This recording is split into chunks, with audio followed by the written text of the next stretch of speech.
Oh, it's a ghost faced! No?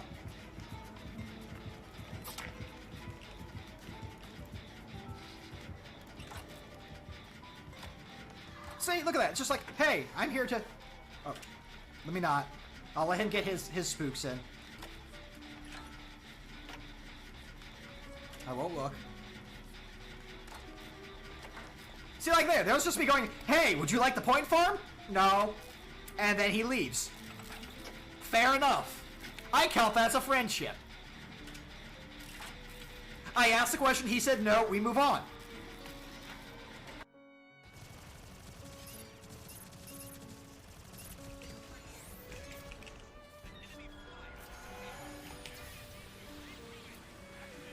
No, you don't! Taking it with me!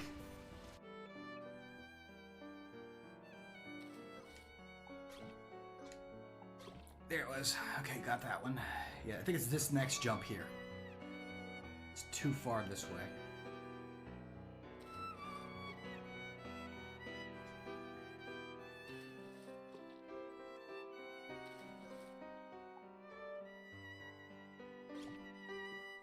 I say as I make the jump.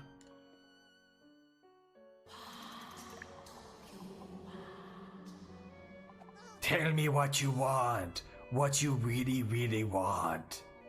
I'll tell you what I want. What I really, really want. I really wanna you to say, ah. Can help restore your majestic Everbloom to its natural efflorescing state. We're making this happen. Hold on.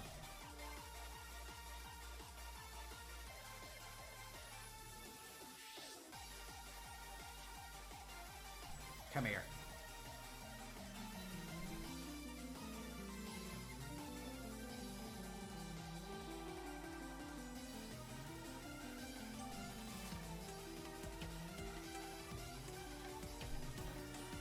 Hold on. Hold on, hold on, hold on. You need to do this properly.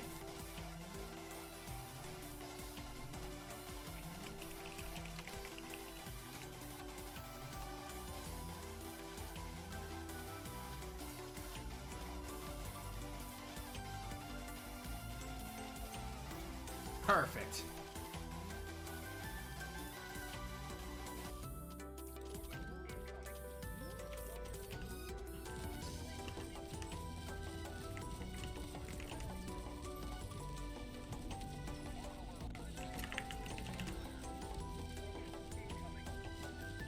Ah, I got it. Ah, beautiful. Totally killing things.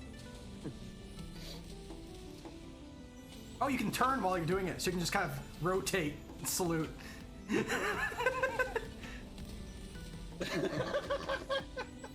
got a little close.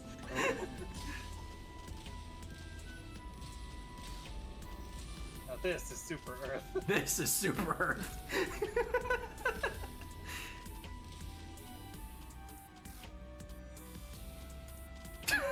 Just hearing the explosions in the background. So cool.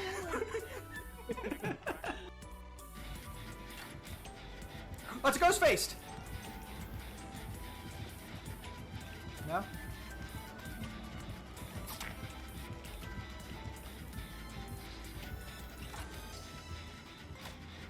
See, look at that. It's just like, hey, I'm here to... Oh, let me not. I'll let him get his spooks in. I won't look. See, like there, that was just me going, hey, would you like the point farm? No. And then he leaves. Fair enough. I count that as a friendship. I asked the question, he said no, we move on.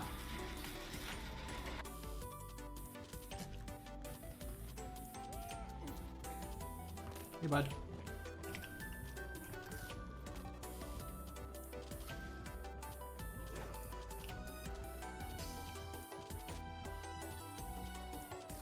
Here you go. It's sort of for you.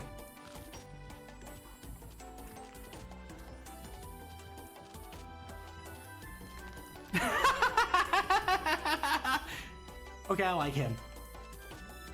He's a good boy. He just wants some sody pop.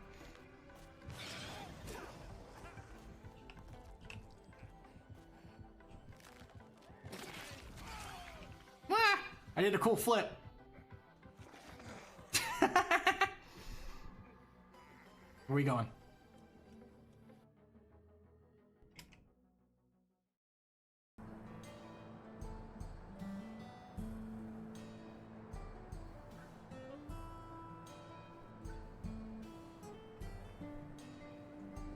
Guess who forgot? Forgot again. And forgot to help Corn Friend. Hey everyone. Ham. And, yeah. While cleaning up Heritage Found quests, I realized, once again, Corn was here. So, before we head into Solution 9, we have a Corn to help. You may have noticed I have changed my, blocker. The hide chat. To something a little more themed. A little bit nicer than just a black square. Hope you all like it.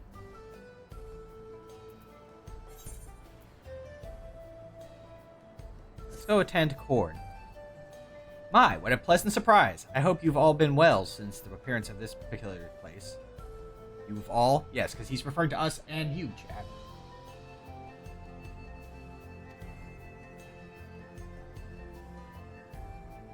When first hearing the rumble of a stomach coming from within this dome, I mistook it for the roar of thunder, but sure enough, there was indeed a poor soul in need of my assistance. What that I could make myself seen to them. I can but assume it was fate that guided you here to see them given the help they need and deserve. Please follow me, and I shall take you to them. Remember, there's this one, and there's one more Corn. I can only fail Corn potentially one more time. Fail to notice Corn.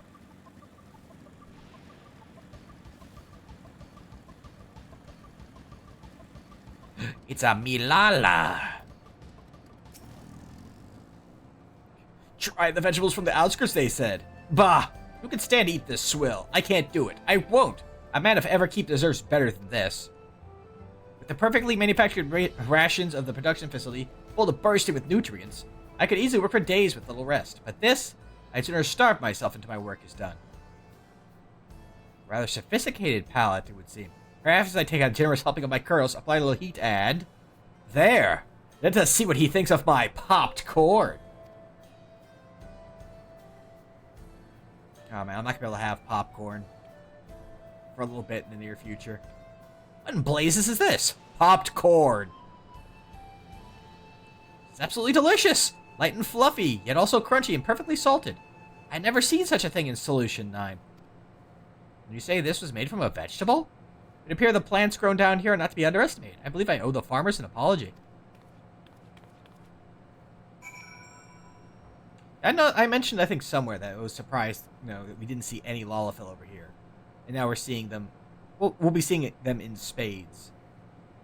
As NPCs wandering around the background in the next area. But, then I also remembered, okay, well, we see one Rogadin. Two Elizon. So, it's like, and both... And the Rogadin and the Elizon are both from elsewhere. They're not from here. And not a single Al Ra, so. Haha! The popcorn was a rousing success.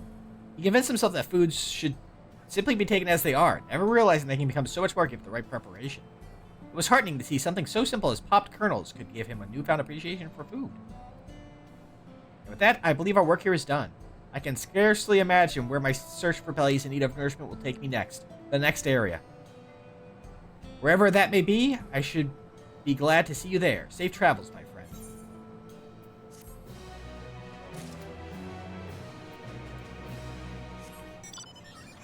But yeah, no, in my whole spat to be very productive, which I think has been kind of the theme for this month, just getting a lot of stuff done that, I've been meaning to do or wanted to do, or just being, having ideas and acting on them immediately.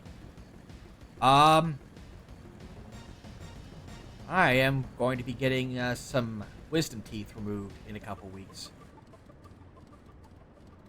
So, one of the things they recommend not eating is popcorn.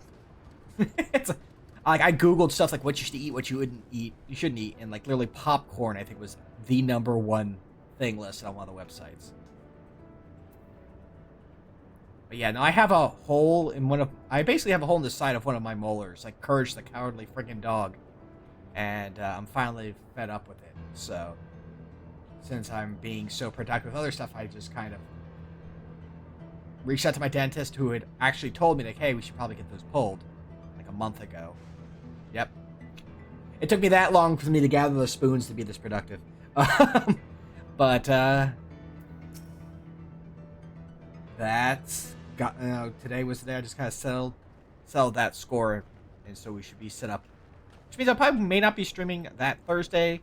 Well, I definitely would not be streaming that Thursday. And possibly not the following Friday, depending on how my mouth is feeling 2 days after surgery. I will let you guys know. You know, on Discord, or or if you have me followed, you'll see it pop up. Look at me plugging like I know what I'm doing.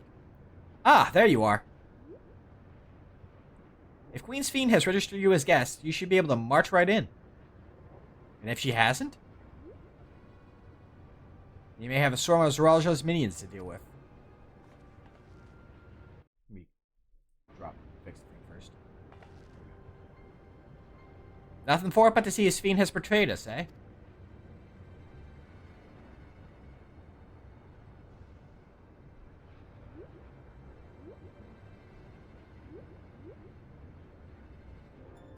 Thank you for your diligent service, friends. My companions and I would like to pass, if you'd be so kind.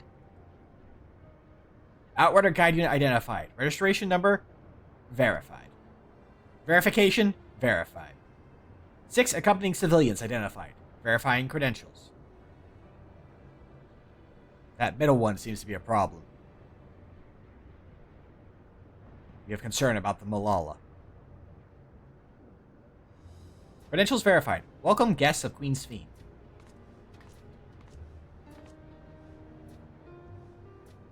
What a relief.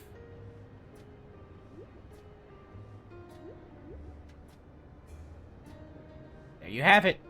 It seems the Queen was true to her word. Follow me, everyone. Solution 9 awaits.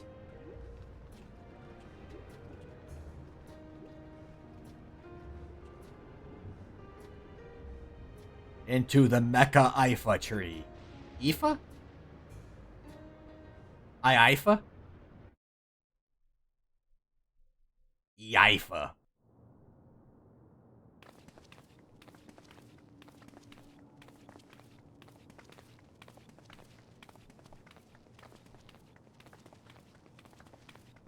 Welcome to the future. Everkeep, a tower of electrope piercing a perpetual shroud of storm clouds. Occupying the 9th level of this 12-tiered structure is a residential district called Solution 9.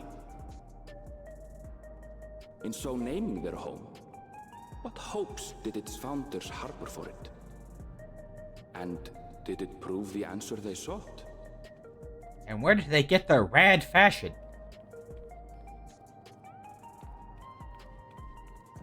Yeah. I imagine you're going to see a lot of Lalafell just wandering around here. I think the first zone since, well, I guess, hub area. This is the hub area.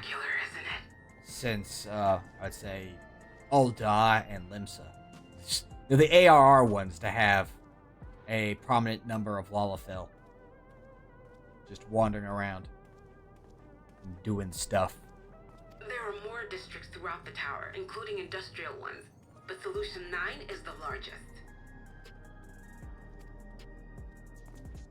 Just being here makes my head spin. satisfaction. A city of shimmering electrobe, replete with strange technologies that cater to every conceivable need. We never dreamed the light back home in Tuliolo.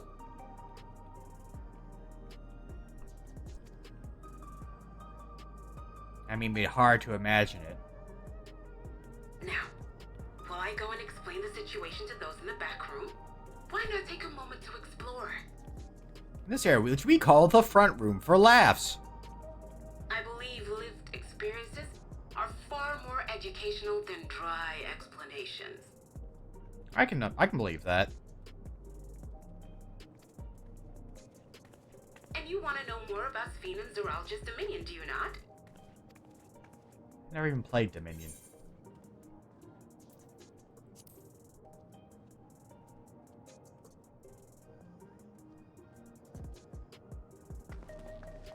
It's no less than our duty. Ha ha ha, you said less. Just to confirm, while we have been allowed inside, are we also permitted to roam? Absolutely.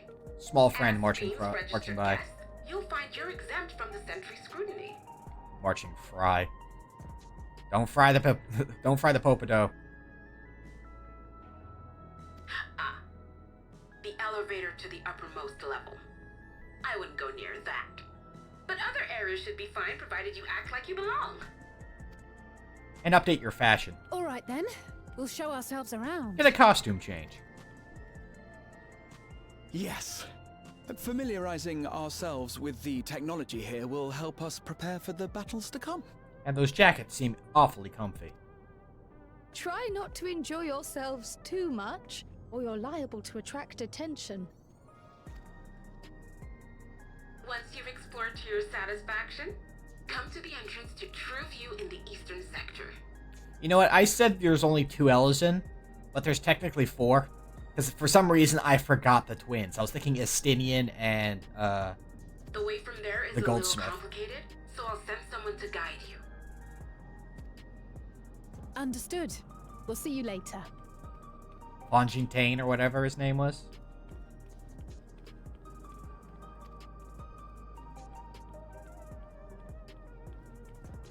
But still only the one Roganin. I shall speak with the residents. Perhaps one of them will recognize the earring. This one here, red circle and arrow.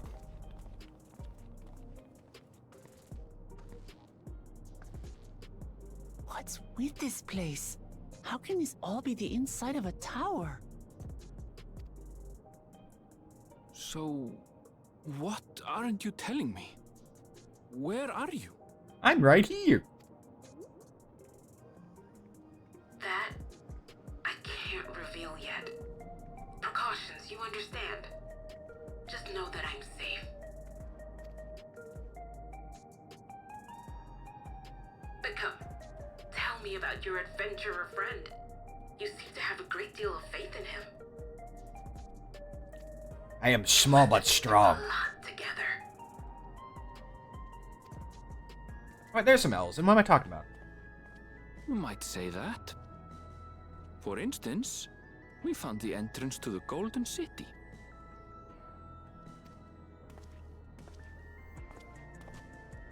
Wait, what?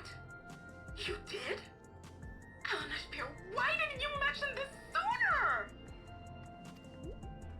I'm just proven completely wrong about the elves, and as I'm seeing there's also a merchant then over there. Another one walks by. You want to explore together? Cat and Ram is still the only Roganin, though. It's not that I'm scared or anything. Everything is just so different from home is all.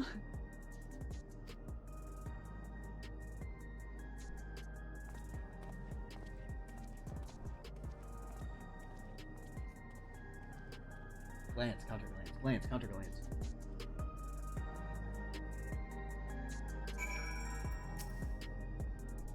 Towers inside a tower. I see it, but I still can't believe it. For now, I say proceed straight ahead. If we feel like we're getting lost, we always turn around and go back the way we came. You say that, but I'm just gonna frigging... knock all these out now. Actually, I think, no, we're gonna go past each of them, so let's grab them when we're getting to the tour later.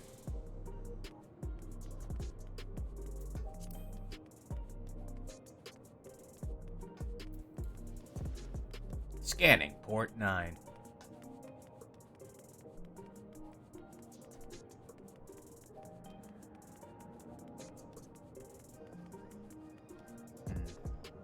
want to adjust something really quick here.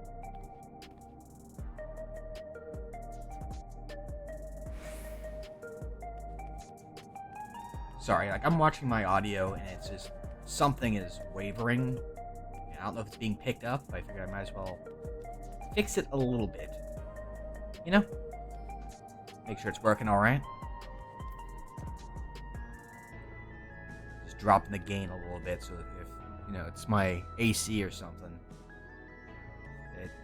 Even if, you know, yeah, as quiet as possible. I'll have to go probably readjust the settings again or something. I don't know.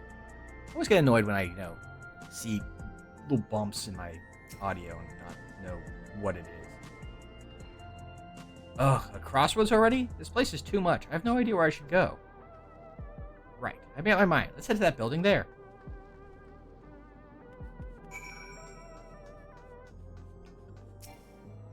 Oh, might just be my keyboard. Just clicky clacky.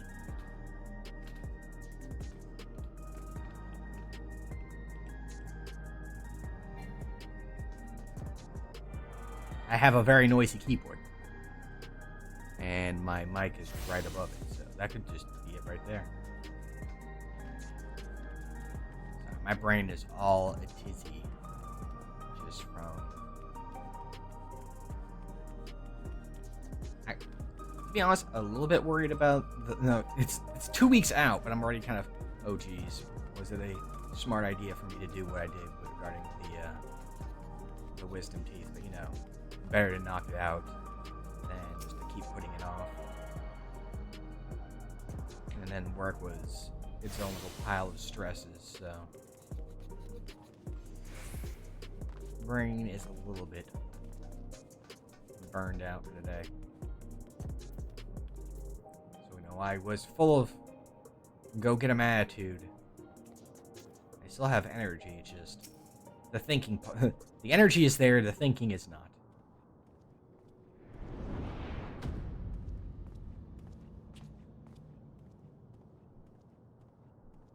Now fall over backwards. Ah! There you are! Lamati! You are not just there. Sphene! I was worried you might have had trouble at the checkpoint, but I see everything went according to plan. Well, that's thanks to you.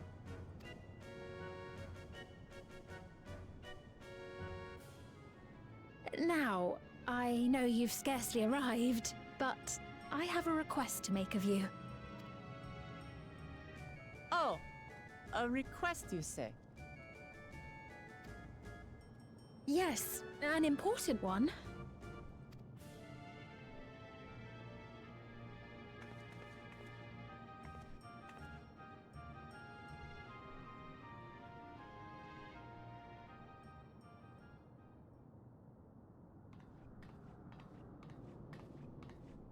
I'm mugging you. Give me all your money. I'll say it plain. I want you to make peace with Zeralja. What? I thought you said you weren't on his side. We have come no closer to seeing eye to eye, nor do I condone his methods. I'm not gonna do anything about it, though. Just come, you know, ask him to stop nicely. Be that as it may, I don't want you to fight him. I don't want you to regret a decision made in anger and haste. Unequipped with regulators as you are, the risk is too great. I appreciate your concern, but you ask the impossible. Zeralja murdered our father. His minions slaughtered our countrymen. He will never renounce his war. As vow of resolve, it falls to me to stop him.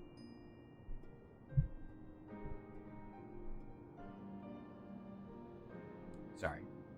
Adjusting the mic a little bit there.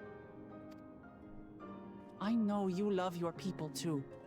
And so you must understand how I feel. Why I cannot, will not back down. No, I know all about backing down. I do understand. All too well.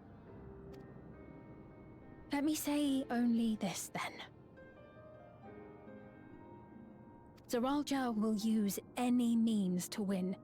If you would protect your people, return to them at once and prepare. Prepare as best you can. It may ring hollow coming from the queen of an enemy nation. But, unlike me, you still have the power to determine your own fate.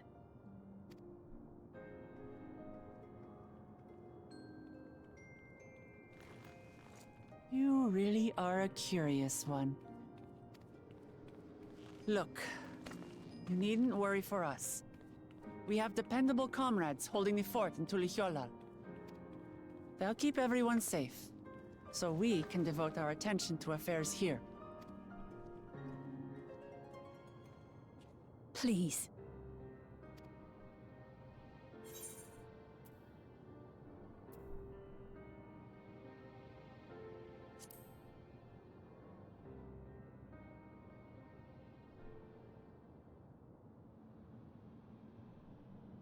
So you have comrades on whom you can rely. I envy you. What about your people that apparently, love you? I mean, You love? know, we'd like to learn more about you. About me? To be frank, we're still not sure whether or not you're trustworthy. So, if you have a moment, would you show us around the district? That way, we can get to know you better. You're asking me, the Queen, to show you around? I mean, you were willing to show us around the farm.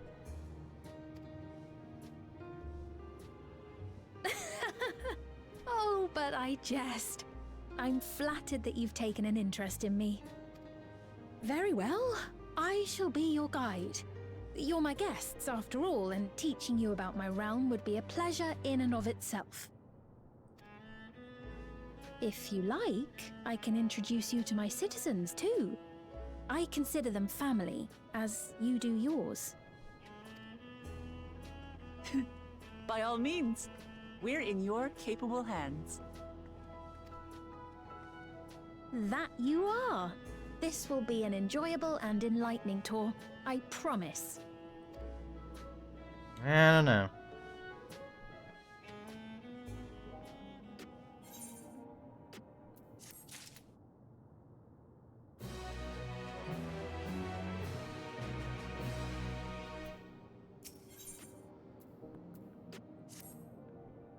Time for the tour.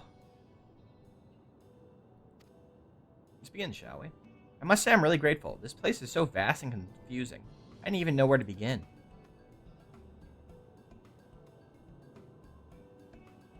While the district may seem daunting in size and structure, all the key facilities are situated near ley nodes, what you call aetherites. Remember this, and you won't lose your way.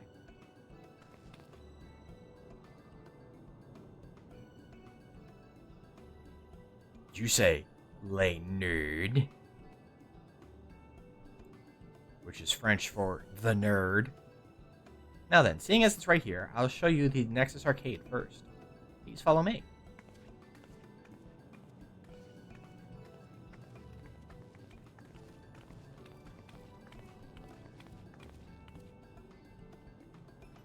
That hold there, I was kind of expecting someone to be peeking around the corner, like, hmm? Just Zeralja peeking around the corner. I'm watching you.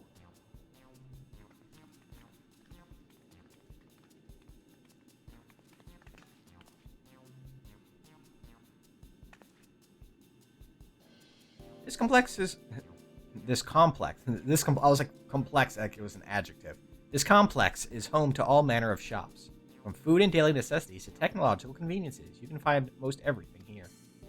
Everkeep's interior is vast, as you've observed. This arcade makes it possible for people to acquire what they need in one centralized location. You can get it at the Mini Mao. Amazing. How do you get to the upper levels? I don't see stairs. Where's defragment? Is that glowing pattern over yonder? That's an automatic conveyor. It conveys you automatically. Such contraptions are found throughout Everkeep, allowing us to swiftly move between faraway places. That will spare us some walking. Are they also made from that strange metal? What's it? Yes, the conveyors are powered by electro. As a matter of fact, the ore is integrated into just about everything in Everkeep, even the floors and walls. By etching arcane circuits upon it, electrope can be used to convert lightning energy to those of other elements. It's a converter! In so doing, you can achieve various effects. For instance, a conversion to wind produces flotation, which is required for the propulsion of our flying vehicles. Conversion to fire, meanwhile, produces light and heat. It is employed in devices such as street lamps and heaters, or even self-heating cups that keep your drink warm. Wow, that's quite a wild use of electro, considering that I think we find out later there are wars fought over this stuff. So we're making cups out of it. Neat! Use my cocoa hot. Hooray!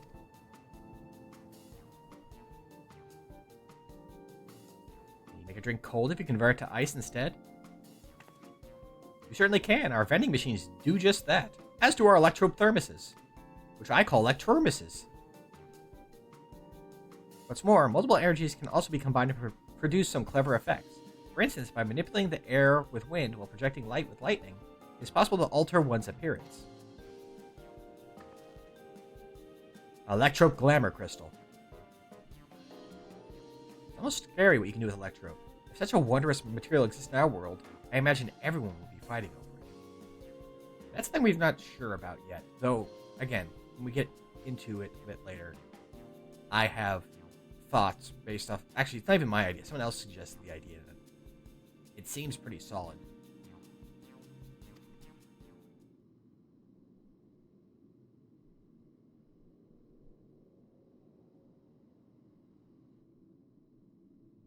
Though, if it does exist on the source, once people know about it, it could definitely be a problem.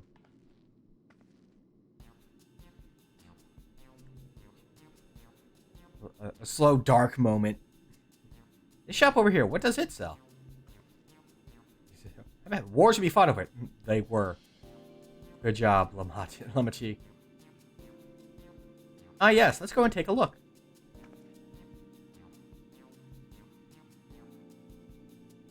I dare say you will find it interesting. You say that, but there's a shop off to the left I'm also interested in. I think I have enough gil for it. No, it's a hub.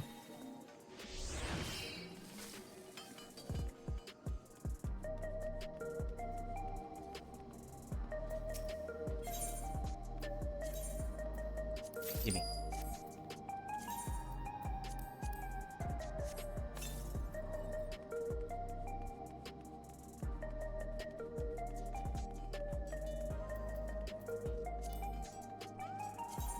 Here's what I just snagged. It's a bike that matches my colors. I'm color coordinating my mount. Hooray! This shop sells food. Those are the items on the counter. That's food? I can't imagine what they taste like. I thought you might be surprised. Your countrymen were too in the beginning. Come, you must sample something. Choose one and I will purchase it. Welcome, friends. How lucky you are that Her Majesty to treat you. The 5 items on display are most popular. I recommend one of them if this is your first time.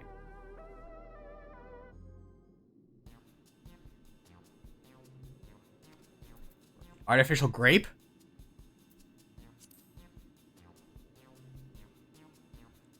Synthetic fruit pellets? They're our best approximation of the taste and texture of grape. I have never tried the real fruit, so I can't say how faithful they are. But there's no denying their popularity. We also have a meat can over here. This is I think this is a big cat. You know, our perfect meal bar, are you? It's all nutrients your body needs, packed into a single foodstuff. The flavor is formulated to never taste dull, and one bar will satisfy you for a whole day. Many folks prefer this to taking multiple meals. Give me the big cat. Snap into a big cat. While they're all very tempting, I'm gonna have the steak. I'm absolutely starving. That's what's in the tin. The steak can. Thank you for your custom. This being Her Majesty's treat, it's bound to taste all the better. Say, would you mind sampling your selections here and now? It's been a long time since we had newcomers, and I'd love to see your reactions. This isn't awkward. There's a crowd coming to see how our food tastes. This is a great chance to learn about Alexandrian culture. Let's dig in.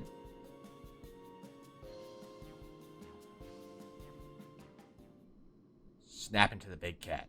Oh. Sorry, the big cat is snapping into the steak. Alright, here I go. Apparently dishes were provided.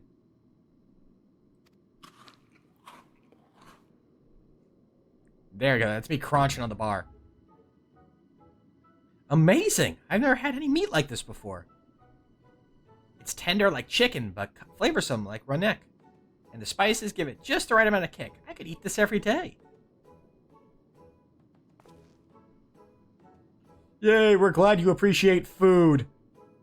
Ah, don't mind them. They're just happy to see your honest reaction. And how about you?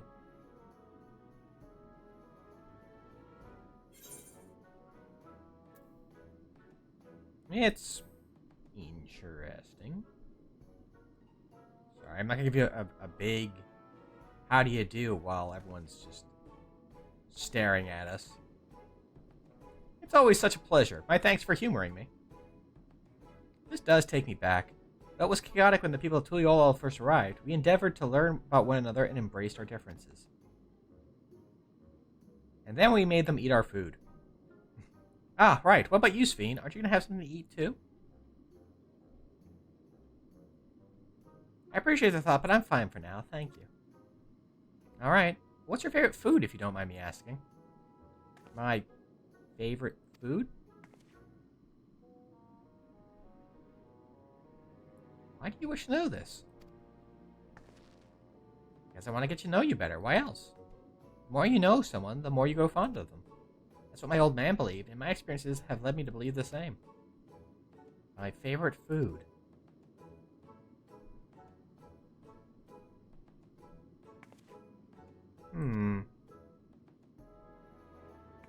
Is it such a difficult question? I'm sorry. It's just when I think of those who labor to bring us the food, I find I can't settle on one thing. I thought I was indecisive, but you're something else. Indecisive? Perhaps I am, but you don't need to laugh about it.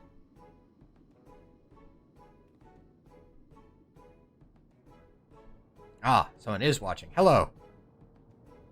Hello, small friend.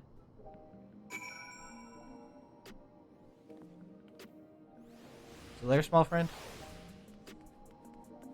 Small friend is gone.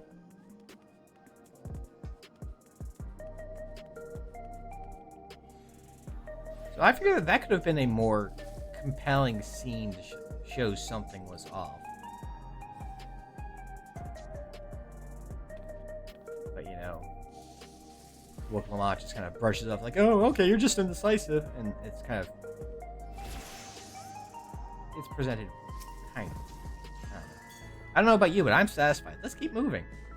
Very well. Next, I was thinking of showing you the residential sector. But it's in part so I can tend to personal matters. It's a visitation, to be precise. I believe it'll be educational for you as well.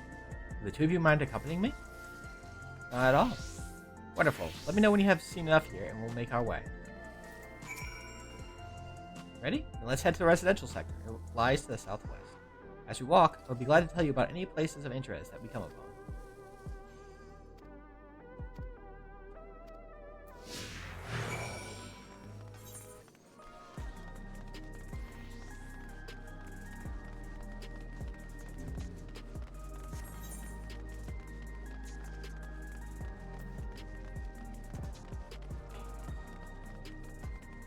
over here.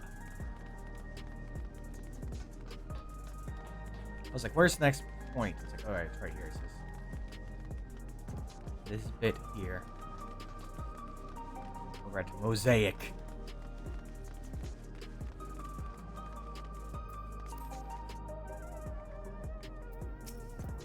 This is Mosaic, a cafe. Here you can buy drinks to enjoy while you relax. I see. In Tuliyola, there's a simpler establishment called Shabalya of Tai. That's seashell in the local tongue. Is there a story behind the name Mosaic? There is. In our continent, the races are named for stones. There's the Hiyun, who resembles some Tantawa, the tall and graceful Eldite, and a diminutive and affable Malala. When they all gather here, they appear as a mosaic of colors. Thus did the founder choose to name the cafe. Yeah, that's nice. If they serve tacos here, it'd be perfect. Tacos? A traditional Tirali dish and one of my favorite foods. You must try it one day. Oh, yes, definitely. We'll make it happen once we restore peace to Tuliyola. Right, let's continue on.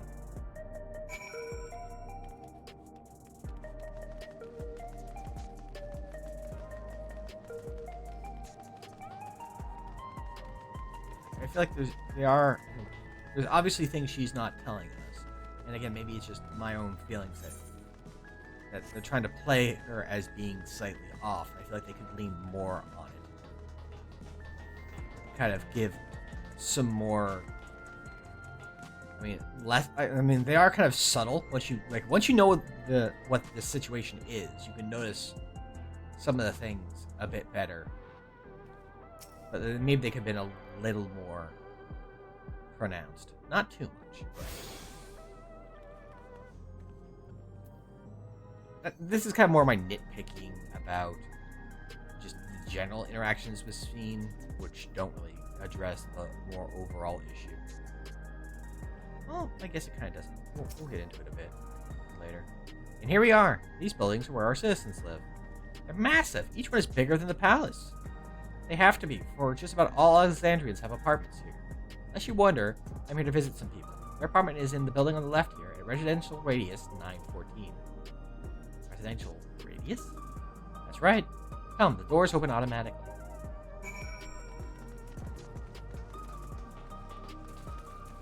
Living only in apartments. I already have enough issues when, I'm not feeling well, I didn't get a good night's sleep, I'm in a bad mood, and my upstairs neighbor is doing laundry or something like that. And a lot of rumbling, or they're moving something, there's banging or other such noise caused from cohabitation in a building with many other people. This is the place. Mother and son live here.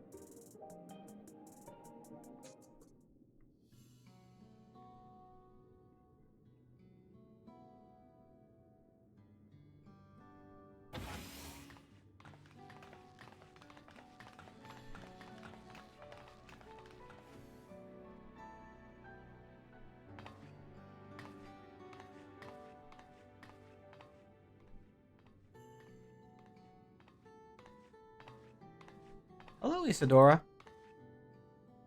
Your Majesty, you came. I have friends with me today. Is that all right? Of course. Friends of the Queen are friends of ours. Please, make yourselves at home.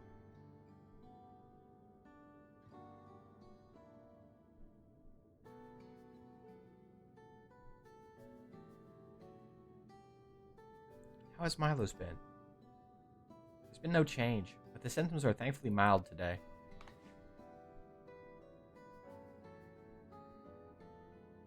Hello, Milos. Have you missed me?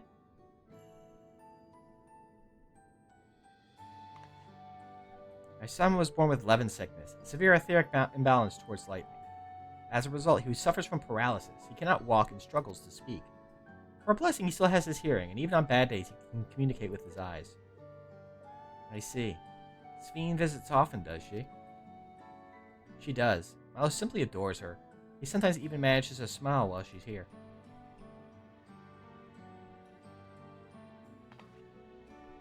Wipe yourself, Isadora. How are you holding up? You needn't worry about me, Your Majesty. You always make time for us, and we have everything we need. I'm glad to hear that, but you mustn't strain yourself, understood? There's nothing you can do for him? Perhaps a treatment with souls, or... Fortunately, no. While souls can revive those who have met with an accident, they cannot reverse the effects of old age and illness. Truth be told, many children are born like Milos. The illness has existed for generations. We've been unable to find a cure. The cause is quite clear, though. The excess lightning in the environment. It's no coincidence the number of cases has risen dramatically in this past 30 years. No, you can see I know a girl with a pig that could help with this. It's all my fault. What was that? I'm sorry. Isidore, I must be going. I promise to make a proper visit next time, with treats to share.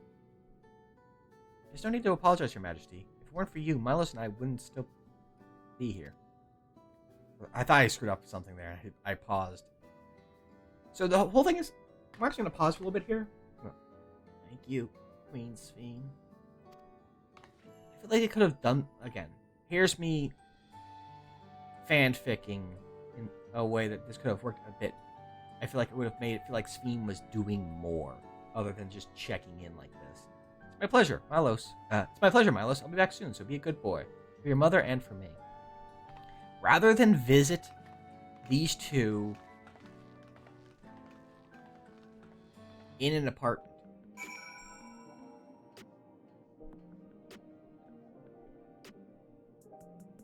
if they were at a medical facility, and it was shown that Sphene is still pushing to have Levin's sickness fixed.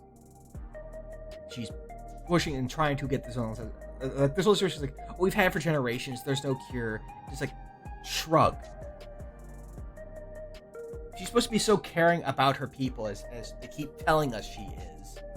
I feel like having, instead of this being an apartment complex, have this be a medical facility where you have people who have various illnesses and whatnot are being treated and whatnot that can't be helped by the soul system, and this is just one of the wards where, you know, the kid and their mom is in place. Also, I'm gonna just say this now, we never get to offer, maybe it's gonna happen in future patches, but we never get to mention the Porksy. We have a way to deal with etheric imbalance. We discovered that in Shadowbringers. And the one who can do it is here. Alice and her Porksy could be brought in to fix this issue.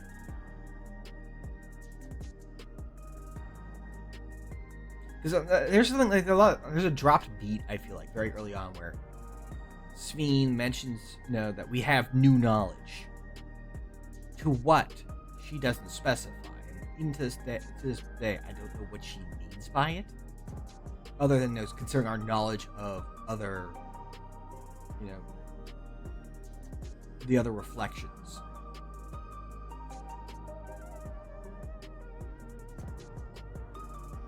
And things like that, and those sorts of interactions, but like having us show that there's another way, I feel like, and having her starting, you know, being more conflicted, maybe? I don't know. It just, I don't know how to, because again, it's a long-standing gripe I've had with this expansion. I mentioned in the various streams. It's just a feeling of they do a lot of telling us stuff, but not a lot of showing it, and then there are kind of like missteps where they could have done something cool, or, you know, something relevant that might have helped the situation. So, like I mentioned, the mini games in the first half. In this, like here's the first one. So far, like there's nothing really. I can't fault Sphene as presented thus far, for the most part. Again, I distrusted her from the first and felt like she was off. I'm going to assume that she was supposed to be designed to be kind of off. She's hiding stuff, but also there's something off about her, even before I realized the truth of things. If they had leaned into that a bit more to make it more concrete that it's an actual thing I should be feeling, rather than just, you know, me guessing that they're trying to do that. Like some validation that was the point might help.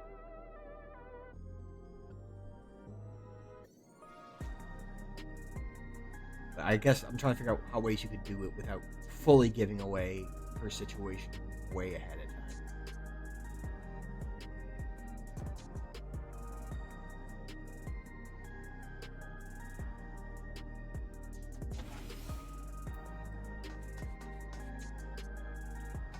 Yeah, maybe in the future patches we'll bring in a Porksy and help deal with this situation.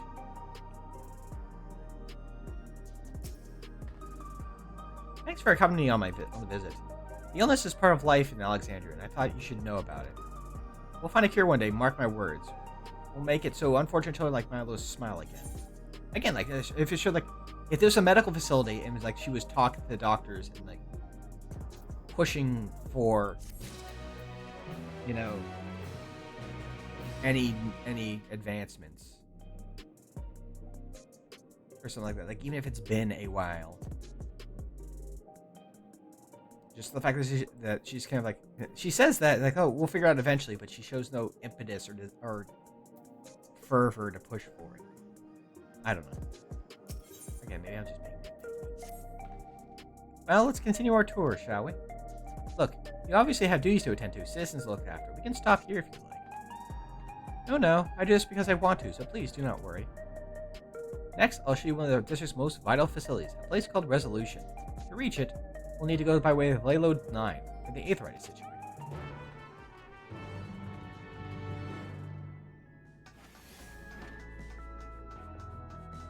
Oh, yeah, no, this is the right way. For some reason I thought I got turned around, like, no, that's the door. We're good, this is the way we go. So unfortunately, this is another big area, like a big hub place where I feel like either they should increase the movement speed or allow mounts. Like, the Aetherites help. Man. What's funny is over here, there's actually a bike shop that makes it look like they may have planned to allow for bike riding. Like mount riding around here. But it didn't pan out.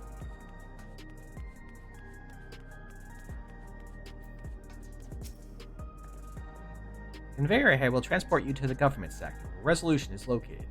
The markings on a conveyor indicate its direction. There's a pair just like it on the other side. Is it safe? Extremely. There's no need to be afraid. Who said I was afraid? Come on. You said you'd stop doing that. Stop, pretending, putting off a brave front and whatnot. Come on, Mama T.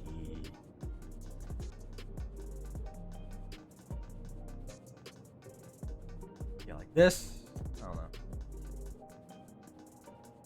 This is a very long run of nothing. Get this Aetherite shard.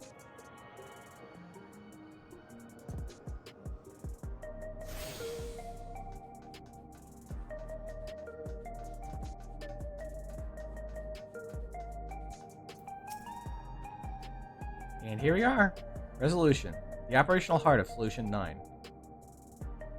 Welcome to the Techno DMV.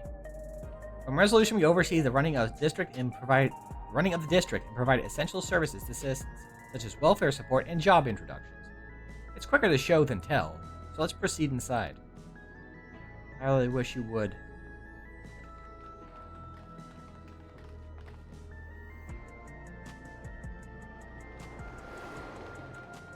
If they pan to the left, you can see they literally have what looks like a DMV.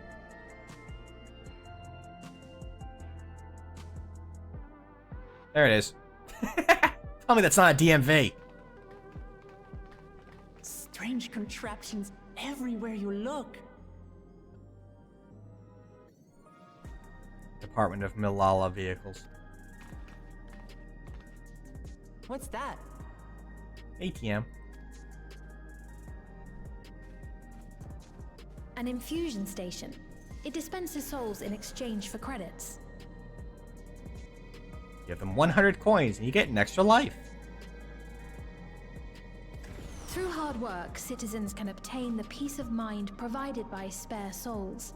It's the way of life for Alexandrians and has been for quite some time.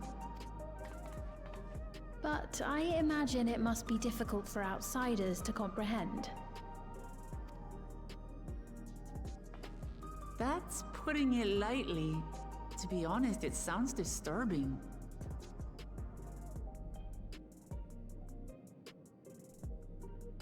Still, I won't dismiss it out of hand. Practices like these don't arise from nothing. There's a reason why your culture is the way it is, and I'd like to understand. Won't you tell us some of your realm's history?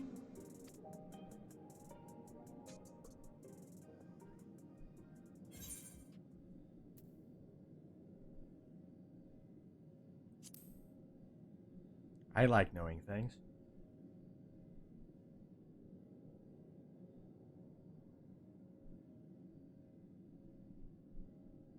Very well. Be warned, though, that it may take a while.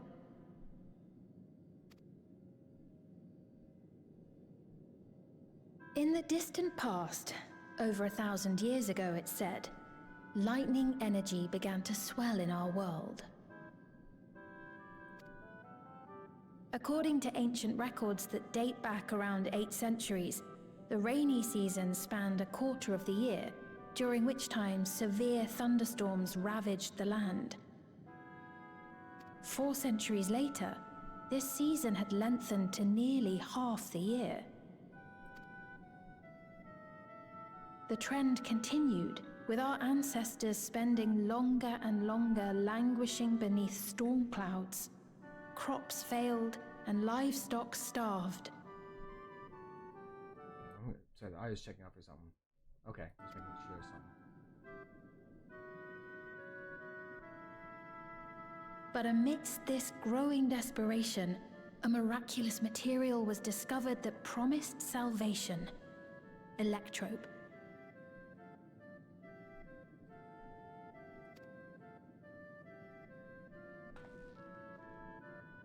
The stuff that's used everywhere here. Sorry, the reason why the thing cut out was I was seeing when the ad is happening, because I want to adjust something. I'm seeing it's gonna cut out again. I'm seeing a mismatch. Oh, never mind. Okay. Sorry.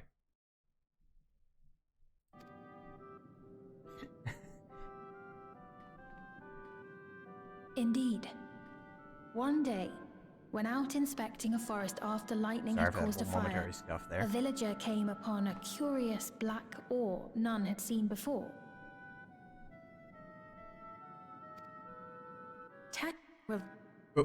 Dubbed electrope, the ore found use in myriad inventions and dramatically improved people's lives. I went to try and, again, like, when I pan out, I click out, the audio cuts out. And when I click back in, it decided to skip a line. Ugh. Sorry, I really need to work on my layout. For so much so, in fact, that all nations soon became dependent upon it, despite the difficulty of obtaining it in quantity. Yeah, basically, they found a weird rock after a lightning storm that when it's hit with lightning, it heats up and, like, turns it into a different element. Supply was chronically scarce, and when nations couldn't meet their needs with their own deposits, some resorted to taking electrope from others.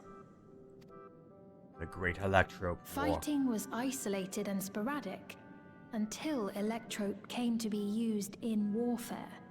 First in the weaponry of invaders, then in the countermeasures of defenders, and then in every aspect of combat where an advantage might be had. This served only to exacerbate the ore shortage, leading to further escalation. Before long, the entire world was engulfed in a terrible war known as the Storm Surge. And now we put in our mugs. As the war came to a head, Alexandria's neighbor, Lindblum, committed its stores of electrope to the production of a weapon of mass destruction. They deployed it on the front lines and triggered a calamity of frightful magnitude. This is the line that Even their own scientists had anticipated the force of the lightning that was unleashed. The energy inundated the entire continent, laying it to waste. So this is the line that made people think that that the realm they were from was the 12, because they see the word calamity. Remember that this is talking about a calamity with a lowercase c, as opposed to a capital C calamity, which is what you see on the source. You know? Also, adjusting stuff again. So, I think I dropped the gain down too much. Sorry. I'm just all verklempt about trying to get this stuff adjusted right and make sure audio is balanced properly.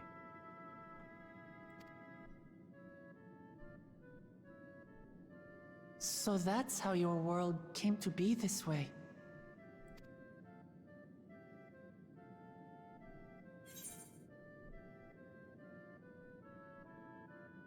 I can even mention... Yeah.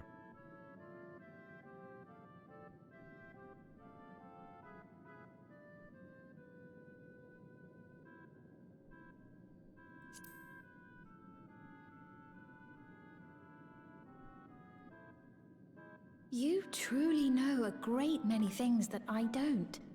I should like to learn about you too sometime.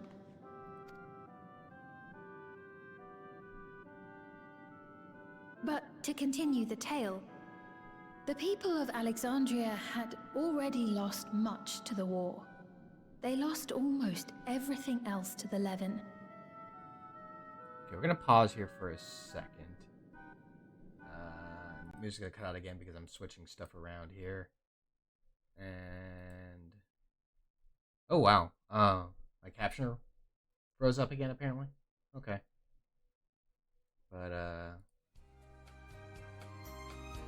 these 3 minutes, I'm gonna adjust some stuff.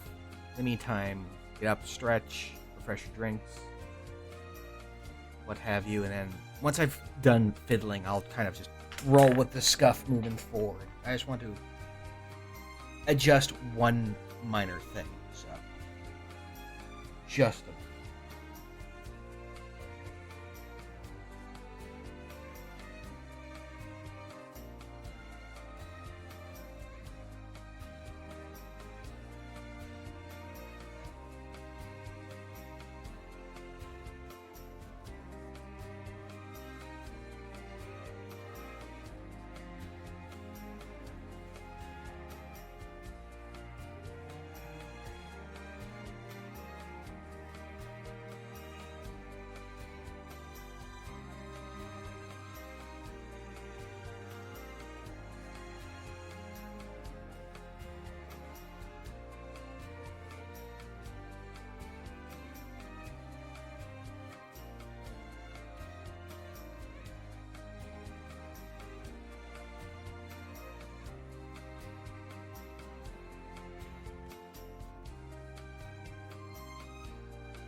Those who survived bore deep scars, tormented by the memory of loved ones taken too soon. Though they yet lived, the cruel spectre of death was with them always. Sorry about that.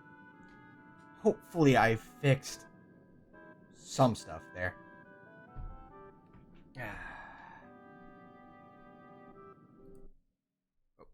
Oh, my mouse was over there. I thought it was over here. The scuff continues. Seeking a solution, our scientists turned once more to Electrope, and after extensive research, they developed the means to preserve memory and soul.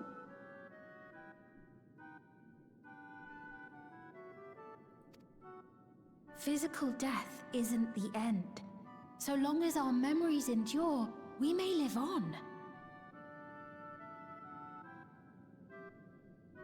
This belief sustained us then, and it sustains us now, granting us comfort.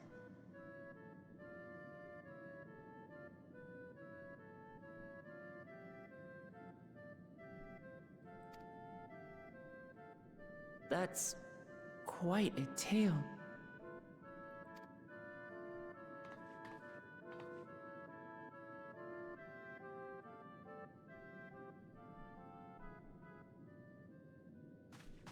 Your Majesty, help me! I beg you, help me! What's the matter? I've got no souls left. Not a single one! But the lot at Soul Supply refused to give me any! Please, you must do something! My apologies, Your Majesty. This man, he does no work. Instead, he drinks his days away on Trueview. He's a drunkard. He has only himself to blame if he has no credits for souls. That's not true! I'm a fighter at the Arcadian. Or rather, I was. I haven't been allowed to fight because of the King's decree. It isn't my choice. I see. You're a brave warrior of the arena. I want to help you, I sincerely do. But I cannot give you preferential treatment. Then open up the Arcadian again, so I can fight!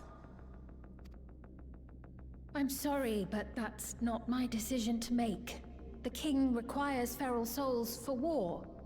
He doesn't wish for them to be expended on amusements. Okay, so again, it's kind of... with the problem here of talking about how much she loves her people. I mean, I'm going to be harsh here, but she's not doing a lot to help her people in this situation. She's just kind of letting Zeralja do what he wants. We have these people who apparently could have... we show up, we're friendly, we don't want war, and we have information that could help her, maybe resolve things in a more amicable way so she can, help her people and also not have to cause the violence that apparently made her look so distressed when we saw her hanging out when Tuliyola was attacked. But she doesn't act on any of it. She always just backs off. She's very submissive. She's very just no. She asks nicely on both sides, and then spoilers, that's basically all she does for trying to seek alternatives. She doesn't try to bother doing anything, it feels like, until she makes her one decision, which is the big decision that, like a horribly twisted over the top decision. Because I guess I'm just gonna say here, she's the final boss, and it feels like the decision she makes is because, oh well, I need to be the final boss, so I have to make this decision.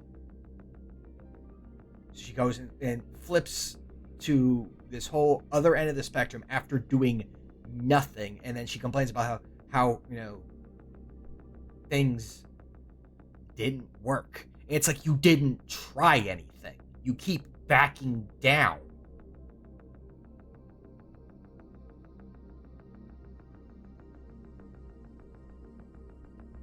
And it makes it hard to believe that she's supposed to be like Wuk-Lamat, that she's like, that she cares so much about her people.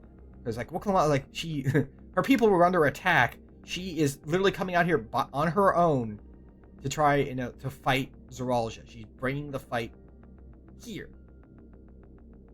And while Sphene may not be a fighter, she could be doing a lot more. That she just feels like she isn't. She just isn't. And that's what I feel like makes it not work for me.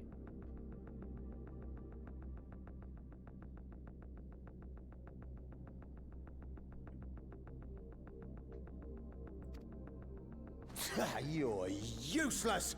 A queen in naught but name!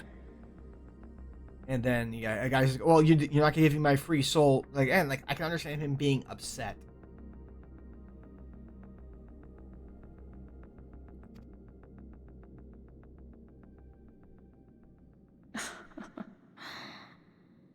Insolent wretch! How dare you take that tone with Her Majesty? He's like, I don't know. It's quite all right. Such things don't bother me, nor do I think ill of this man.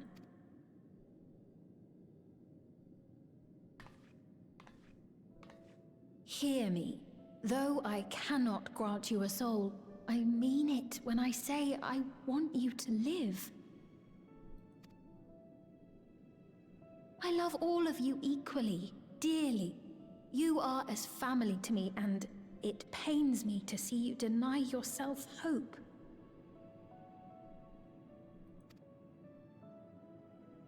I want you to find a happiness all your own, even if you must grow it from the smallest seed of joy. Out there, somewhere, is a reason for you to smile again.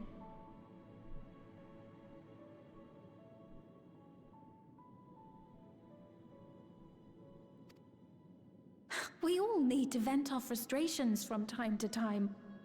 I will always be willing to lend an ear.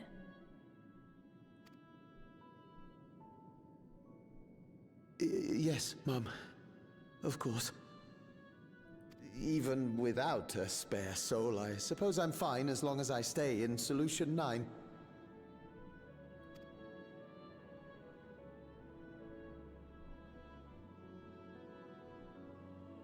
I apologize for my rudeness. Good day to you.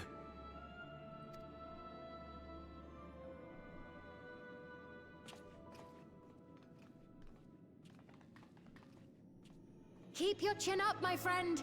And when you feel better, I'm sure you'll find another way to apply your talents. It's nice that she gets yelled at for, this situation being caused by Zoralja. And, it does get to her, but she, brushes it off and does try to, cheers him up and helps calm him down. Like I said, the way around, calm him down and cheer him up a bit. Which is nice. It's a good thing. I don't, It's just, if this had been another impetus, an impetus for her to try to do something more to deal with, Zoralja's stranglehold on the soul. Sorry you had to see that. Let's keep moving, shall we? Maybe that would show, I don't know.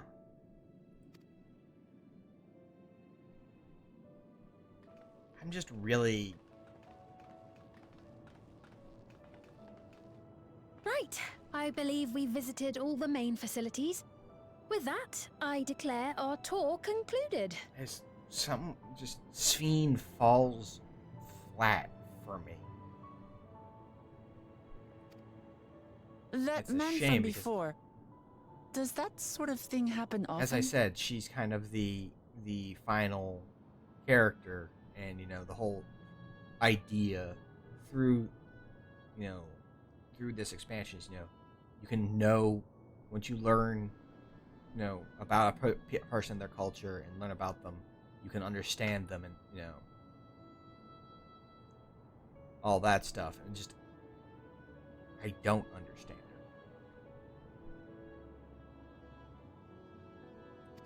her. I get told stuff about her, but it Somewhat. doesn't fit It's right. unavoidable.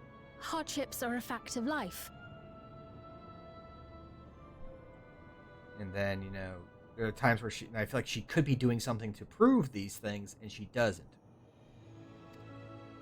Our soul management system has sustained our realm for generations, but it isn't without flaws. For one, people have become accustomed to having spare souls. Without them, they feel vulnerable and anxious. Some claim it may also have contributed to a decline in births.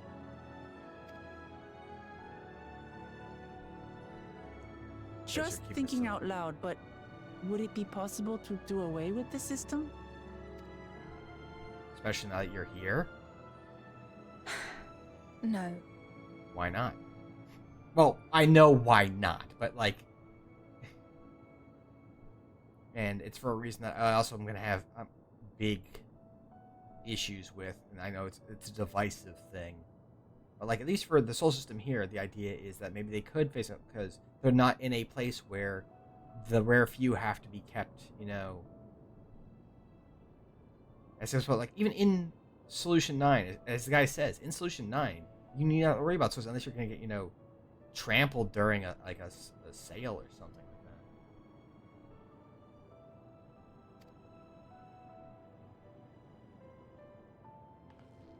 I know it isn't easy to change one's beliefs and way of life. The Mamolja had their reasons for their reliance on blessed siblings, much as you have yours for souls. But if we defeated Zorolja, you'd be able to make all the decisions, right? Yes, I don't like the idea that literally she has, for someone who's supposed to be defending her people, it's weird that she has absolutely no agency at all. She's you know, the queen and just gave up everything to Zorolja for some nebulous reason that we'll understand it better in a bit, but it doesn't make up for it in just that, considering her goal is to protect her people, she's doing a real bad job at it. Then we could work together But we to keep fix telling about things. how much she loves her Restore people your realm to where it belongs, and see where we can go from there. and how she'll do anything to protect her people. And say, I will do anything. Okay, well, you need to be doing something. You're doing nothing.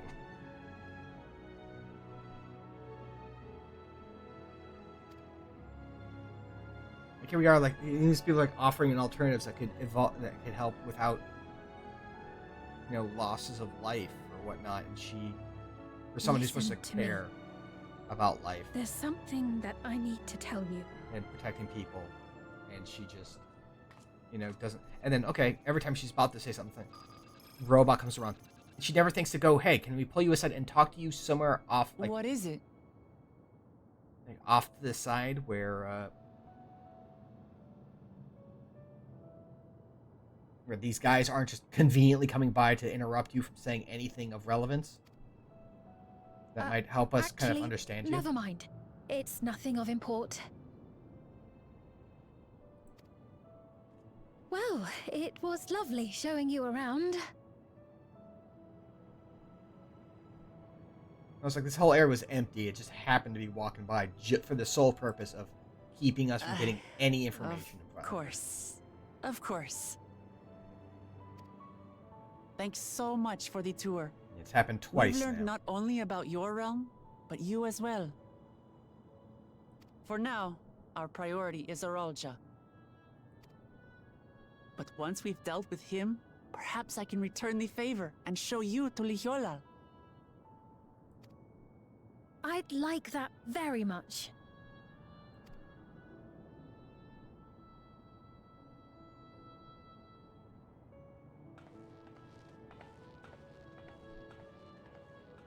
Seriously, you need to stop just, you know, randomly stopping what you wanted to say.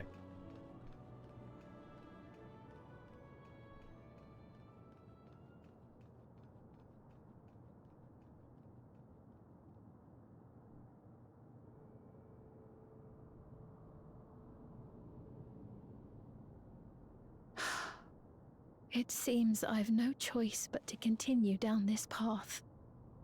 Why do you think this? Like, again, this is like, she's being offered other options, other solutions. Forgive me, Val Wuklamat, but I must disappoint you. Rather than trying to, be open to additional ideas that may, not involve harming other people. She just kind of, her ways about it were just ask Zeralja nicely, ask Wuklamat nicely. That's it. That's all she does. And then comes this decision. Well, I asked the two people nicely. That's all I got. Just dust off hands. I tried everything.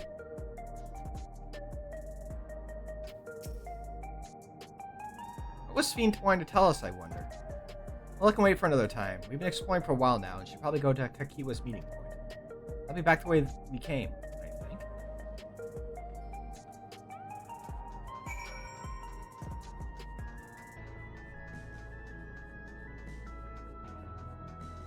It's just weird that, again, like, my main issue with this expansion are the two main threat characters.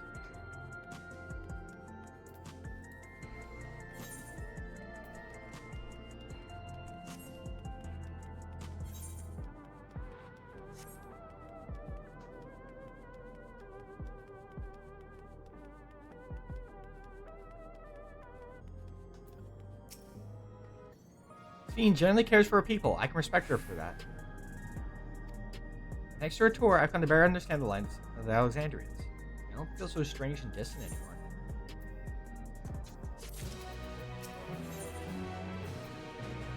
Have you seen the district tourist has? Oh, I'm reading that. So you're supposed to take. So we're supposed to go to a place called True View in the eastern sector. This conveyor ought to take us there. Once you get used to it, they're actually kind of fun. Come on.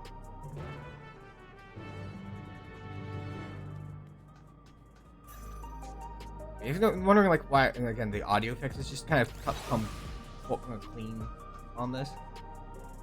Every once in a while, I get a spike in my audio from my microphone. No one is saying anything. There's nothing going on. And then when I listen closer to it later, it's just a random thump. I don't know what's causing it.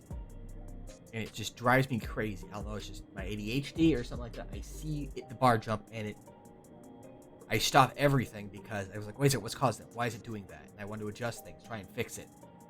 Sometimes it just makes it worse. Or, I end up or fussing with my audio for, with my gain or the settings for the filters for the audio. And it just...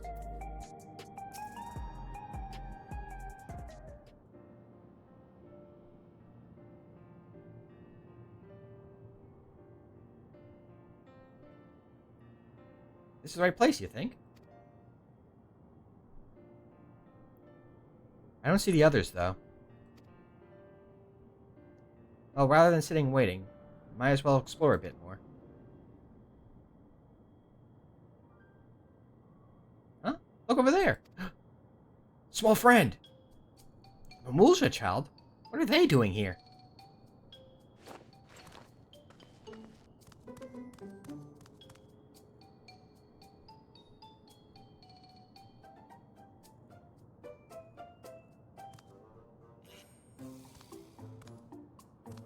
Go again, small friend.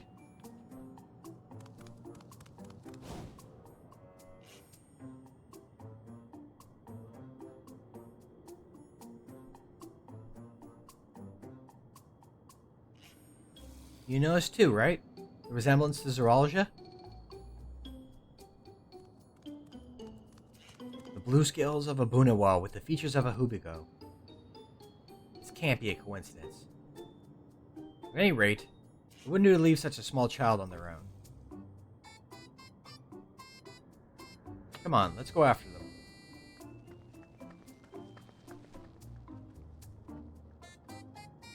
So since I'm just getting stuff out of the way here, amidst all my stuff.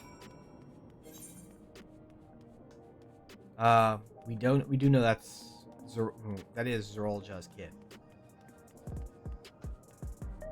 And never gets explained how he comes in the being. And it's very obvious. They're saying, oh, we're literally pointing out, wow, he's the look and coloration of Zeralja. Can't be coincidence. Yeah, because it is. It's Zeralja's kid. We'll find that out in the back rooms. But it's never explained where he comes from. I think the running theory is that he's a clone.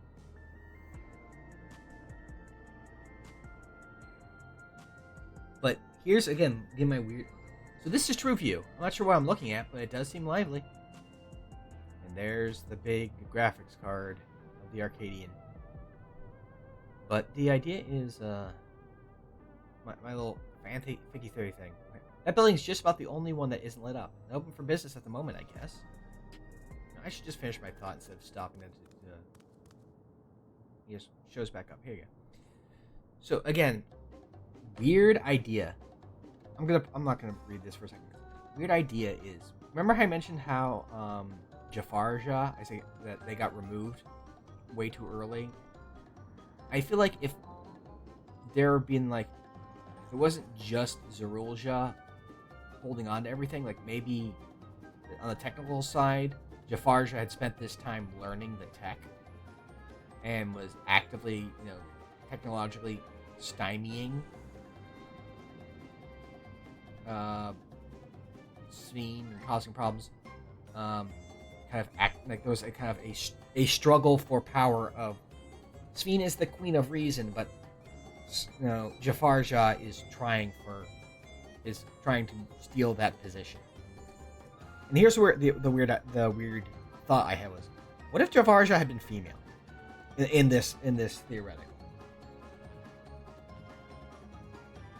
And because then, if they were still around and female, we'd have a source for this child. What? And it's a weird thing to drop here, but yeah. I didn't see you there. You walked up quite cleanly. Listen, we don't mean you any harm. We just want to talk. It's a bit odd, don't you think? They run off when we approach, only to suddenly reappear. Maybe they want to take us somewhere?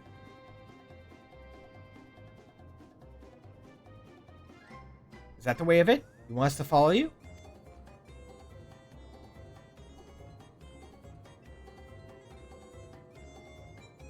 So it is. Alright then, lead the way. I guess it's kind of weird trying to squeeze these things in while I'm also trying to read, because I could just let them automatically run and just kind of speak about this. But, like, yeah, if Jafarja had been kept around and had been female, we'd have a conflicting person for the role of Queen of Reason and a source of where this kid came from. Maybe the future patch, again, the running theory is that it's a clone. Since there's no other Mamulja in Alexandria. It's just Zerulja and the Wee Tot.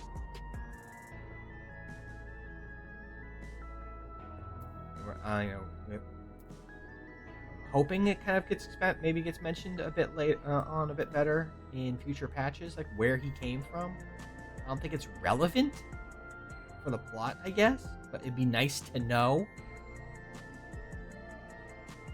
So, you can at least have still have that reason, but have the uncertainty if female Jafarja was around, about maybe it's their kid, whether it ended up being the case or not.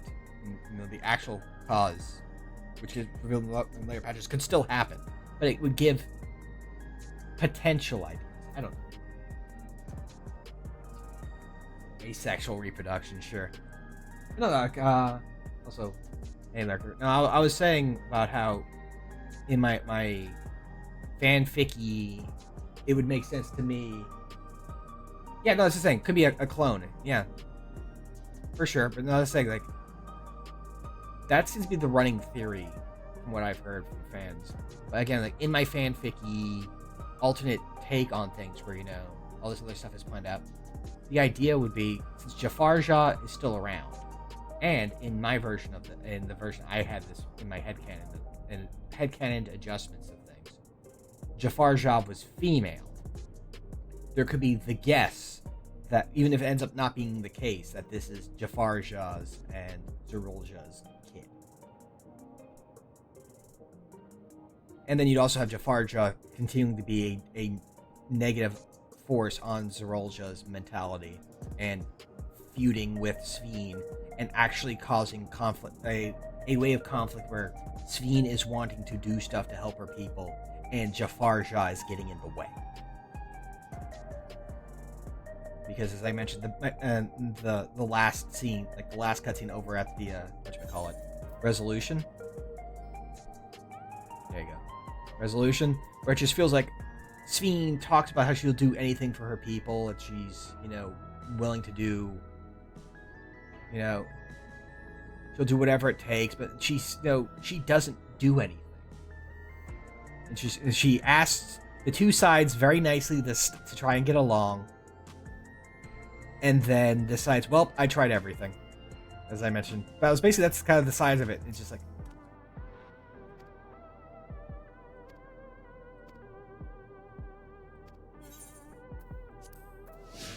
we got a following thing while I'm talking. I could be doing the follow thing while this is going on.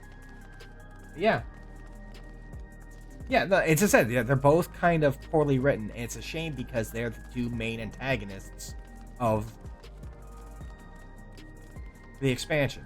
Like, Bakul Jaja got a whole arc.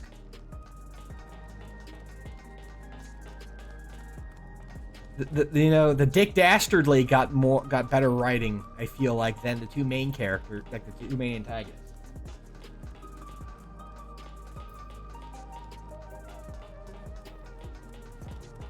And I feel like the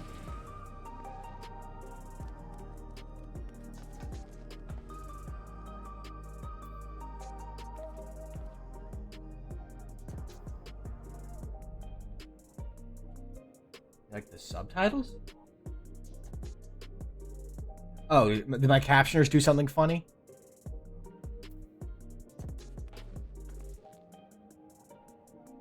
Oh, so does it say Bakul Jah as the cool job? Okay, sorry. I spaced for a second for what you meant there.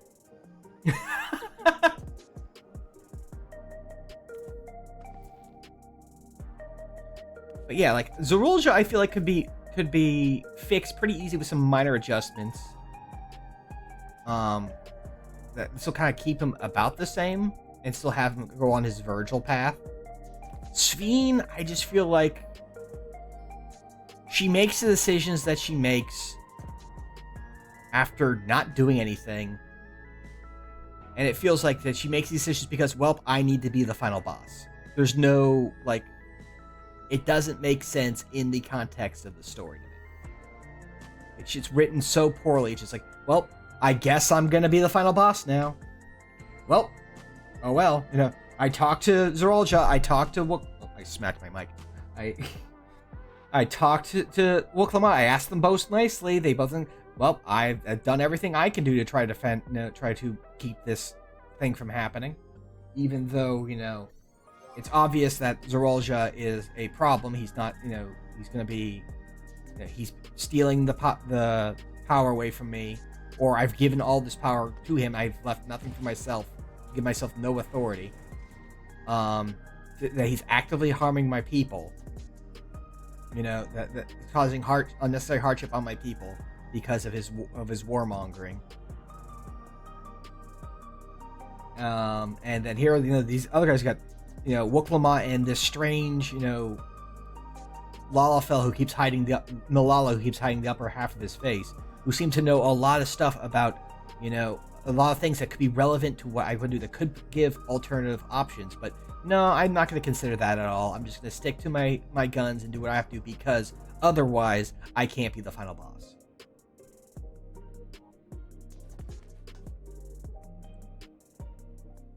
I hate to vent about it like that, but like that's just kind of how it feels. And it just,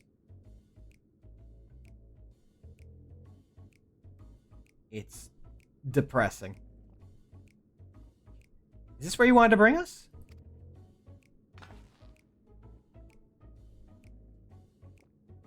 Now, so if I wasn't reading the text, like trying to be better about reading the text aloud, I could probably just be yammering about this while just letting the text sit on for people to read and then continue my point. Which, if I do another expansion or like other parts of that for 14, I think I'm just going to go back to doing that. If a game is lighter on text, I'll read it. But for things like this, I feel like there's just way too much talking for me to read. But I'm sticking with my guns for the rest of it because I made it this far. Might as well finish what I started. What is this place? If you're meant to relax here, it isn't working for me. Hey, what's your name? Your name is No?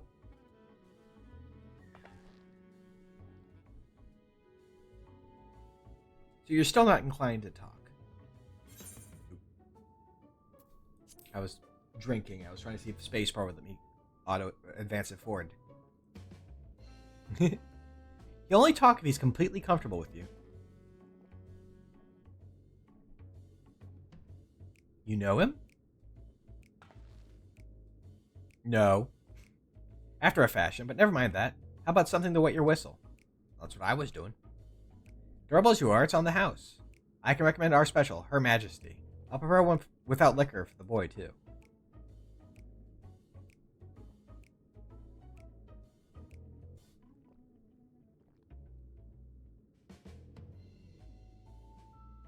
Thanks, but no thanks. We're supposed to meet a friend named Kakiwa. But we ran into the child on the way, and he let us here. Oh, so you're with Kakiwa.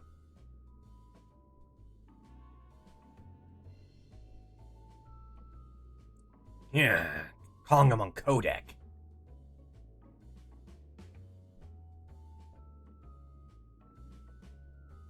In that case, go and have a chat with Big Tassos there. He'll show you to a fun place.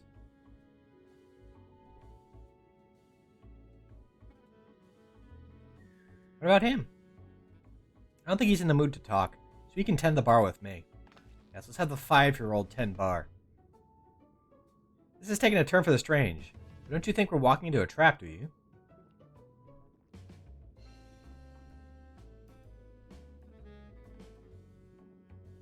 I'm very suspicious. Damn it, this doesn't have suspicious written all over it. I do have a tattoo on the middle of my back that just says suspicious in large letters with a cool S. 3 of them even.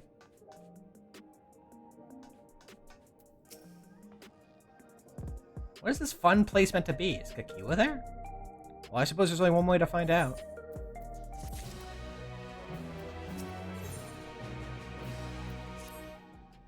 This area is normally off limits, but Kakiwa has told us about you. Just follow the corridor and head into the room at the end. Let's go. Whatever happens, you won't catch me being surprised. You know, other than all the times I've been surprised.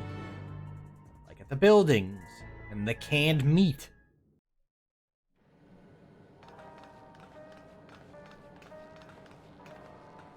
And the concept of apartments.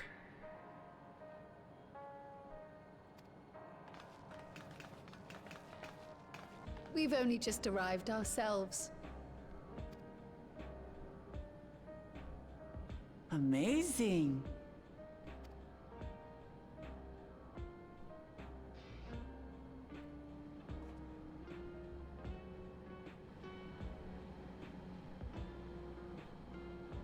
I bid you welcome to the back room. Oblivion's humble headquarters. A hideout tucked behind a drinking hole. Brings back memories, doesn't it? Speaking of memories, hey, you still have your pork suit with you? Our members here are mainly creators and adapters. That is, scientists and engineers who specialize in electro... Right. Anyway, okay, hold on a moment. No, seriously. Do you have your pig with you? There's a kid with a lightning imbalance. I feel like you'd be helping with. Alice, eh? No? They use their skills to provide support to our field operatives. Geralt, Shale, be so kind as to give our friends an overview of your duties. Hi, Neon Gerald. Well, there's provisioning. Gotta have supplies to fight a good fight, ain't ya? Luckily, we got the tools to craft most of what we need. Gathering intelligence is another vital aspect of our work. Everkeep's core system is a veritable treasure trove of information. You just need to know how to get in and find it. I've heard a fun theory that Shale is the Alexandrian counterpart to Lady Iceheart. I forget what her first name was, but you know, girl what becomes Shiva back in Heavensward.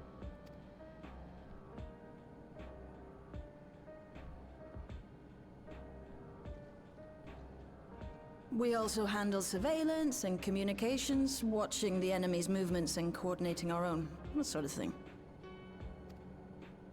And among all our activities, we spend a fair bit of effort investigating preservation. The organization credited with laying the foundations of electrope technology. From the soul management system to Everkeep's design, they're behind just about everything you see here. It'd be no exaggeration to say they made this realm what it is. But their magnum opus was without a doubt the power which was used to join Alexandria to Tural. Interdimensional fusion. It's also, I think, a lot of people. I've had fans, Final Fantasy XIV fans, assuming that this preservation is, if not run by, has members that were Asians, considering that their movement and involvement potentially in causing the etheric imbalance. Said power isn't unlike my summoning technique and the magic within Azam's crystal. Yet, though the effect is localized, to be able to fuse realities. Even with my knowledge, I struggle to conceive how it could be possible. Like, I haven't thought much on it until, like, just now, but, like, literally it's just us, like, in that theory is just, like, well, the key is a different thing entirely, but, like, the idea is not unlike a rejoining, I guess. But the fusion happens differently, I think, for a rejoining. Incidentally, the founders of our group, a husband and wife, were members of preservation at one point. But they opposed the fusing of worlds, and so defected in order to prevent it. While not entirely unexpected, given what we have seen, this is still quite the revelation.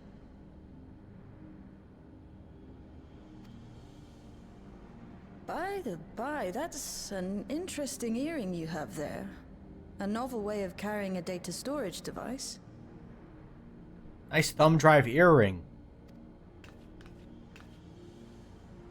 Oh, you didn't know? Well, as a precautionary measure against machine infiltration, we scan everyone as they enter. And when we scanned you, we detected a small quantity of electrope. Though it's been dressed up, that earring is a storage device and no mistake. Bought it from a shop here, did you? I love your floppy disk earring. No, it isn't bought, but inherited.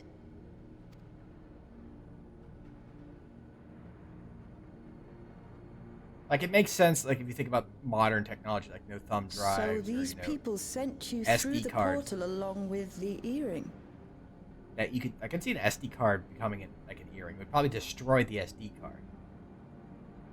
Maybe you could make it into an earring and have it still work. I just like the idea of going with the older technology where it's like a floppy disk. It's a floppy disk earring. I think that'd be funny. Do you know aught of them? Listen, Cryo. The husband and wife who founded our order. It's believed that they were Malala.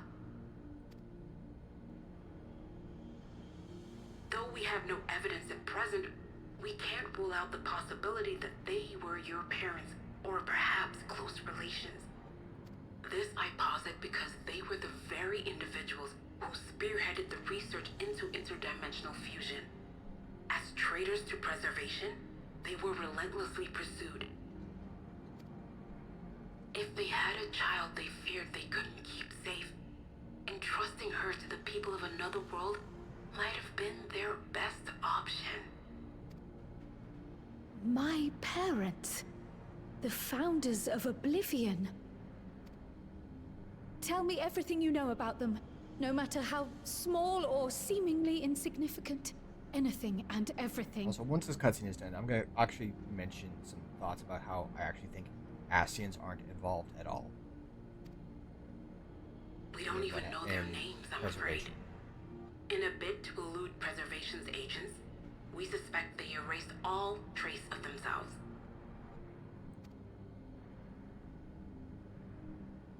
I'm sorry we couldn't be of more help.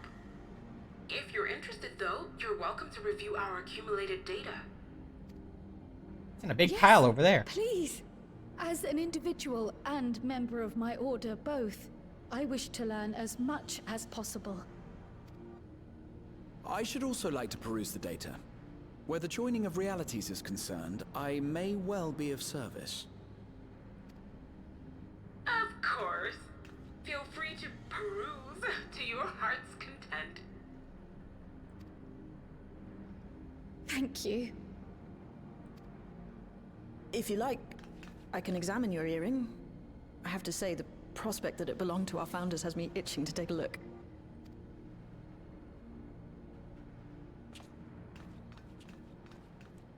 Well, I can't have a model where I don't have the earrings. So. I dare say we have enough eyes to pore over your records. Is there any other way we might be productive? Not right now. We're still waiting for Zeralja to make the next move. Alright, well, if you're not busy, Alice, say again, do you have your porksy? In that case, Alice, would you mind accompanying me? With your porksy? Gladly.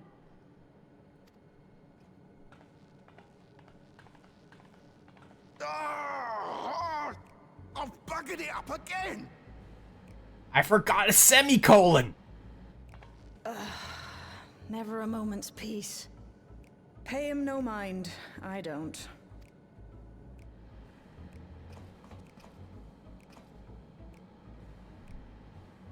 Oi, you two there! One of you give me a hand, would you? Don't matter who. 1, 2, 3, not it. I just remembered I have matters to discuss with Shay. Hey, you didn't even do the thing.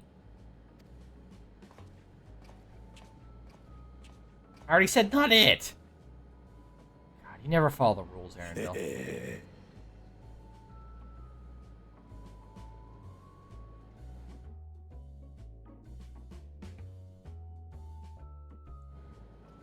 One last little thing about my audio thing, like maybe I should talk to another streamer or someone to kind of troubleshoot it at some point, because like my AC kicked on and the microphone spike didn't really happen because my settings, I think, kind of keep that from getting picked up.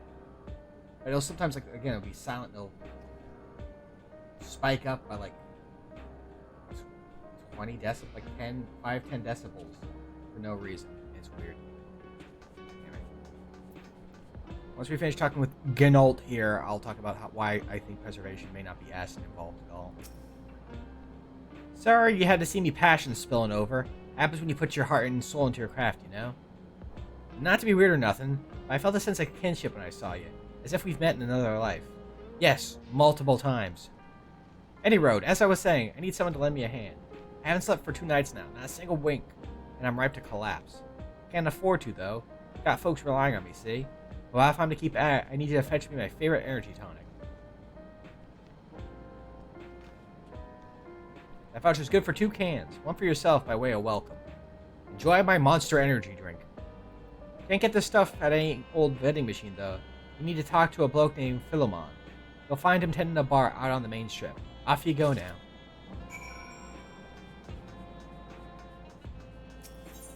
So the implication that people believe that the Ascians are part of preservation is because preservation seems to be, or is believed to be, the cause of the runaway, the event, the runaway lightning on that reflection, or something to that effect. Did I hit?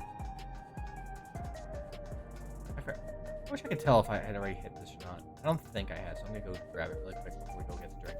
Let's just let me finish my line of thought anyway. So, the thing is, though, the thing that allows them to do this, that caused the was done through research of, like, the big thing preservation was doing was doing research onto the key for the interdimensional fusion. But that's not even that's not even theirs. It belongs to the Malala, as we'll find out later. And so I have a weird thought of, what if, like, maybe this is a situation of, there is a method to set a realm, a reflection in position to do a rejoining. The Ascians know how to do it. But what if the people of that reflection caused it themselves on accident?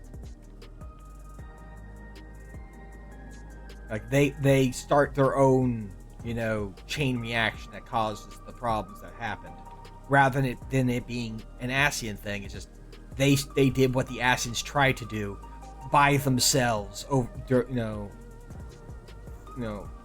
caused by the war over Electro.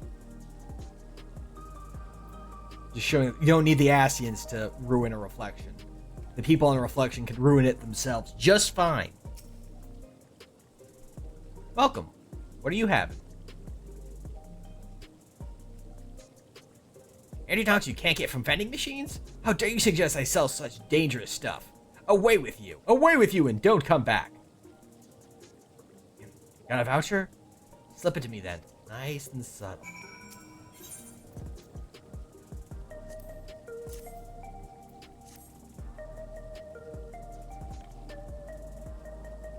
Ah, so you're collecting for Janalt. A can for him and a can for you, eh? I keep it in my secret box.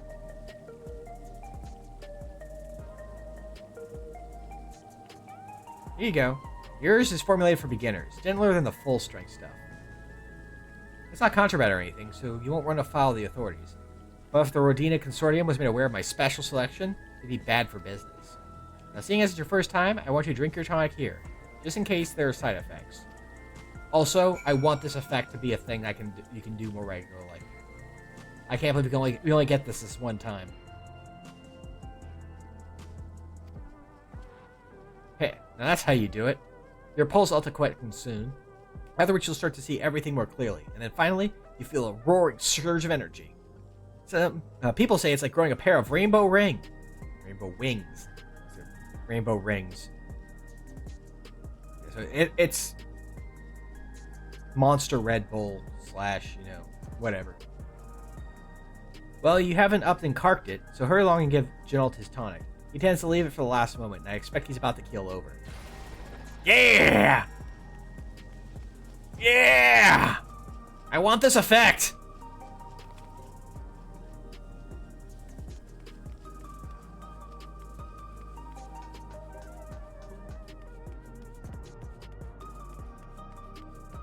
How we can get that as an emote or something.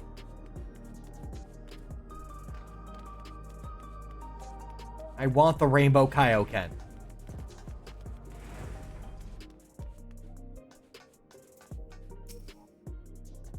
Head to the back room? Yes, I'm heading to the back room. Like, they already animated it. Give it to us as an emote somewhere. You got the tonic? Give it here, quick.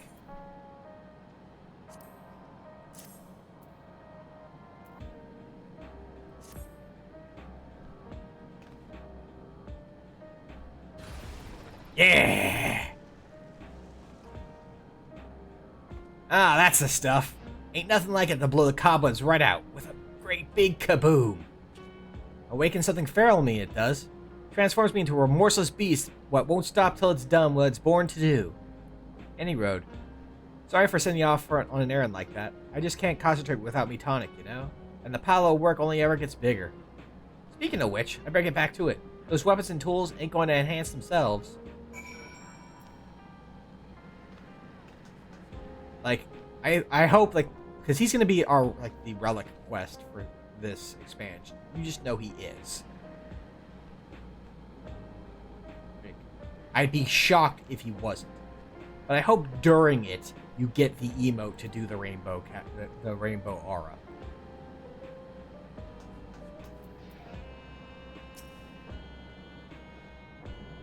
So I'll say, did you go see the kid with the pork steak? No? Why not? I've been meaning to ask about that Mamulja child. Could he be... Yes. In all likelihood, he's Zoralja's son. So you think so too? I mean, there's only the two Mamulja, and it's not like we're going with my headcanon alternate reality take where Jafarja is still here and is also female. But what is he doing here? Tending the bar. He was abandoned, the poor dear. We found him in the drift downs a few years ago.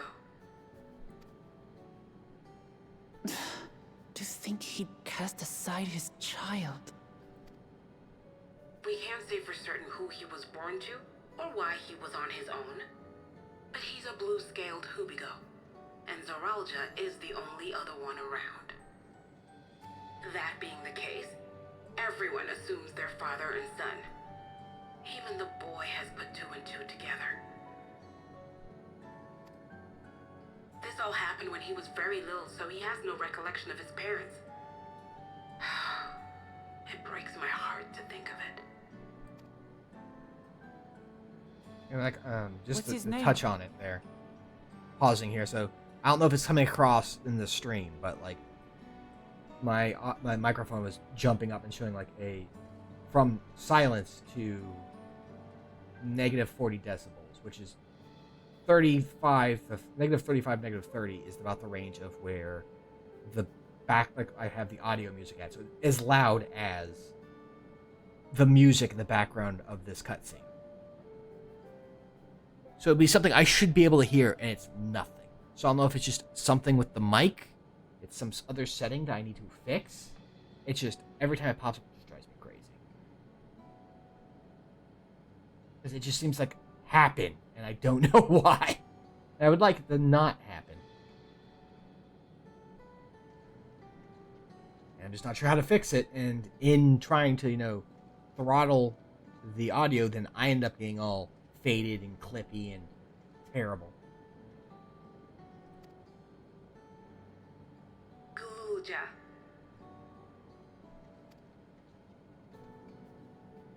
It was my hope that he'd grow up to be a man of principle, like his grandfather. It's a fine name.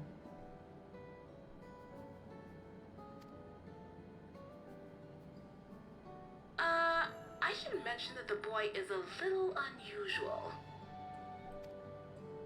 At first, I intended to raise him as my own. But just when I thought he was warming to me, he suddenly disappeared.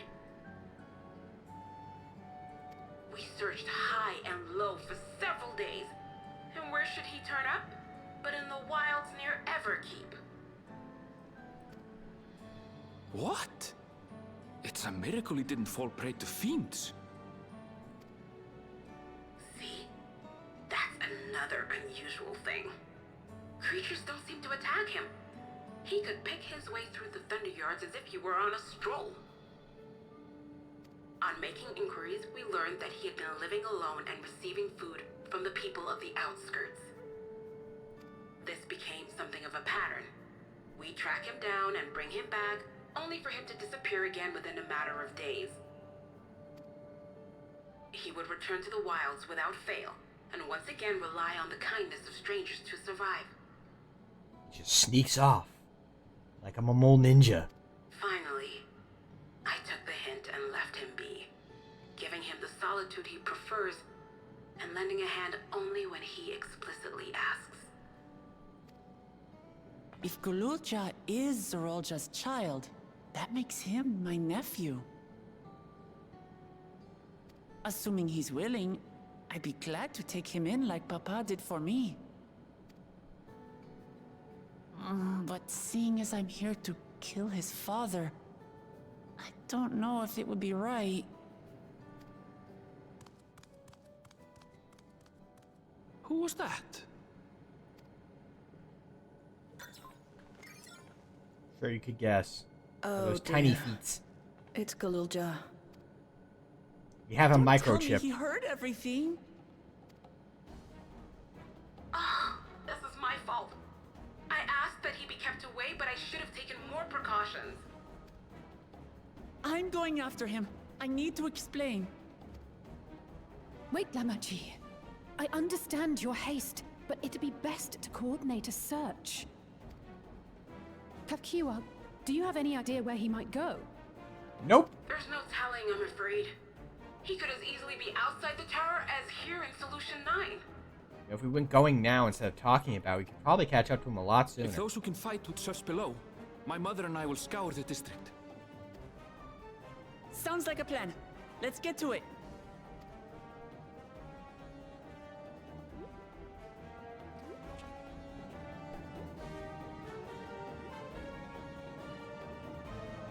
Right after these commercials.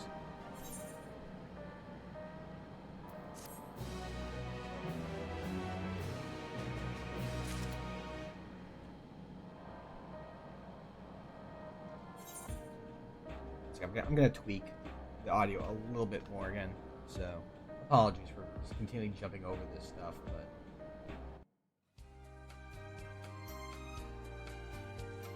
I figure, you know, if there's any stream where I can get away with doing these sorts of fiddling, it's these 14 streams.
I'm gonna play with something else a little bit here. A little active fiddling.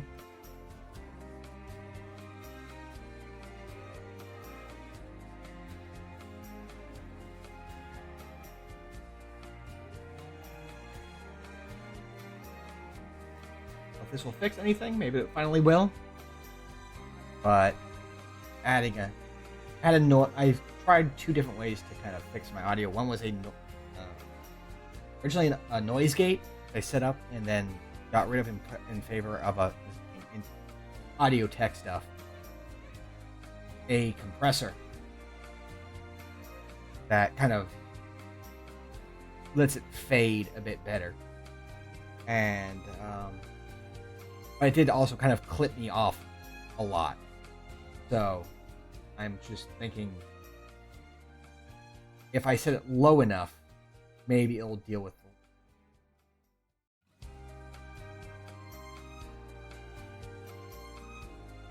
the little things. Kind of low, just down in the range where it will not.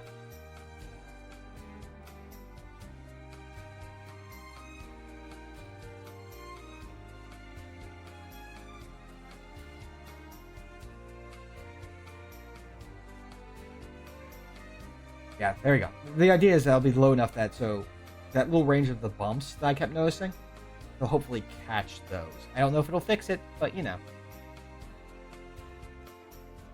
Once again, sorry for spending both my actively fiddling with stuff here. Just I'm in this again. September seems to be the month of getting stuff done, and I just kind of want to once and for all put some of these issues to bed since I'm already dealing with.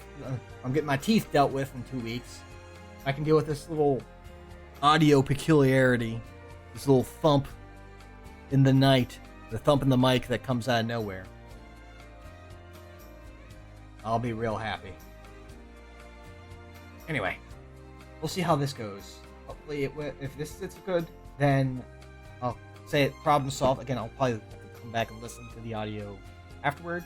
So just as a reminder for folks, if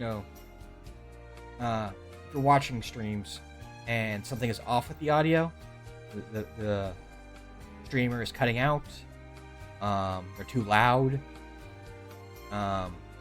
just the audio for the game is too quiet, too loud, things are choppy, cutting out, fading out too soon, let the streamer know. I think every other streamer I've watched has always, when they mentioned a similar thing, or they similarly like, oh geez, thanks for letting me know, because not all of us are gonna be like listening to ourselves actively on stream. I know I'm not. It would throw me off even more than I'd stumble more over my forked tongue than I already do. Like even worse than that clicking in SD Gundam, a Battle Alliance.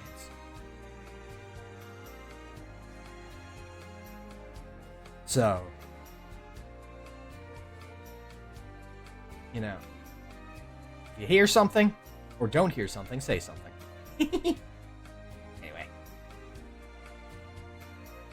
still got a good 2 more hours of 14 to go through, and I think we'll just kind of power through the next break. I was gonna say next 2 breaks. No, we only got 1 more before kind of the end of the evening, unless I go long. We'll just power through it to make up for us pausing these previous 2 times to fix these audio issues.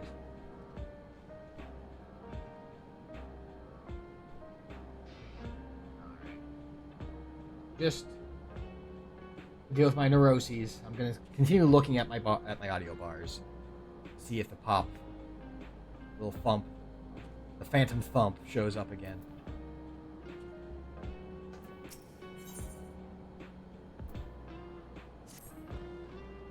If Galulja is inside the tower, we need to find him as quickly as possible. Even if he's used to getting around on his own, the wilds are still no place for a child. Agreed. While Kral and Raha continue reviewing the data, the 3 of us should devote ourselves to the search. Alright, let's head to the base of the tower and take it from there.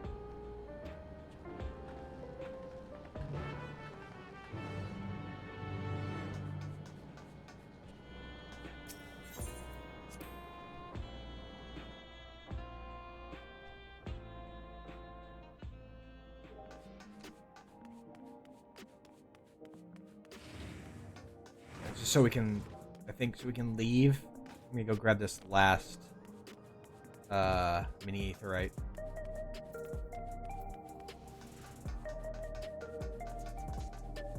I mean, because we could also just teleport to the information center and leave that way, but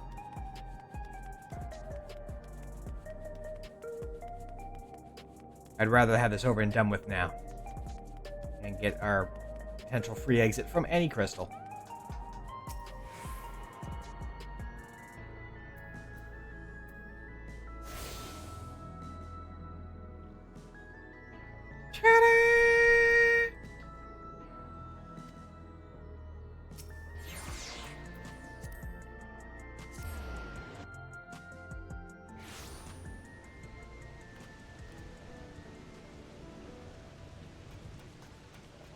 Alright.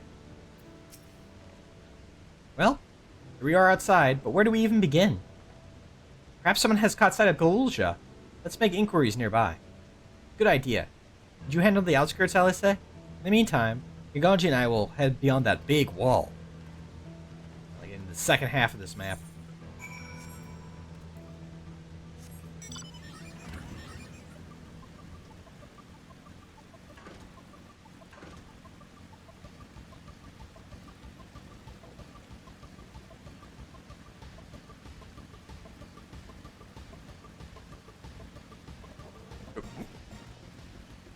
Ran right into a fence. I'm good at driving.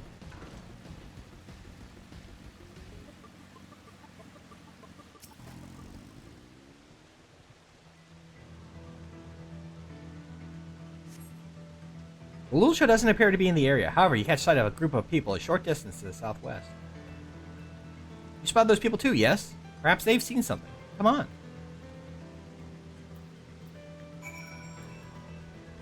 Of course, off stream I'll go grab all the aether currents that are over on this side of the map. I think it actually was blocked off earlier. I didn't actually bother to check. I vaguely recall it from when I was my first character. I couldn't just come over here and check stuff out.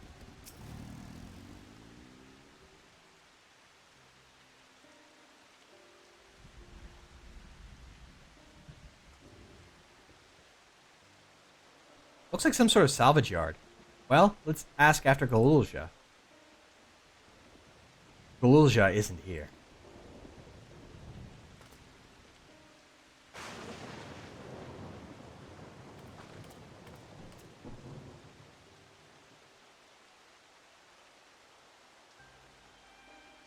You know the boy?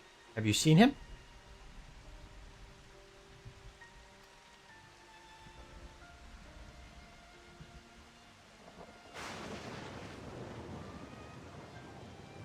Oh, forgive me. I didn't know you were... No offense taken. My name is Tapu. My eyes may be useless. My ears are sharper for it. I can recognize people by their footfalls, including Galulja.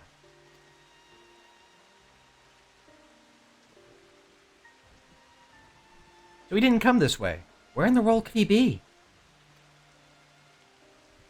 I do not know your voices. Who are you to Galulja, and why do you search for him?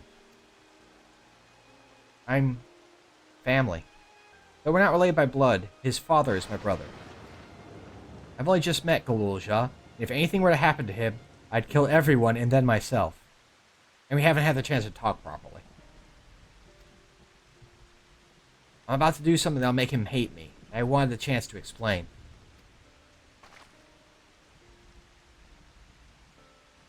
His father is your brother? Then that means you're... Yes, I'm Wuk Lamat, Vow of Resolve of Tuliolal. And I've journeyed here to bring my brother Zorolja to account for murdering our people and our father. When all is said and done, Galulja may want nothing to do with me. Nonetheless, I'll always consider him family. I'll always be there for him, and I want him to know that. It tears you apart to do what you must. The quiver in your voice tells the tale. Galulja was headed south. There, he has a place that is as close to home as he knows. Find and bear your heart to him. But he in turn bear his heart to you, accept and respect his wishes, as Queen Sphene respected ours when she granted us a place in her realm. I will. Don't worry.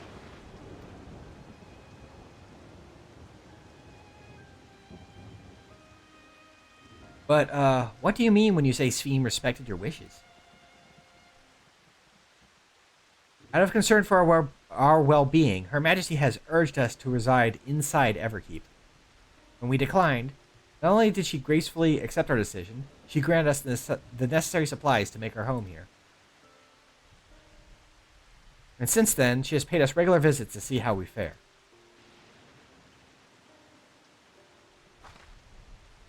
That sounds like Sphene, all right. Well, thanks for telling me about Galulja. I'll find him, and then we'll have a good talk. Let's continue south, it seems. Huh. Say let's, we continue. Let's keep our eyes peeled as we make our way. For Aether Currents.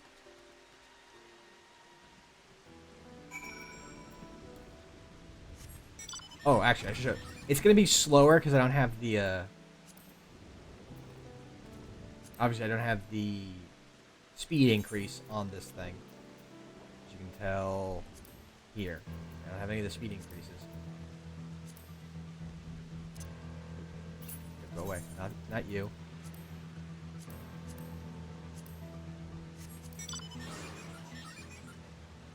This bike is Gaganji coded color-wise. Look at this sucker. Unfortunately, it has just the default traveling music, which kind of blows. Anyway.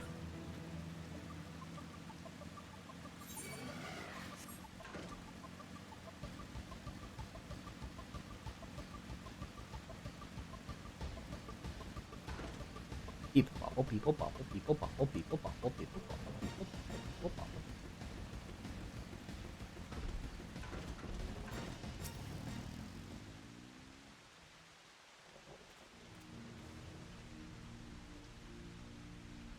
It's a town.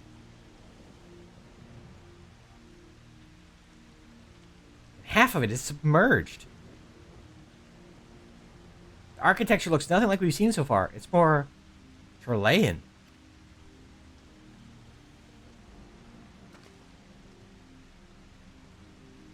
Charlexandria. Ah, there he is, among the ruins. I only caught a glimpse. There's no mistaking that tiny silhouette. Let's hurry after him. It'd be a disaster if a building collapsed while he's inside.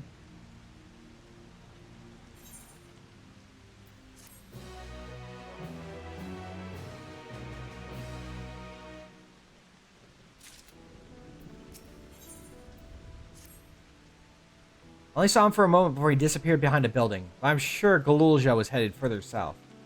I'll contact Alice on Link Pearl and let her know to join us.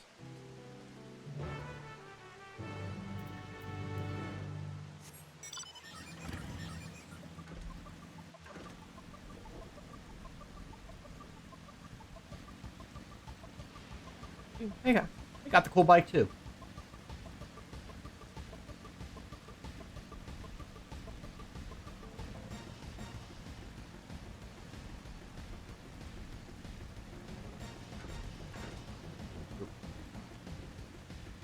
This was Hell Divers. I could fall into there and it'd be a problem.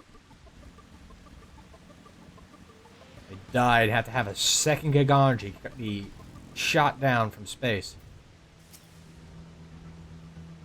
This is the area, but the canals and the debris, the canals and the debris make it hard to get a good view. Let's split up and search. You can head into the canals. I'll make my way through the streets. When we find Galulja, let's watch from a distance until he gets to his destination. Wouldn't want to startle him and cause an accident. In other words, another tailing mission. Hooray!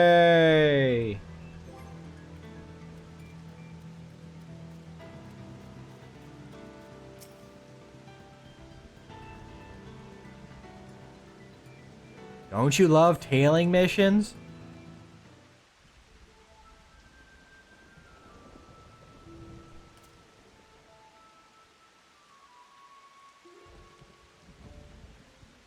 You know, I'm gonna try something goofy with this one because I saw someone do it as a meme in like art. I want to see if it actually works.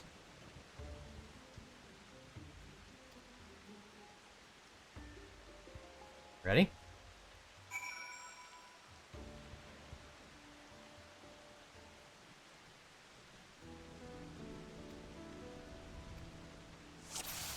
We may fail the mission, but I think it'd be very funny to do this.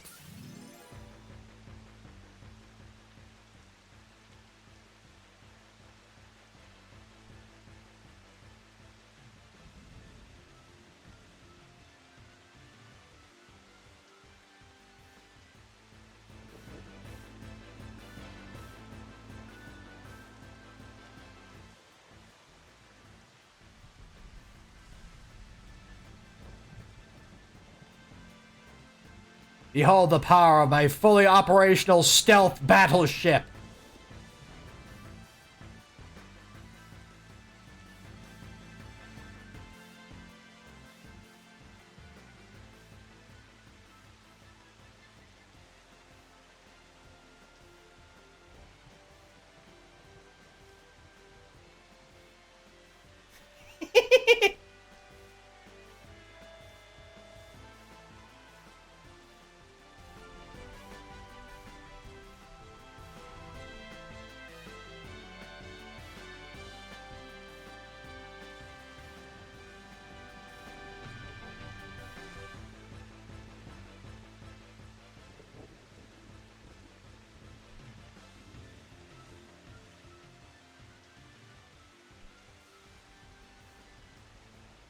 Also, listen to the Final Fantasy IX battle music.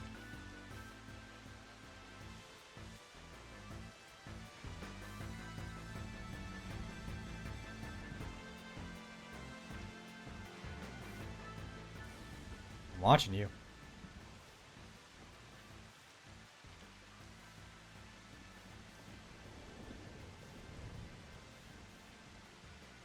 Hi. I was trying to see where my character is on the model. I can't see him. Oop.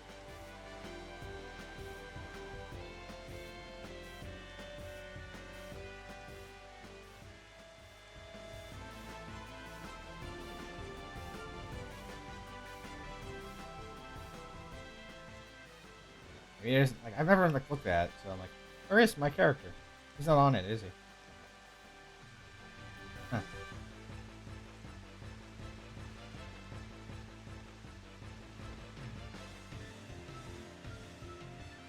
No, we haven't stopped. Let's take a look at, because I never actually like stopped and looked where my character is on the model for this, because I know for the other one, which is this one. Where are you? I have the other one. Where'd you go?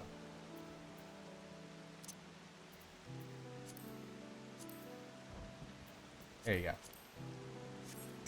Cruise Chaser, you're up there. See?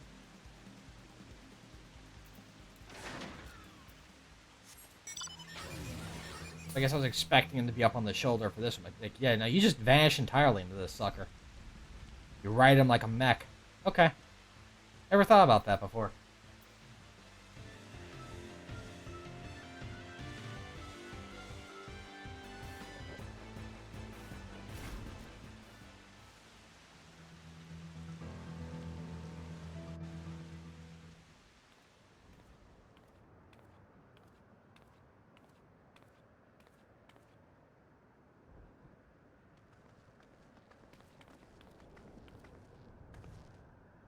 He's come a long way on such short legs. It's a relief he didn't get hurt. What's here, I wonder?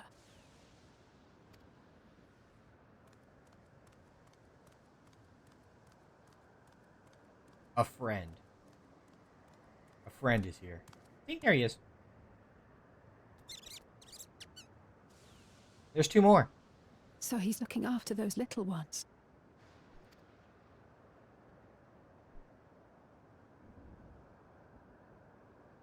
Gululja. Not another step! And then another friend. A sentry? Run, Gululja, run! You know the boy. Who are you?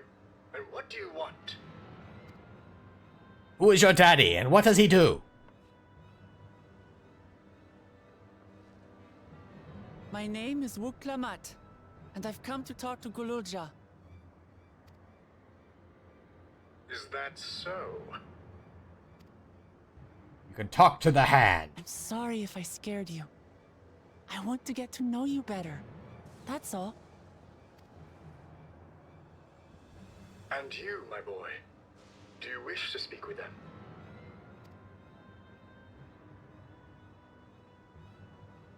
I heard them talking. She said she's going to kill my father. Villains! I will deal with them forthwith. Rock'em sock'em robots!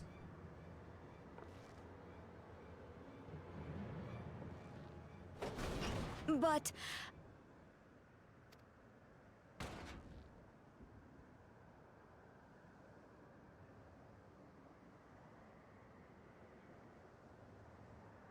I want to get to know her too.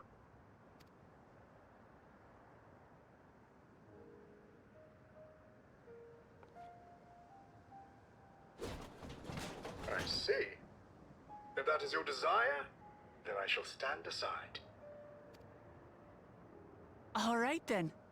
Let's talk, you and I. Lots.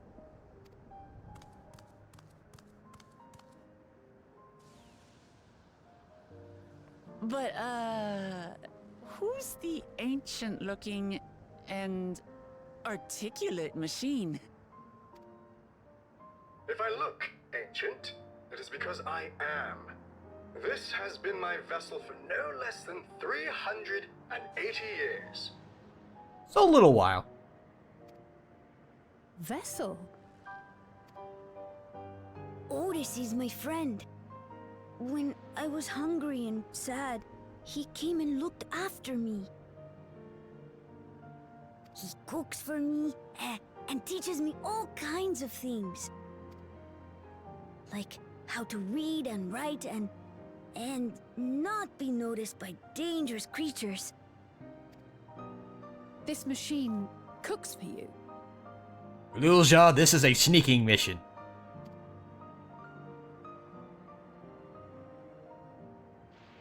I like that Captioner took Galulja and wrote it as Little Joe. Ah! How remiss of me. I had neglected to introduce myself. Sir Otis Valona, Lord Captain of the Royal Knights of Alexandria. At your service. A very unique take on, this is supposed to be, I believe the idea is, and a lot of people I think are in agreement of it, this is the Steiner equivalent. This is Rusty. The Rusty Bucket, and he literally is a Rusty Bucket. He's an old robot. You're captain of the Knights?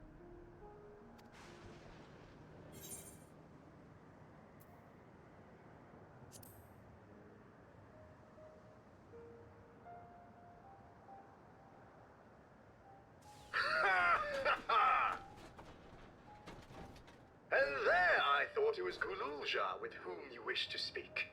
Not that I'm averse to taking a walk down memory lane.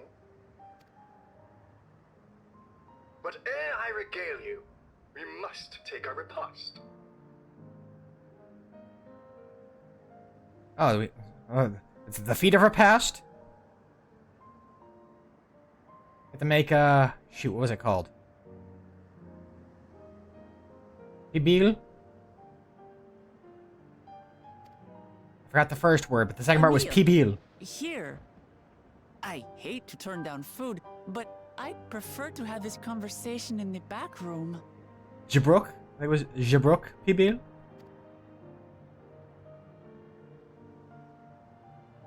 Please, I'm really hungry. All I've had to eat so far is one Tic Tac. All right, all right. A repast it is.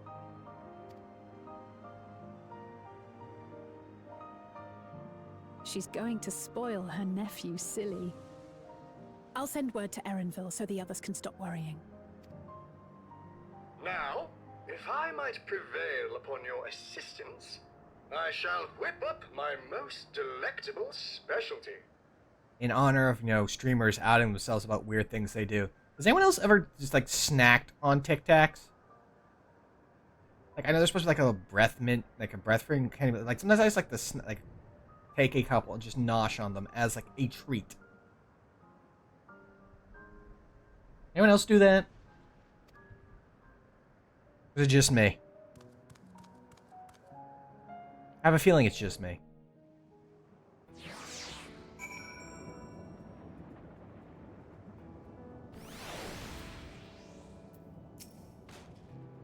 So, my new friends, I would enlist your aid in procuring the ingredients for our repast. After all, the most enjoyable meals are those we make together. We're happy to pitch in, of course. What ingredients did you have in mind? First of all, some yam and pumpkin. The people of the outskirts should be able to share their harvest. Should be willing and able to share their harvest. If you and Galulja could go and speak to them. Sure. I'll ask for the cast-offs too, as usual. As for Gaganji and Alice, I would be obliged if you could procure some woolback meat. The creatures can be found grazing on the slopes out of town. As beef is less readily available, their flesh makes for a good substitute. That of the younger ones especially, as is more tender and less gamey. Consider it done. We'll be back with the meat before you know it. Thank you kindly. In the meantime, I shall see to other preparations.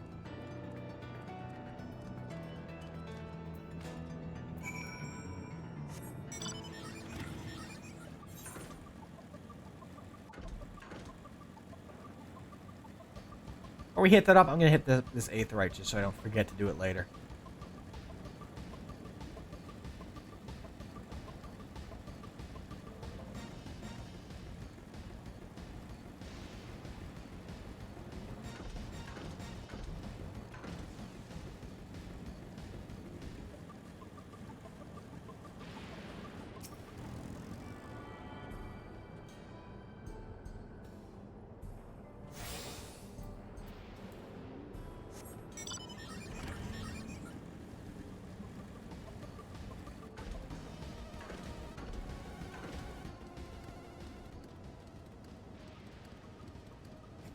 Super wheel, away!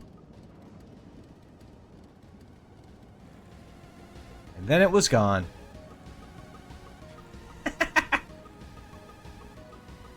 That is the mount for completing the current Savage Raid. You get to have one of the wheels that, you know, that the shoot, what Gundam series did they have those guys in? I think they're in they're part of Zaft. It's from one of the series I didn't watch. So, probably like Seed.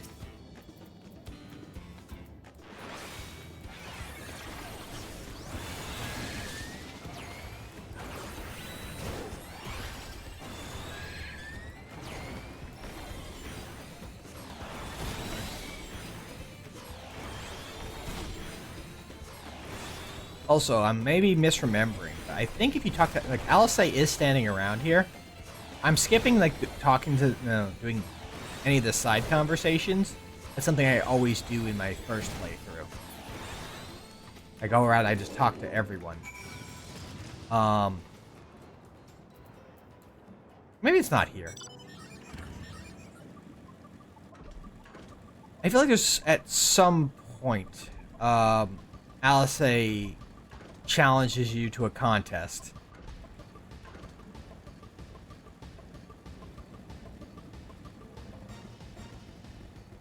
Who can get the meat, more meat sooner, or something like that. Maybe I'm thinking of a different bit entirely. But, I think it's solely in the side quest, like the little conversations you can talk to the NPCs. I do in the main, in my original playthrough, but I'm skipping doing it here, because that'd be so much more reading.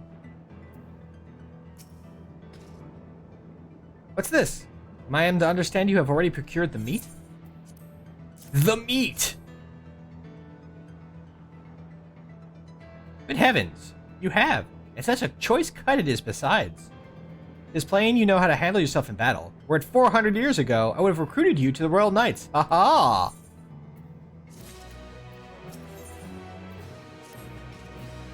Once Alice brings her portion, we shall have a glorious bounty to satisfy growing younglings like yourselves. Indeed, I expect there will be ample leftovers to share with the good folks of the Drift Downs. They always appreciate a warm meal. Now, seeing as you completed your task so quickly, I have another request to make of you.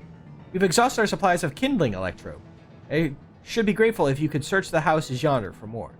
In the Old Kingdom, electrobe rations were issued to each citizen. While small, fragments may still be found here and there.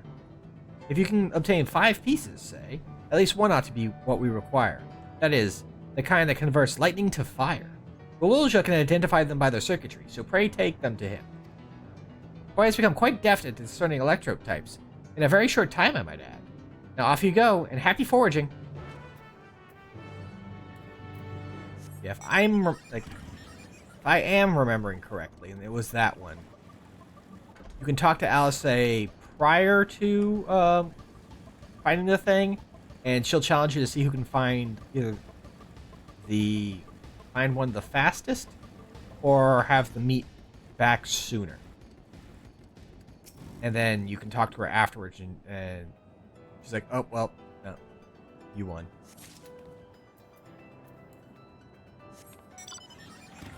Kind of dejected about it. Understandably so. Keeps trying. Bless her heart.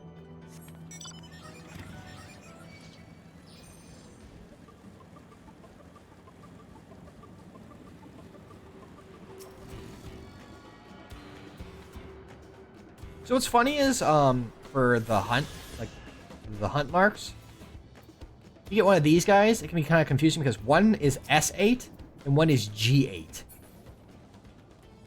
For sword and gun. And sometimes I've had circumstances where I completely, like, missed it. Like, okay, I hear here I need to kill, like, two or three of them. And here they're all together, and it's like, oh wait, no. Only one of them was the one I need, and the other was the other type. Oopsie poopsie. Oopsie poopsie pumpkin pie.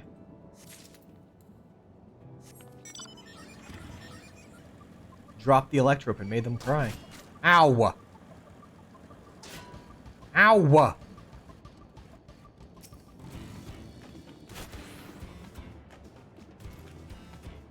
One last shot just to screw up my pickup. How dare.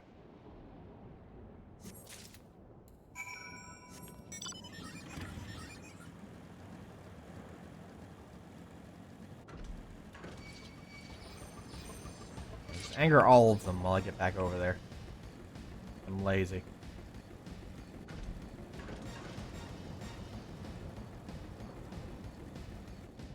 Just double check for my own sanity here. Okay, well, yeah, there you go. Is to get the meat and bring it back first. She challenges you if you talk to her, and then here you go. Oh, well, I thought I was done first, but dang it, you were actually done and gone off to do something else. Otis says you have electro for me?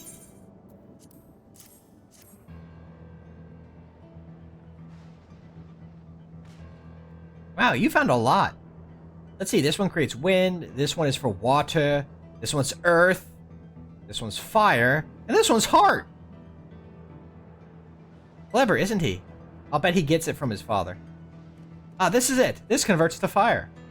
It's absorbed lots of lightning. We should be able to kindle a flame easily. Thank you. Thanks to your kind assistance, we have everything we need for our repast. You have done your part, and now I shall do mine. I bid you relax, my friends. The meal will soon be served.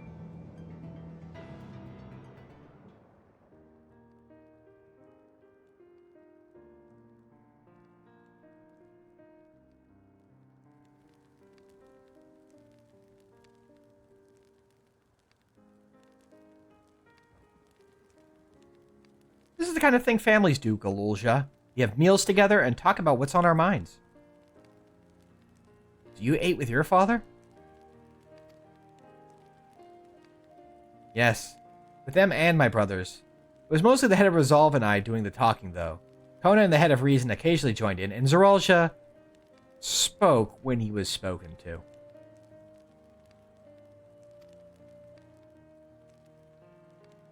You said that you have two papas. Does that mean one is yours and the other is my father's?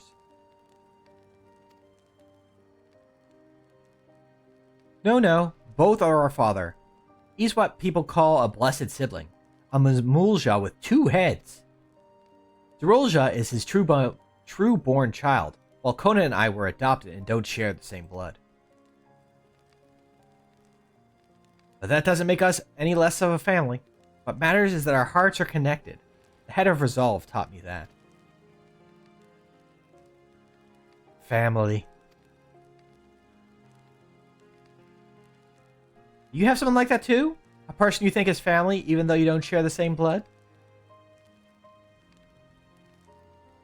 That's a good question. What about you?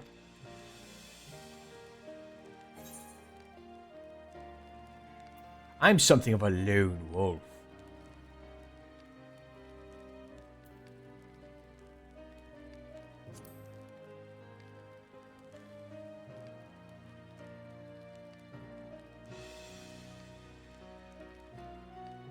You must be strong. I don't think I could be alone like that for long.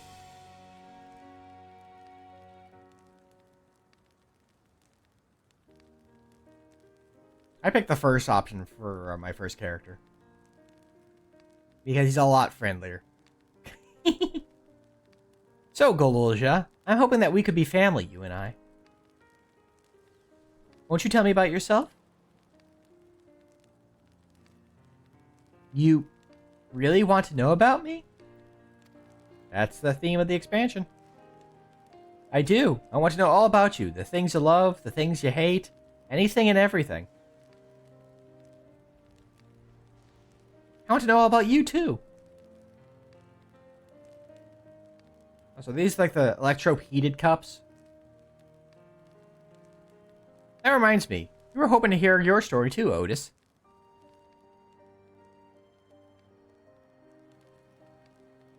As you wish.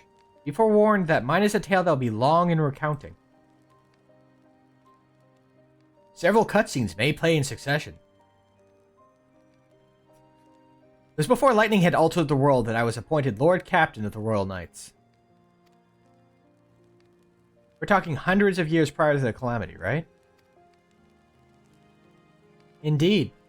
Earlier still than when I assumed this mechanical form. 454 years ago, to be precise. Then, you used to be a normal person? Oh yes, I was once flesh and blood like you, and I proudly served as a Knight of Alexandria. So rather than a machine that behaves like a person, you were an actual person? How is this possible? It is only natural that you are confused. Hear my tale to the end, and all shall become clear.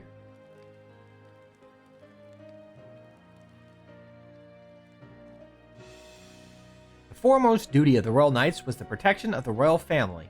In my time, that was their Majesties the King and Queen, and their only child, Her Highness the Princess. By then, every nation on our star was embroiled in some manner of conflict over Electrope. Thus was our kingdom drawn into war with its neighbor. That war was the catalyst for the great calamity that altered the environment.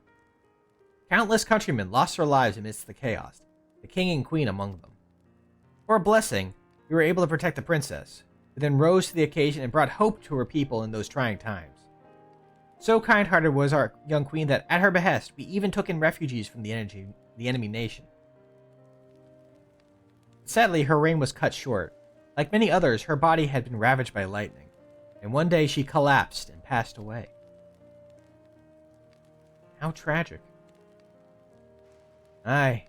Neri was there a citizen whose eyes remained dry, and many a moon was spent constructing a great tomb worthy of her memory. Yet I clung to hope still. While Her Majesty was on her deathbed, the kingdom's finest scientists had successfully extracted her soul.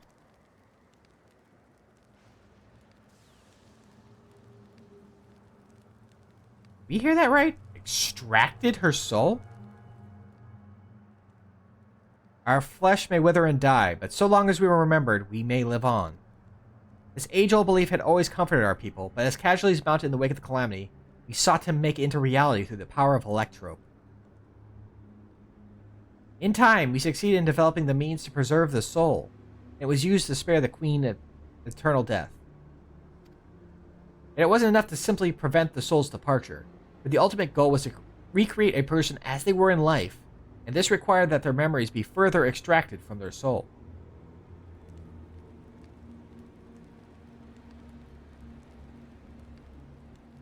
It took many more years of research to make this possible, by which time I had become a gray old man. With my days numbered, I did not hesitate to volunteer myself as a test subject for the procedure. So it was that I attained this vessel. And by my successful rebirth, I paved the way for those who are recreated from the memories of the departed. The Endless, they are called. If your tale is true, then the queen that your people brought back to life...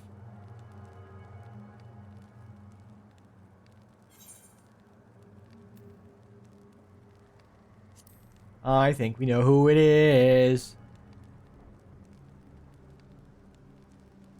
Oh ho, so you know Her Majesty as well. My description of her boundless kindness must have paled in comparison to what you no doubt felt in her presence.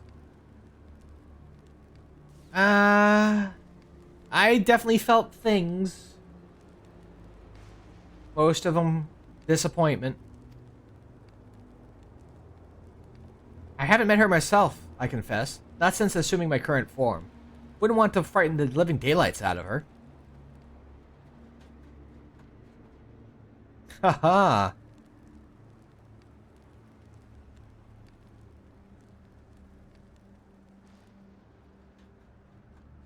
Once again, haha.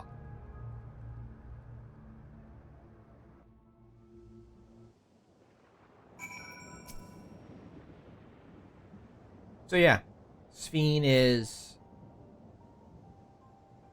So the whole concept here is that, and this is going to become a point where especially with like Otis here, and with Sphene, they extracted the soul and memories and put it into a new body. At least, that's how it is with Otis. So, is this actually Otis? I would say more so than, you know,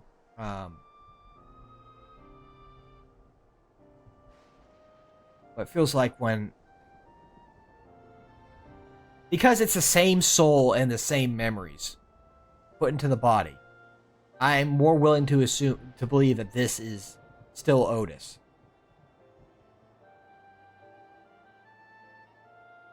Compared to my whole issue with the regulator, where, you know, someone dies and a new soul is put in because theirs was, you know, released or whatever at the point of death, and then the memories are rewritten over it using the regulator.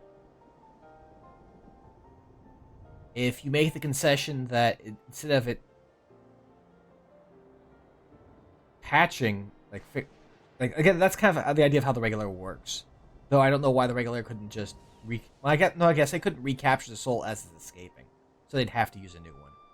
No, because like I was in my thoughts about it, last time, I was musing on, well, what if it just repaired the soul?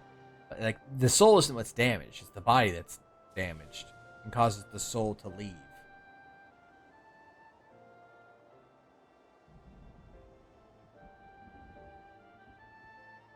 So, again, so I would say this, I'm more willing to believe that this is still the actual Otis rather than the people who revive through a regulator. Since it's a new soul with someone else's, you know, a clean soul, but with your memories written over it. So it's not your soul anymore. It's a scrubbed version of someone else's soul. Anyway, the Endless. So all this time, Sphene wasn't alive? She lives, yet she does not. It's admittedly a difficult distinction to make. Having inherited the memories of a departed soul, an Endless feels, thinks, and acts precisely as that person would. In that sense, I believe they are alive. The Alexandrians know this, right? They can't have gone unnoticed that Sphene is perpetually youthful. No one really knows about the Endless. People who wear regulators don't even think about death. Everyone sees the Queen doesn't change, but they just accept it. Meanwhile, everyone else just disappears.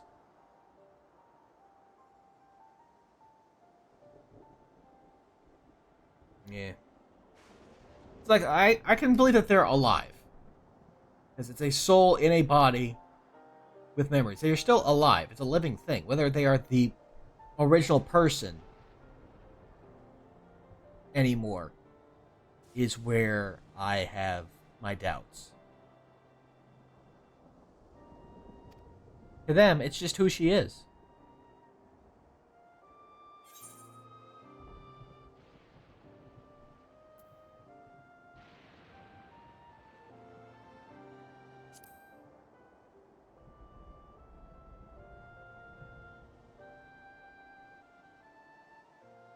While there should be as many endless as those who have died, I believe they are limited in where they can exist. Queen Sphene is unique in her ability to appear before you. Strictly speaking, I myself am not an endless. They are created using memories extracted from a soul, but my entire soul was placed inside a machine. So yeah. Being inside a machine makes you different. How?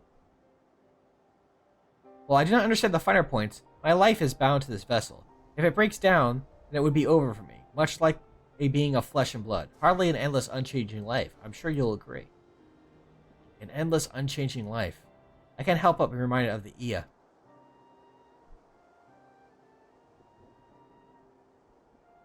Did Kakiwa and the others know about all this? Considering their extensive intelligence gathering, I'd be surprised if they didn't. For now, let's share what we've learned with Kral and Raha. I can't help but have misgivings about this.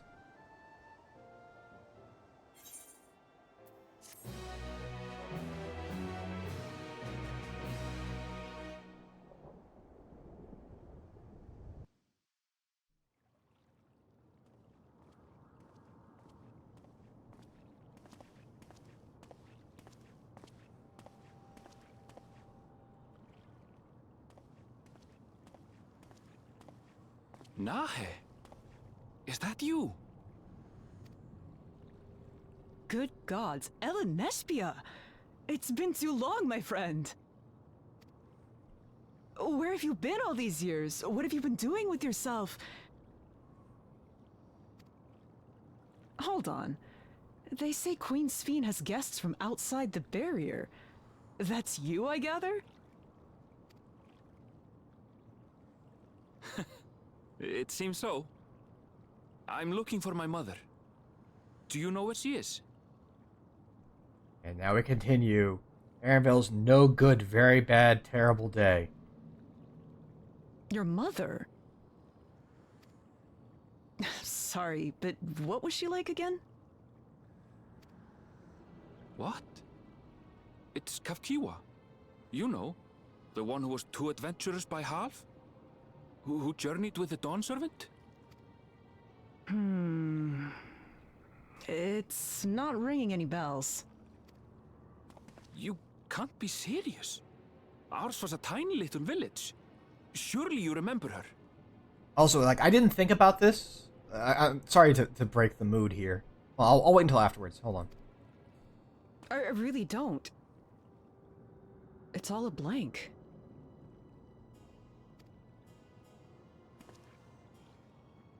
Is anyone else here from the village?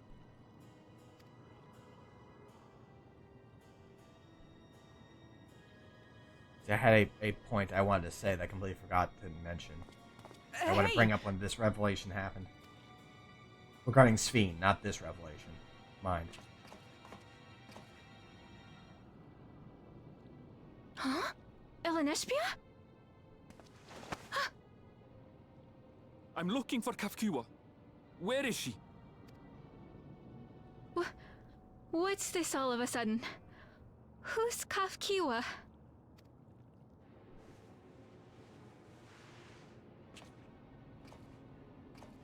Like, this is a pretty good scene because literally, you know, this cannot be. By paying attention and knowing how things work, you absolutely realize what's going on here.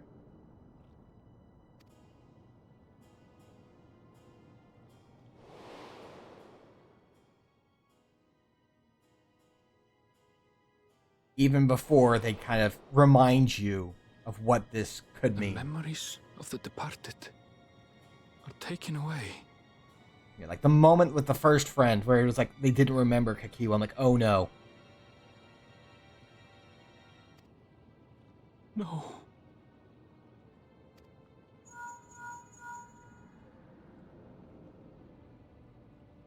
Meshbir, where are you?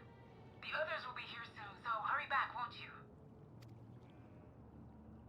Do you hear me? Say something, would you? Who are you? You know, so I had a random thought actually when I was like playing through this again, like how she seems to know everyone and knows everyone's name. As an endless, and again the memories are like I was wondering before we learn about the regulator, and apparently she probably has superior access to it, like the memories in the system, because she remembers people who are passed away, as we realize here, like she knows who Kakiwa is, despite the fact that, you know, the implication here is that Kakiwa is dead.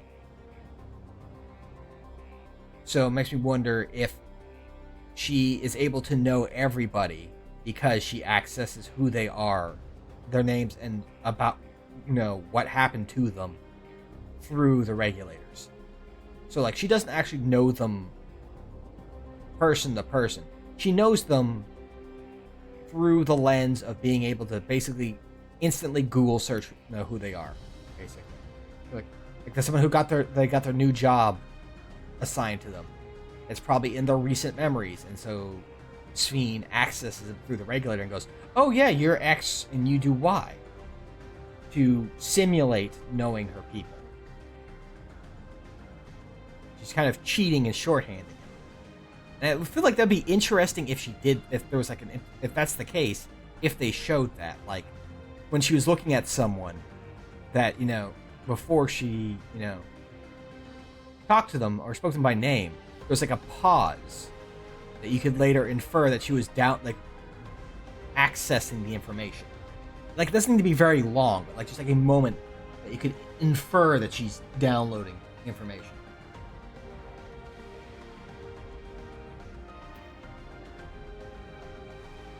Off from the regulator.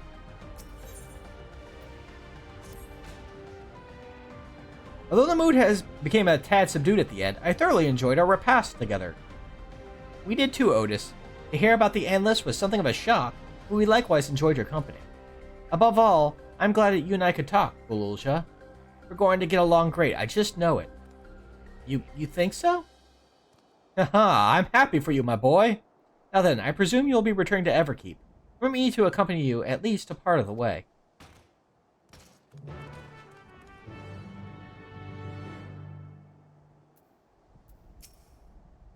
About Sphene, it doesn't matter to me if she's an Endless, whether she's alive like you and me or not. I've seen enough to know that she has a good heart. Again, questionable. What worries me is the burden she bears. We still don't know what it is. I expect there are things she can't tell us, not with Zerolja watching. At the very least, I'd like to know what the Endless are to her. Sorry, I didn't mean to delay us. I just felt the urge to share my thoughts with you. Oh, on the way back, let's make a quick stop at the Drift Downs. I want to tell Tapu how it went.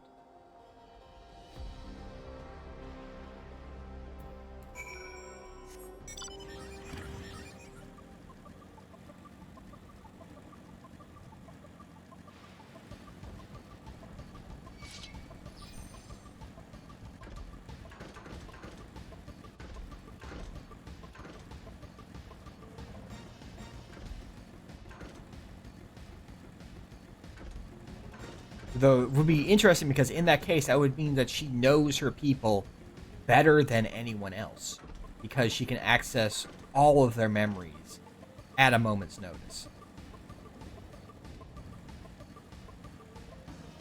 Which I guess would give her a deeper, like a deeper sentimentality and care for them. But I would feel like if that were the case, be all the more reason why I feel like she would want to, potentially should be doing more than what she does when, you know, given the circumstances of what Zerulja is doing, and with us coming in and potentially having a different way to handle things, perhaps. Maybe the way to put it. I don't know.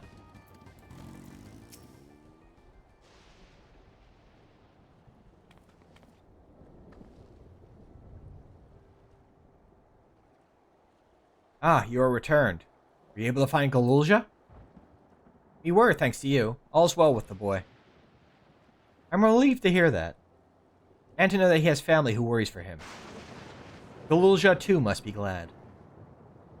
I hope so. I'll try not to rush or force anything, though. It's for him to decide what I am to him. My, what a pleasant surprise it is to meet you in these parts. Sveen, what are you doing here? Visiting my people. Are you doing the same, perchance? I suppose we are, yes.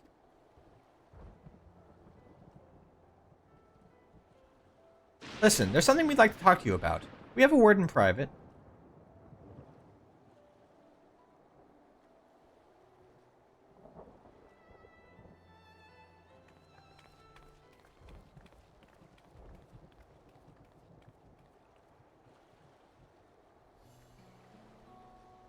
After the ads, of course.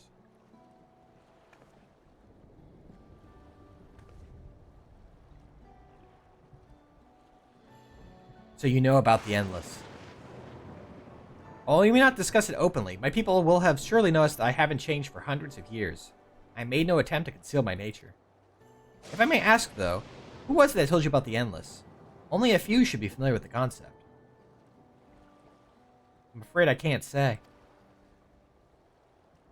I bear no ill will towards this mystery individual, lest that be your concern. I'm merely curious. Tell me, Sveen, you care for your people, that much is plain, and I assume you care for the Endless, too. Earlier in Everkeep, there was something you wanted to tell us. Was it to do with them?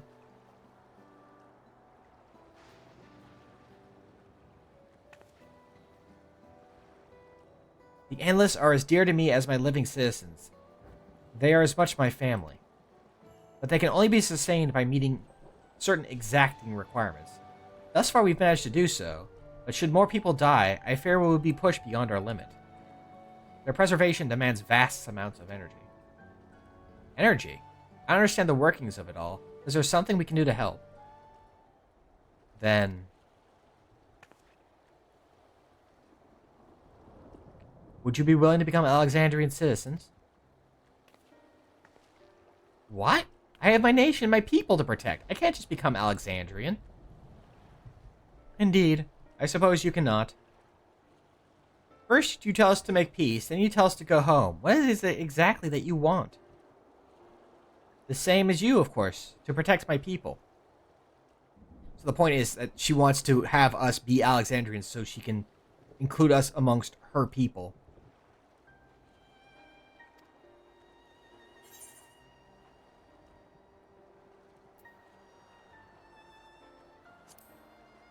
What's about this energy you're talking about?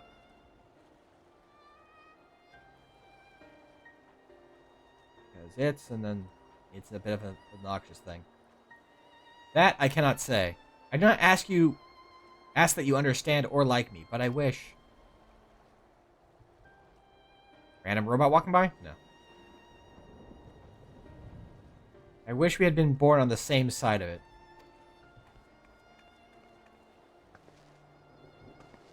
Hey, what do you mean by that? Wait, Sveen!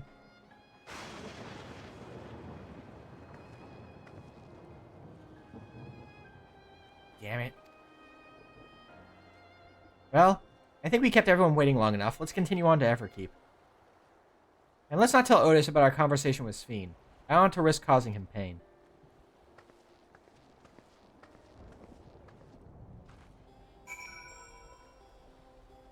Like, some of the things she's saying does make a bit more sense with the after-the-fact context. Like, I understand why she's saying that she wants us to become citizens.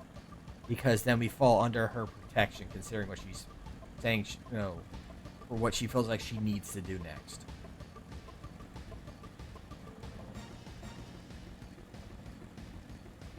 She wants to make part in us or them. She wants to make Wook Lamont and our crew part of the us.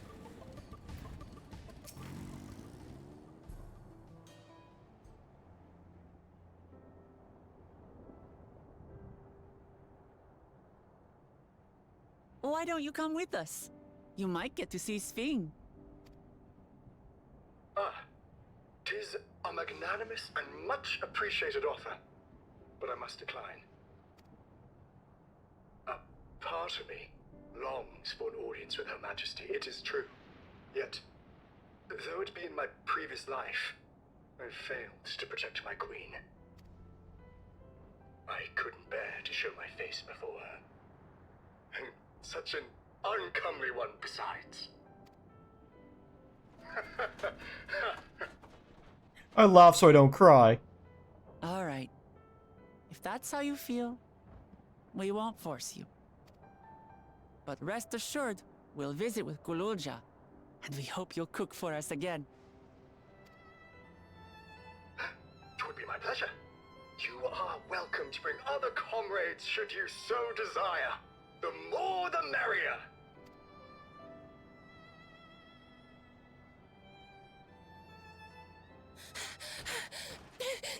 I've been looking all over for you.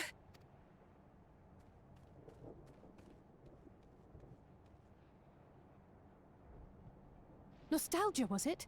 What's the matter?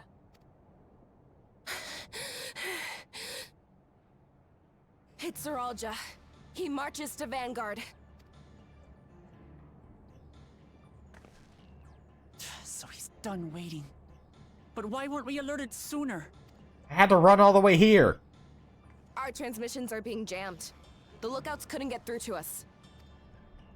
Only one raspberry. Only one man would dare give me. Clay is at Vanguard too, but I can't reach her.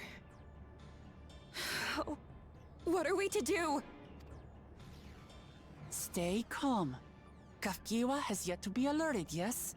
Take word to the back room as fast as you can.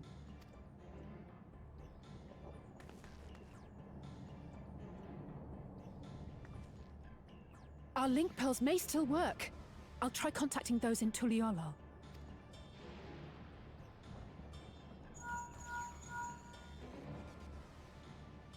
I would figure they aren't blocked Otis, because, I need you to keep Gululja safe. like, link pearls are new in Tuliolol. They wouldn't know how to jam them. They aren't Garleans.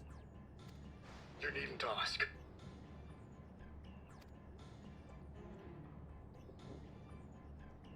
I want to go with you. Absolutely not. A battle's no place for you. Gululja, the people of the outskirts must be evacuated. For this crucial task, I require your assistance. Remember, when battle is at hand, anything can happen.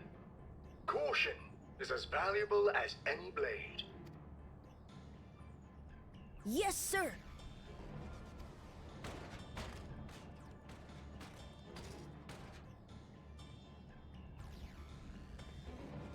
I managed to get hold of Alphano. He'll inform Kona. Good.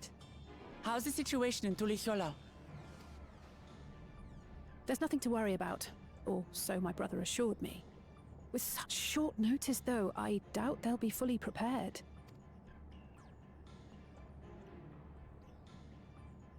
They'll be ready, I'm sure of it. The vow of reason is not to be underestimated.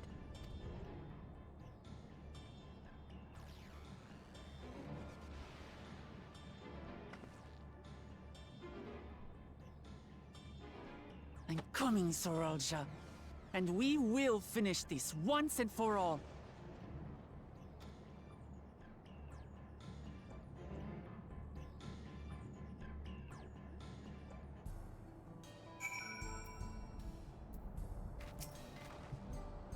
It's the moment of truth. We have to hold Zerolja here.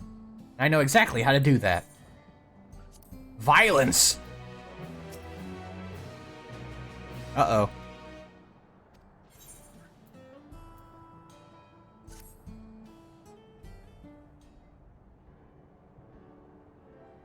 Before we get going, I have a request to make of you. When we confront Zorolja, you must let me face him alone. Ah, the Dragon Ball method. What? No, that's far too dangerous. Why put you at such risk if we don't have to? We have two priorities. The first is to hold Zorolja within the dome and protect Tuliyollal. The second is to free Wakawe if she's been captured. To make sure we succeed, I need to play the worthy foe for Zorolja. If I come at him with help, he'll likely lose interest and proceed with this attack on the city. That's why it needs to be a duel. Even if Tuliyollal has been prepared this time, it's true that it would be best to avoid another battle. And failing that, we might at least weaken Zorolja. Rest assured, I'm not going into this without a strategy. Our time in the Dome has given us invaluable insights into Alexandrian culture. The use of regulators, for one, the secret to Zorolja's strength. And you mean to... That's right, if I destroy his regulator, then he'll be unable to draw upon souls. We'll see how much he wants a duel after that. So, will you leave Zorolja to me?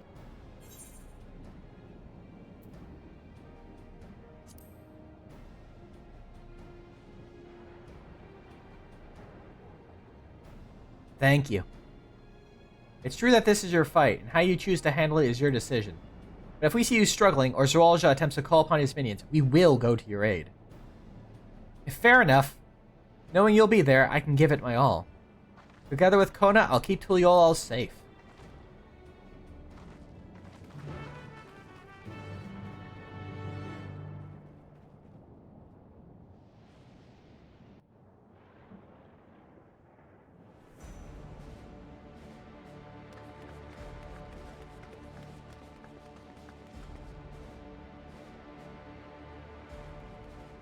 Zorolja!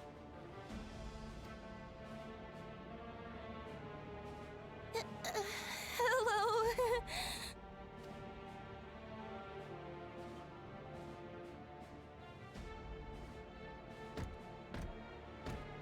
You disappoint me, Uklamat. We are foes, yet you had my admiration for defeating Father and claiming the throne. But instead of coming for me, you gallivant with the resistance. Do I intimidate you? I mean, you look like one of those whatchamacallits from Halo. What's the term? Like, I know what the word again. Once again, word is like tip of my tongue. It's split in half on both ends of my forked tongue.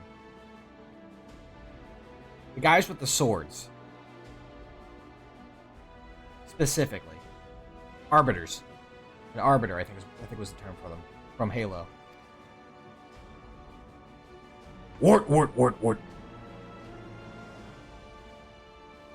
I am here, brother. I did not run, nor hide. I have come to kill you. So there. Let her go. Your quarrel is with me. And will you settle it one-on-one, or call upon all and sundry yet again? I'm gonna actually pause in the progression of this at one point, because it's kind of the ending point for my fan-twisted theorycraft fanfic approach to this. Not that it would make any difference. No. Like Papa did, I'll face you alone. Really? You believe you stand a chance? Have you forgotten how it ended for Father? I remember you couldn't win without relying on other people's souls.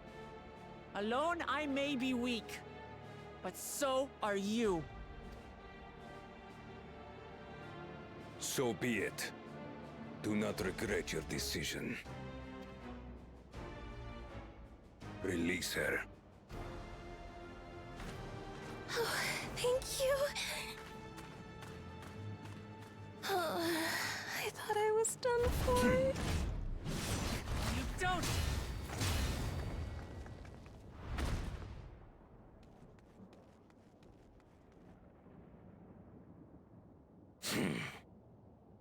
Had you let her die, you could have dealt me a telling blow.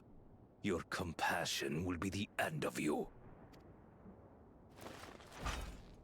I'm not letting anyone else die.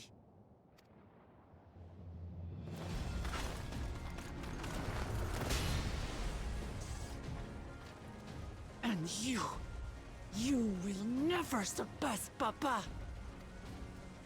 But I have. With these very hands, I slew him. Said the trigger words. His body may be gone, but his spirit lives on in us. The Yokui's delusion is catching, I see. Learn about the Yakui. Learned that from the Alexandrians through the dreams. It's no delusion. Papa's love for Trujillo Good gives job. me strength even now. Ah! Come, let's get this over with. For my people and Sven's. Though I guess, to be fair, him bothering to learn about the people was kind of his drawback here. Like, in the first half as well. So, of course, he would learn about his own people. Now that he has actually has a separate amount of people to learn about on top of the original. I guess, something like that. How gullible you are. All of this is Fiend's doing. Her objective is to harvest all life outside the barrier. Our interests happen to align, hence our alliance. And why she wanted us to be Alexandrian. Because then she would, that would count us as not part of the outside. Making us instead of them. Sven would never do that. The King of Resolve speaks the truth. How did she...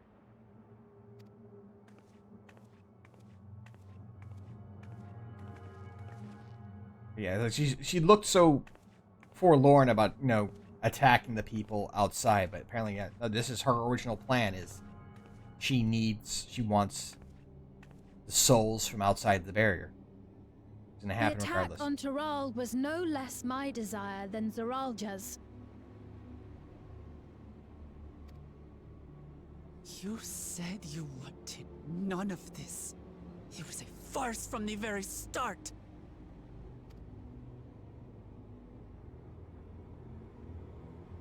Yes, I used you. So it was all just a lie then? What you said about loving your people as family? About wanting to see them smile?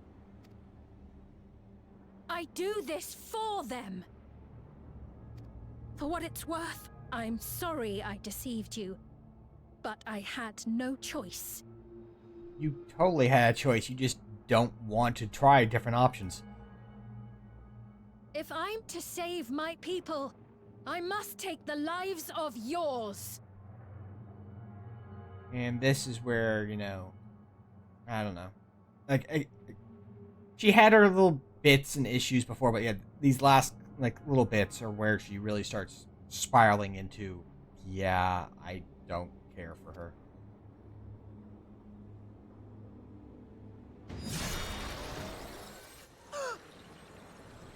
Behold, Wuklamat, the benevolent Queen Sphene.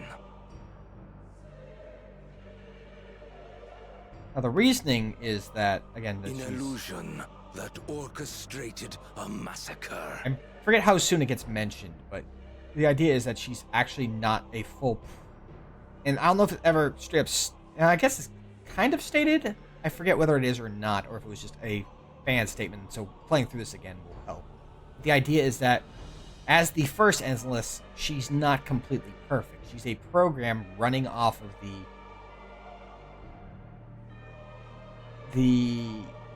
I was gonna say angelicized? The idealized is the word I was thinking of. Version of Sphene. So that because of that, she'd be willing to go to, she's the perfect way that they remember her, and as otherwise basically a computer program running her memories. I believe is the idea. Again, this is kind of spoiling stuff, but we're heading into the ending stuff anyway. But the concept is that because she's running off this optimized version, she's be working. I guess the way is she is because she's a program. She runs off of directives instead of having, like, I guess, free thought, and that could potentially be why she can't, you know, whatchamacallit, can't deviate from her plan, even though she's saying that she has no choice. She's saying that like I don't know. It's difficult. I find it difficult to kind of wrap my head around, and I don't know if it's because I don't get it or if it's just badly written. But they kind of use it as an excuse to say, you know, it gets mentioned later, like, don't.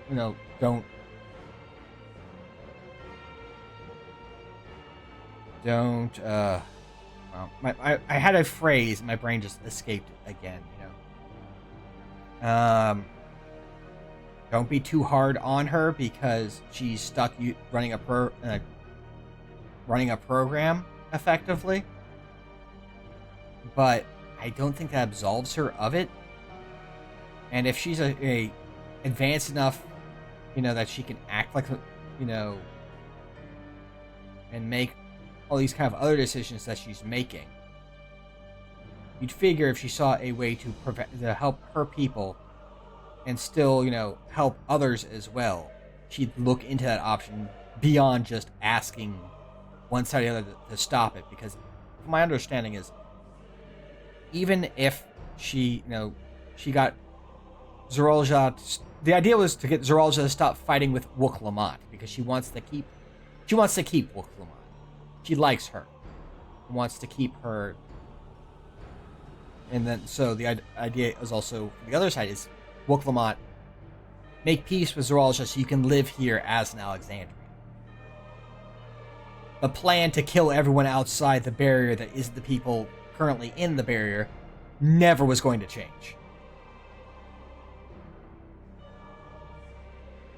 Even though potentially there could have been other options to help make it work, but she does not want to even think about them.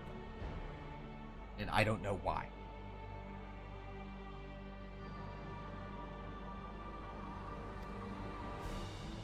Sorry, we went a bit long about that. That's not even the point I was going to mention. Endless, or machine, or whatever you are now, you bear the memories of the person you once were. You should still have a heart. That's why you look so sad that one moment when when everyone was being slaughtered.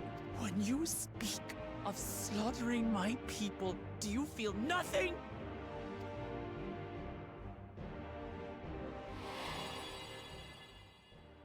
There you go.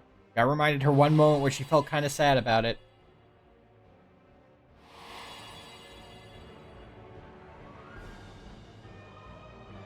Nothing is dearer to me than my people. It matters not whether they are living or endless. So the idea is that she's basically again, idealized version of Sphene who would do anything at all for her people. I can see her putting her own people above everyone else. That part I can get. But also, the big thing about Sphene is that she cares. Her kindness should. You figure that kindness would extend to others, and so there's an option to. If there's any hope to keep her people and her endless going without having to harvest life from beyond the barrier, you figure she tried to at least entertain the idea and investigate it rather than just going, sticking to her ideals of, well, no, I like you. You stay here while we kill everyone outside. You're fine with that, right? Of course, and like Wook Lamont would be all right with that. Despite Sphene having conversations with Wook Lamont and knowing how much she cares for her own people. As queen, I will do anything to protect them.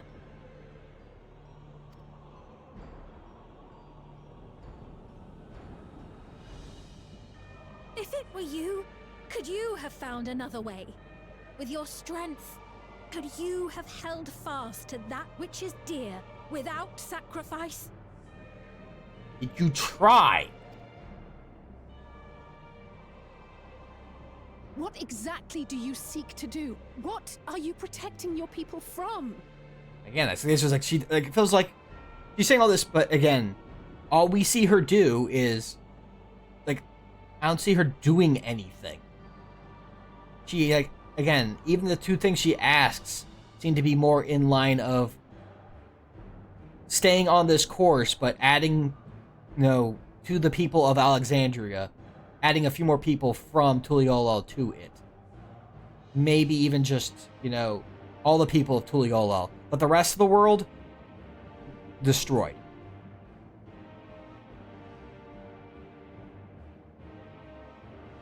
Yeah. Absorb, some additional, Turali into your nation, and then just still wipe out everyone else. Like, that was the best case scenario I think that could happen with this, and I don't know why. Why she couldn't, even consider maybe an alternative of, okay, well, we're in a situation where maybe, figure out how to take this barrier down since you're part of, you're linked with the source now. You're fused with the source. Maybe try to, return to some manner of normal life. I don't know. I'm just kind of rambling at this point.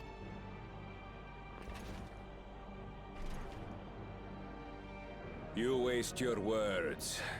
There is no turning back.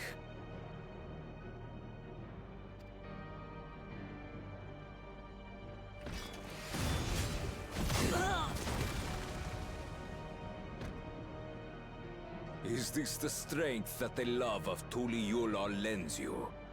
A weak ruler walks a path of ruin.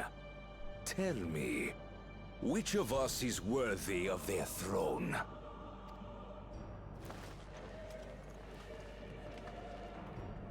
I already know. It will never be you!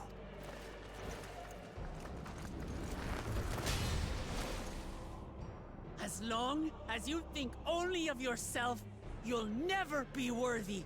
You'll never surpass Father or me!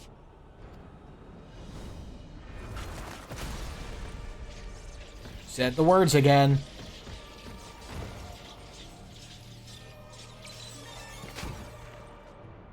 Oh, my scouter!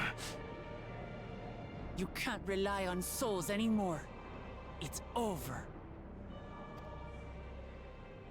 Don't think you've won yet. Oh no, far from it.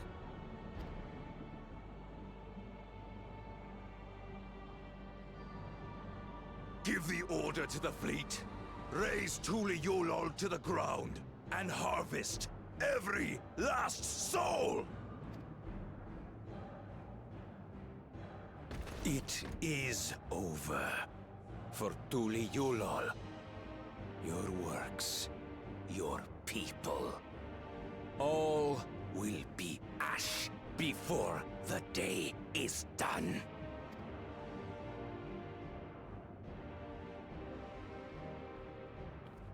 Don't tell me you've forgotten.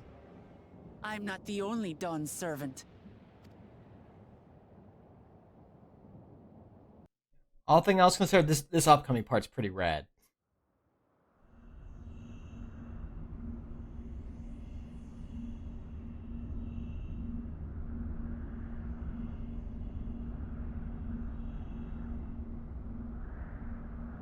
Well, this is kind of just to finish up my thoughts. It feels like Sveen. Again, this could be a situation again that having antagonists that are deceitful and are playing things close to the chest when you're used to very open and straightforward They're coming! antagonists could be part of the problem of why it feels wrong. Because it's a new style of villain we've not had before.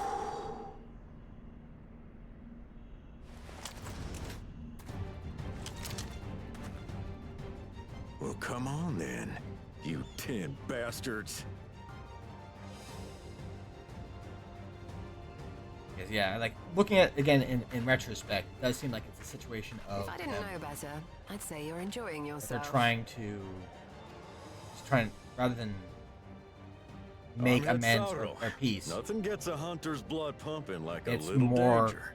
It's more Sphene just trying to grab Wuklamot because the similarities like her and keep her as an Alexandrian while still killing everyone else outside the barrier, which is something that got identified to me after the fact I didn't even think of. Well now, it seems we have that in common.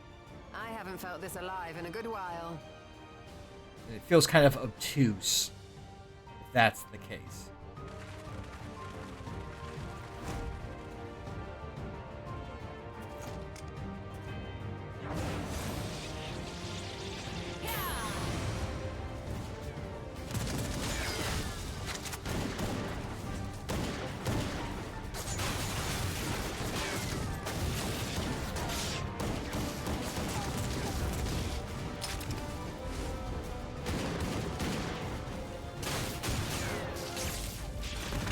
This would still be happening. Just perhaps another chunk of... That's the spirit. We promised Valcona we deliver him a mountain of scrap. And I'm not about to let these hollow men make a liar out of me. Of people just absorbed into... Basically, it's a join us or die situation. It was always going to be that.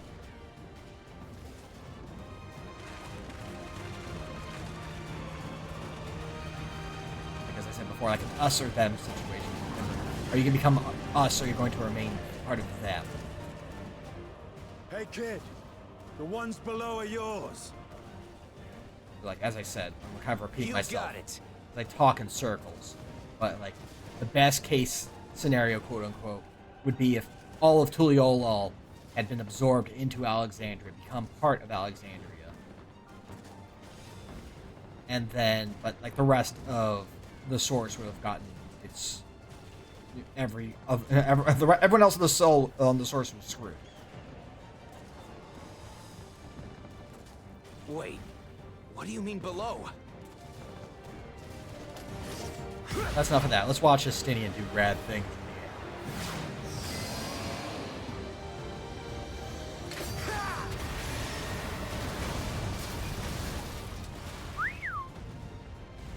Don't see that every day.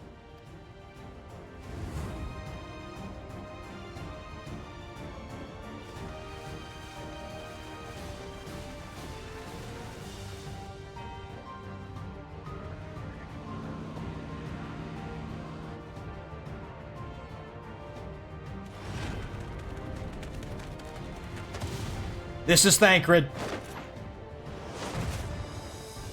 Hardly sporting, and this despite our best efforts to thin the enemy ranks. It's my turn.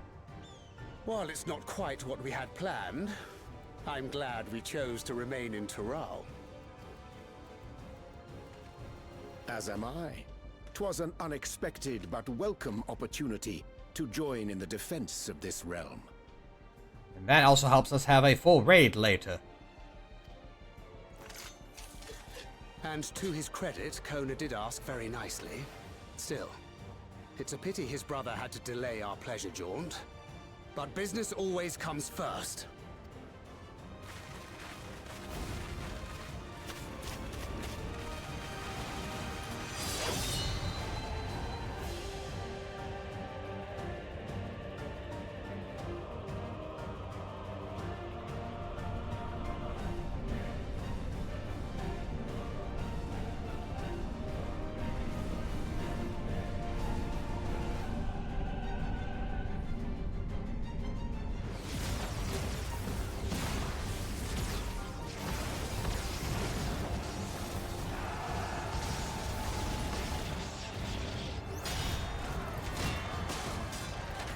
It's going much better the second time around.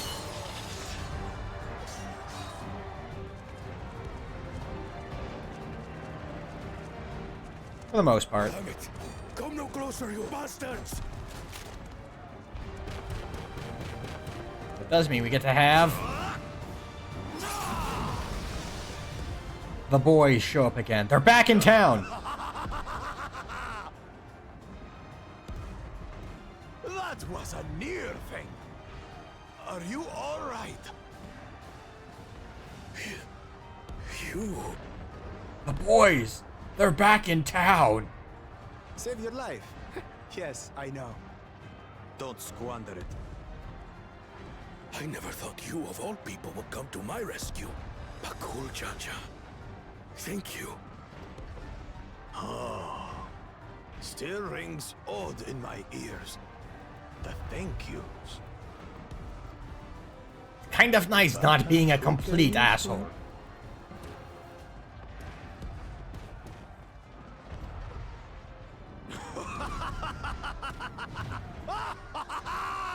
Right. We're not done yet.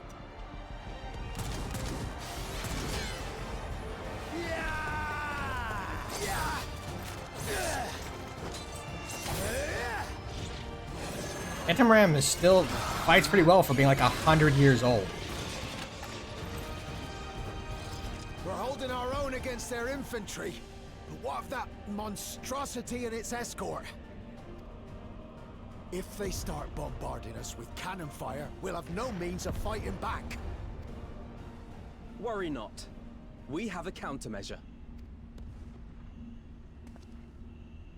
Hello, countermeasure.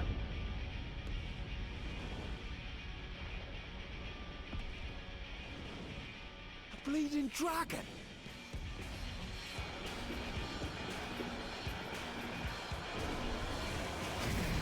The satrap is here.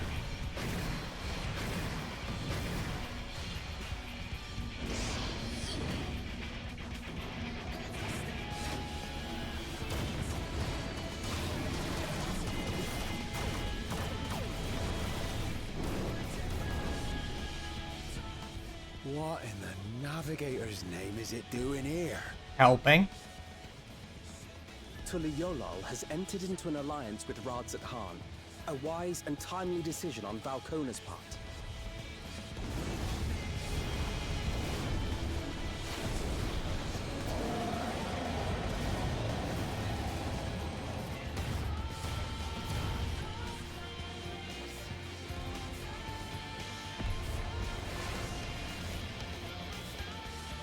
I love to see a bombing run, but the bombers are dragons.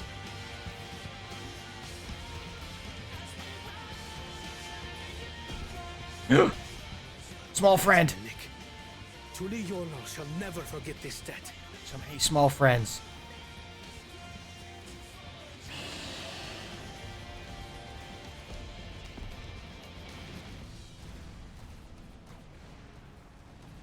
We will hold out, Lamachi. So keep your eyes forward. And do what only you can do. Finish this. And return home, safe and sound. You can do it.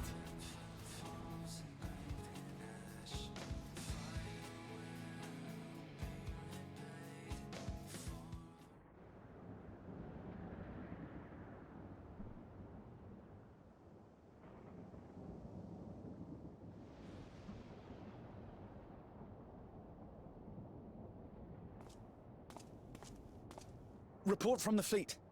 The enemy has offered unexpected resistance. We've been forced to withdraw. Useless.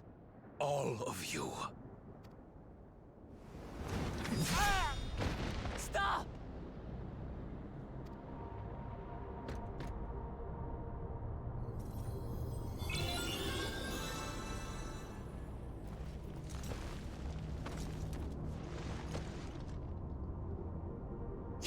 Your Majesty.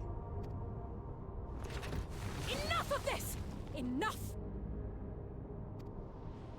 You swore you wouldn't harm my people! Out of my way.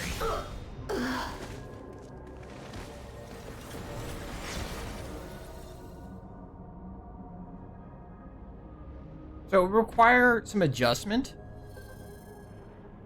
But this is where in my kind of reworked version, the traitoring of Jafarja happens, where Jafarja gets dropped.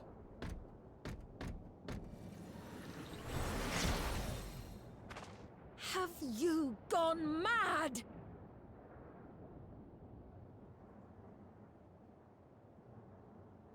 I mean, it still kind of works, because if Jafarja is considered part of, Savine has identified Jafarja as part of her people, Jafarja is now officially Alexandrian in this kind of story. It still kind of works, but I guess it would not be as strong as attacking a actual Alexandrian citizen.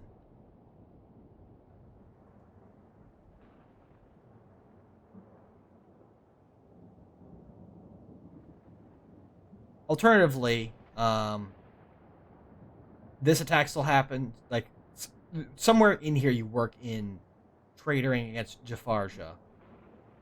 Like, roughly around... When the army fails in its duty, it is the charge of the King of Resolve to clean up its mess. To achieve victory by any means necessary. Mostly, I guess the point it would happen would be here. Zoralja to Everkeep. Initiate Court Blood. So, like, he gets cut down, but the guy still has soul, so he gets back up. This is where Jafarja would jump in and go, hold on, don't do that. We won't have any people left to rule if you do this.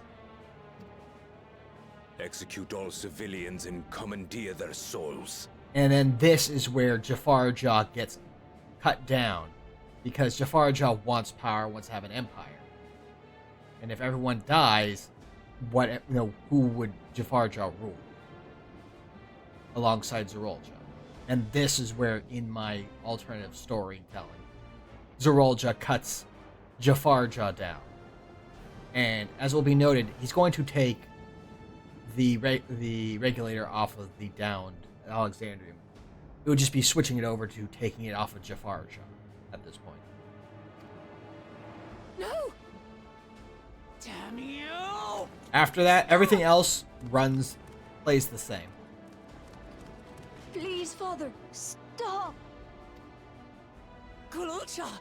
I told you not to come! Gulucha.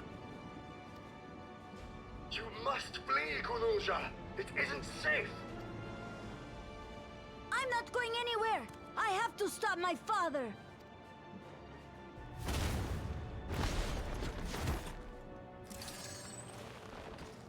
Or even here. I'm not your father. Let him go! Like, especially if we have Jafarja as female. Her Using a potentially child as a defending, shield. trying to defend the What a child could shame. add, if you want to change that bit point where it actually is her kid, maybe she even steps in here to try to save her child and gets cut Release down. him at once, or you shall answer to me! Pitiful relic. Kneel before your king.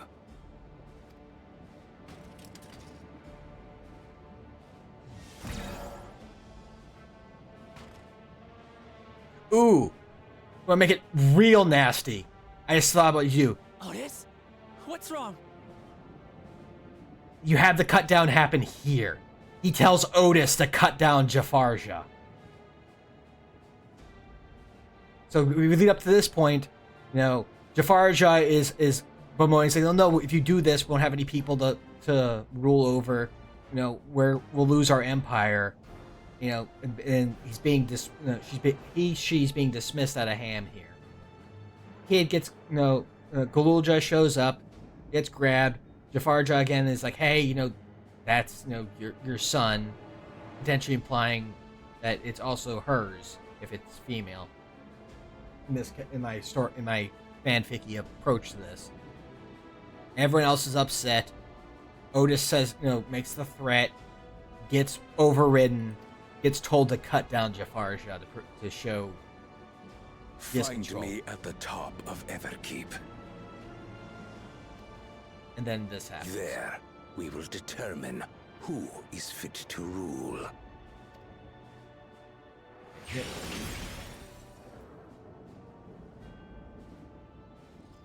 Oh, he doesn't even take the regulator. I must protect them. So I thought he snatched the regulator off of one of the bodies. Yeah, otherwise, like, after that point, we have the cut down. That's when you say that, the useless tool is cast aside. Shows up at the tail end, as opposed to, halfway through at the transition state. To give that a really big Chekhov's gun moment here at the end, and then the rest of this plays out as normal.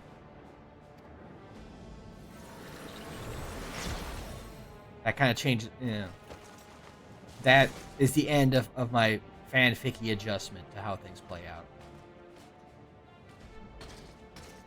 At least in regards to Zerulja and Jafar and Cyrilja / Jafarja. I just remembered Cyrilja's name just now. Because I was forgetting it was why I kept saying Jafarja.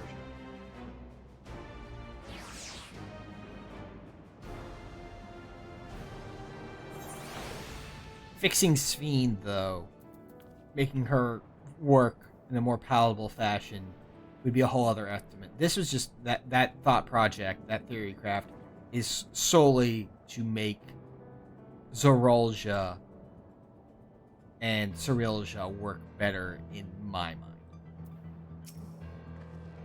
We must hurry back to Everkeep. Zerulja thinks nothing of others' lives. He will kill his own people.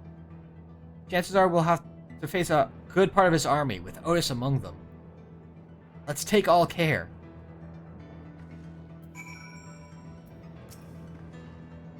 Are you ready?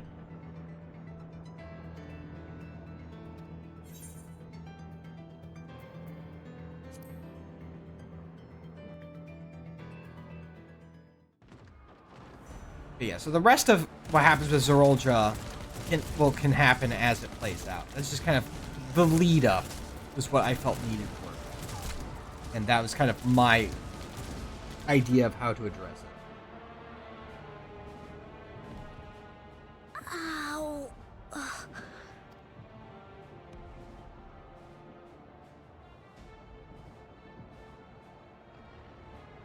I have no more use for you. Be gone. Father, wait! Father! Otis, Hamachi, you have to stop him. You have to. And also, again, for good reason he's making this line now, especially with what's going on down here, but also with, like, his potential maybe or may not be mother also getting cut down while he's being choked out would give all the more reason for him to be like, okay, yeah, no, he has to be stopped.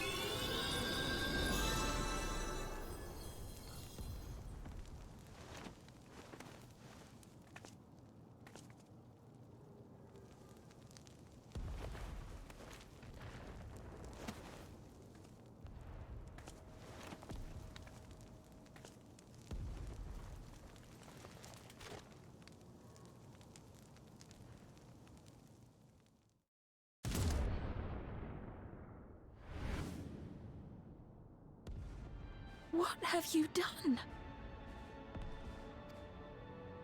Sphene, can't you order them to stand down? The King of Resolve holds military authority. I cannot overrule his commands.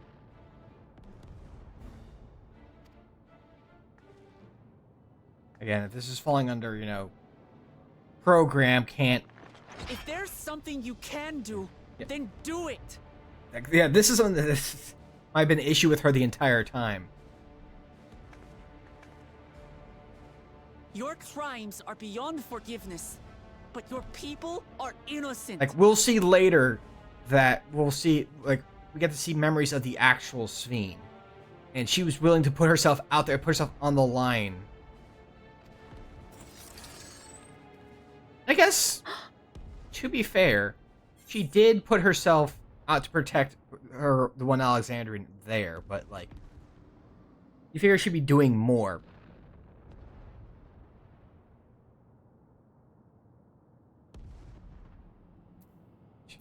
Don't mind if I obliterate your army.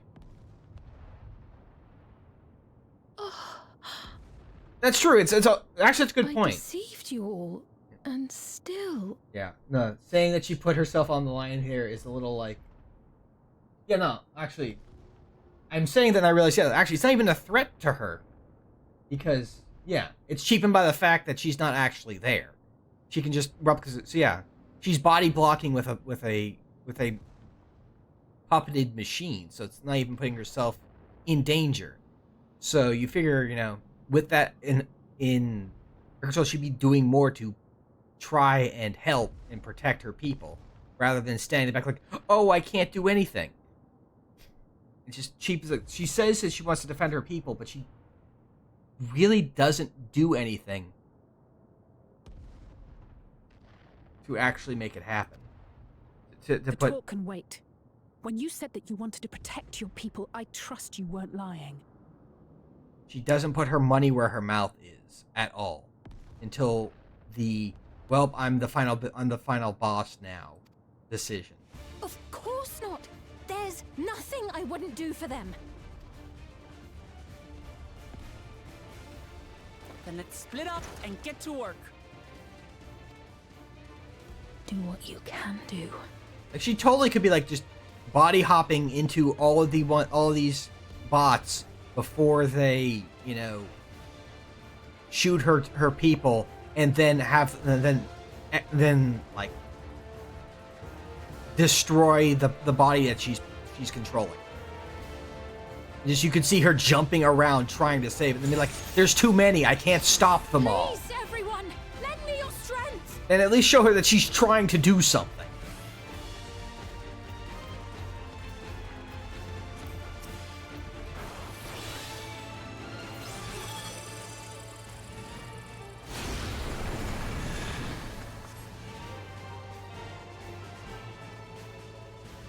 And then she turns to us because we can deal with a larger number than she can at once. Right. Let's deal with these ones first.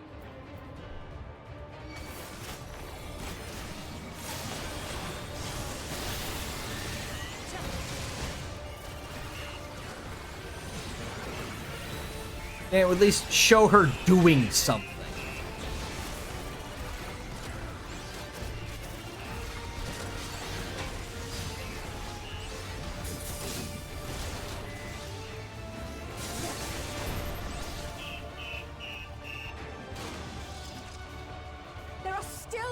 We can save. We keep moving.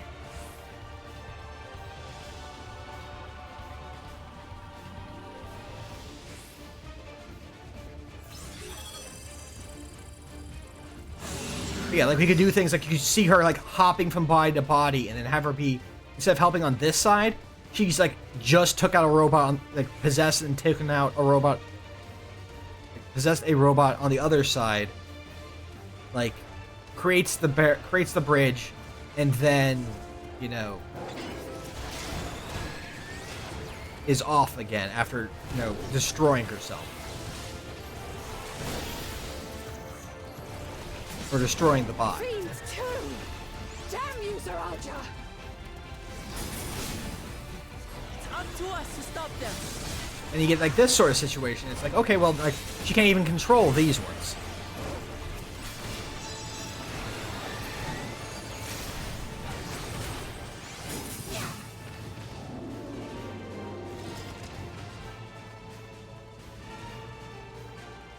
There's many ways to show, like, if she was doing things.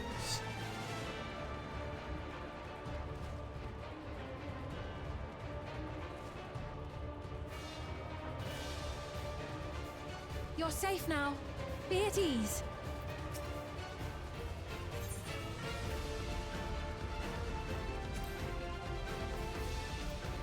I fell down and dropped all my souls.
Looks like that does it for this area.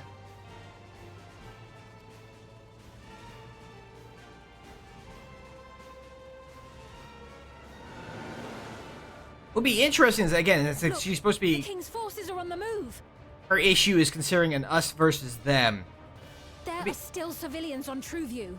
It would be interesting if she has to deal with her programming causing the problem of Well, we can't leave the wounded. Let's divide into 2 groups. not being able to actually attack Trial, Raha. Zarulja. Stay here and render aid. Because he's identified as an Alexandrian in the systems. The rest of us will go and deal with the machines. All right.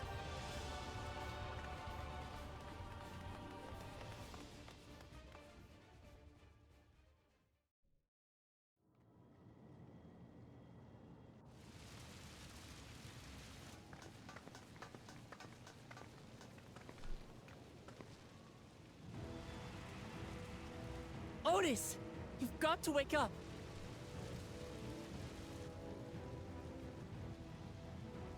Otis?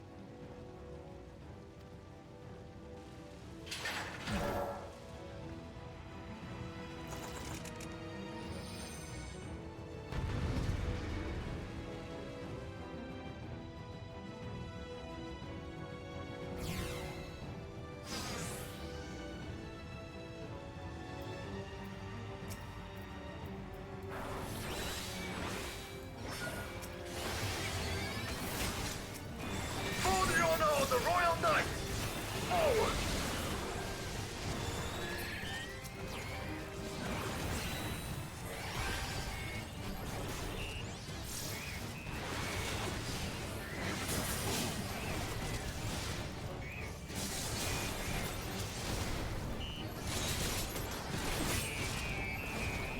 I guess the only other sticking point for this would be how we would determine get her to still make her decision she makes at the end.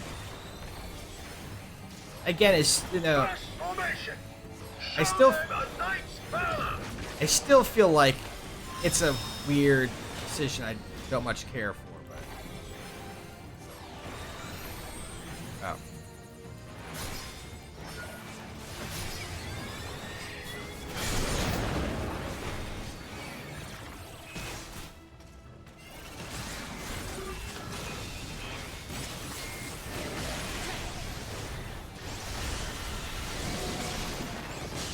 The machines obey him!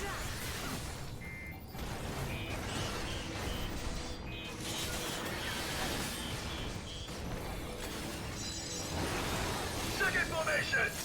Seize the glory of victory! I guess we'll get to that point when we get to it.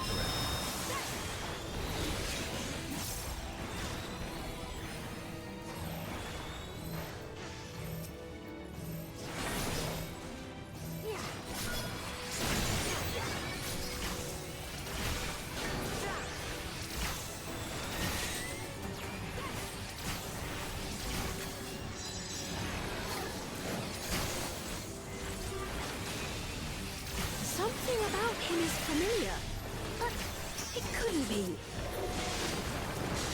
Third formation!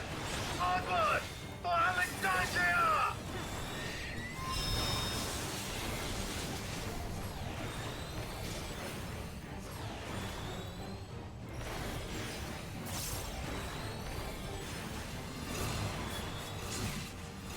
It is him, the captain of the knights.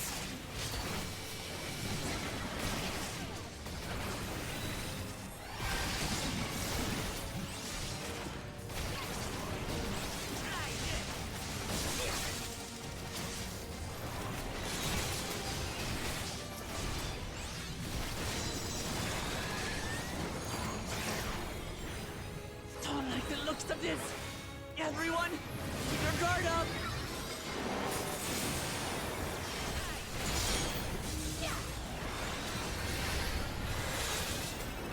Damn it!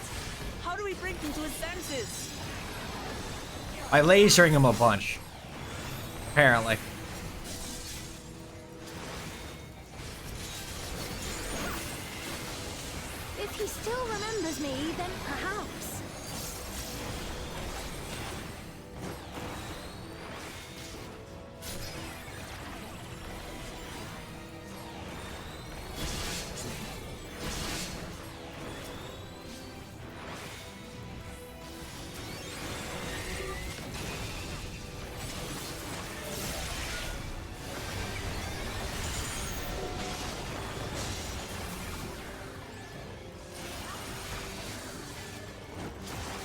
Oh.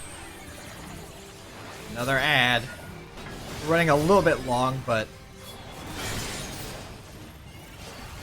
I want to finish this up before we call it.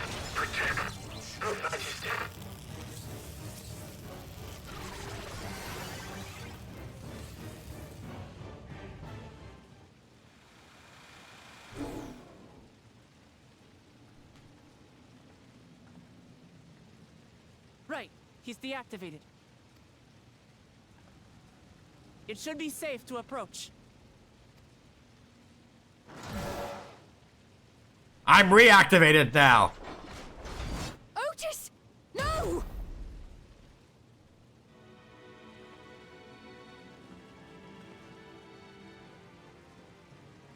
I remember you, Otis, so please remember yourself. Yeah, she doesn't recognize this one. Proud Knight of Alexandria, a man who lives to serve the kingdom and its subjects. Like, if my whole theory of her being able to know who everyone is by accessing them through the regulator. Of course, she's not gonna recognize Otis right away because she can't access his He doesn't. He doesn't have a regulator, so he does not know that's Otis, and so.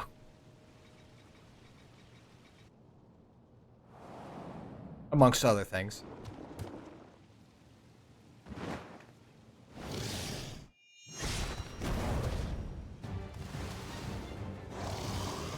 I will say, Otis, very, very rad. Otis! I love Otis. Pray, stand back, Your Majesty.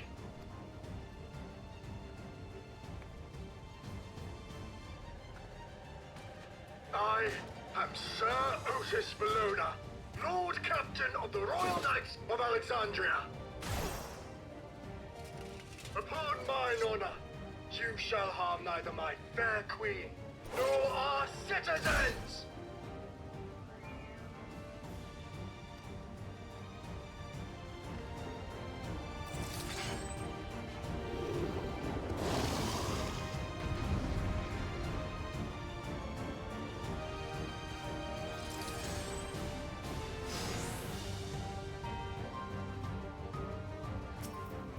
You get it this time, Otis. That's for you. Apologies for the trouble I caused. Oh. So long as this body holds, I shall fight with you.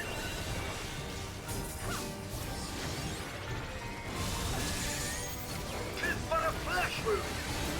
You have no flesh to wound.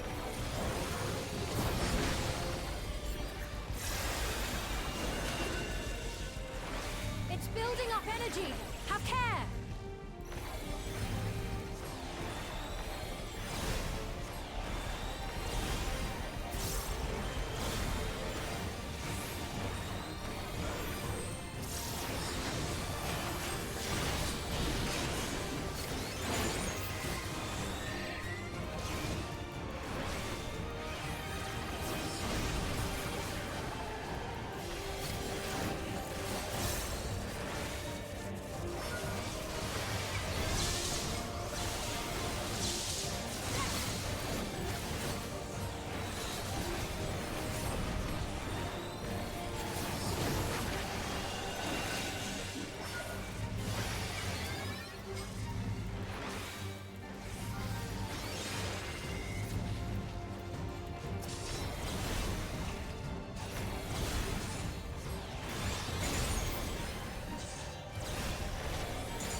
It gathers lightning to itself. Let's split up and deal with them.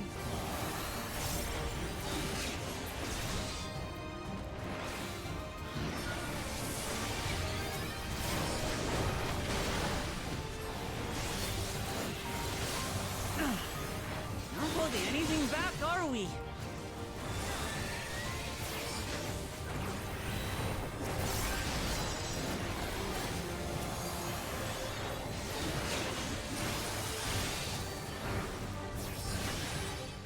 Oh, I'm hitting the wrong button. I was like, why isn't my damage going off? Because I'm hitting the heal button instead of the attack button.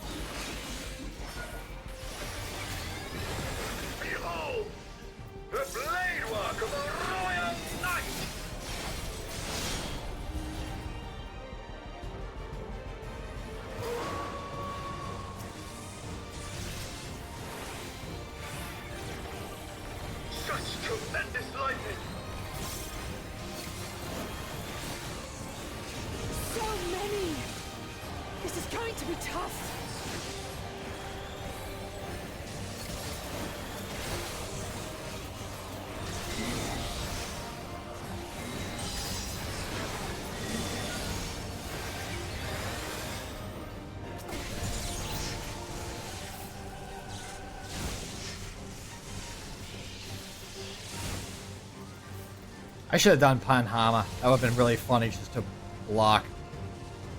Not good. At this rate.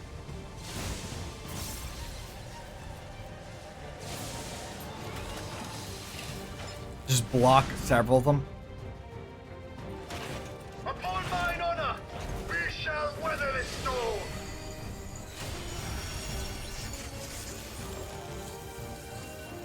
Now, lay the fiend low.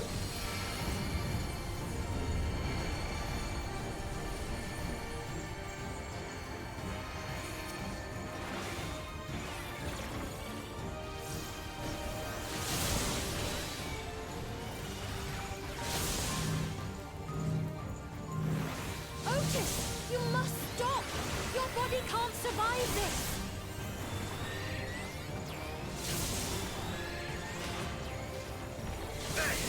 I cannot yield, even should it cost me my life.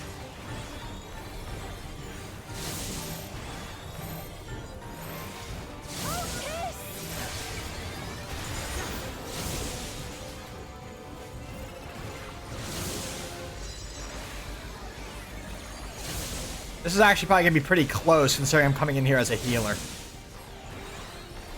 What's funny though is I found out,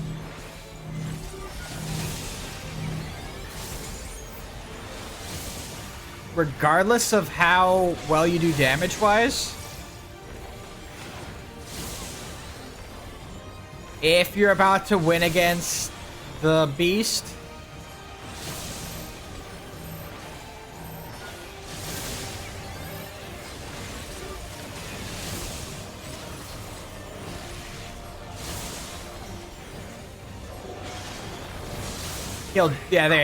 he will drop to 1. Regardless of what the number is. Because I've heard like some people with some decent DPS will still be like 8 to 12%. He'll just drop to 1 because it's plot dependent. Also, yes, Otis is good because he's basically Steiner and Steiner is good. Correct.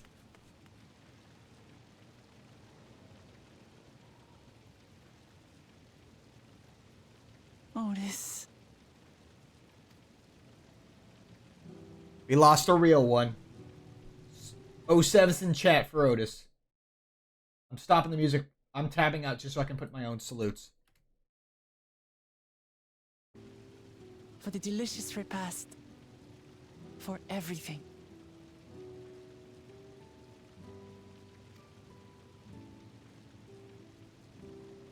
The whole thing is... You say it The died... old units do not have regulators. Their souls cannot be recovered. You know, died defending a robot clone. The question is, does this Otis know that she could body hop?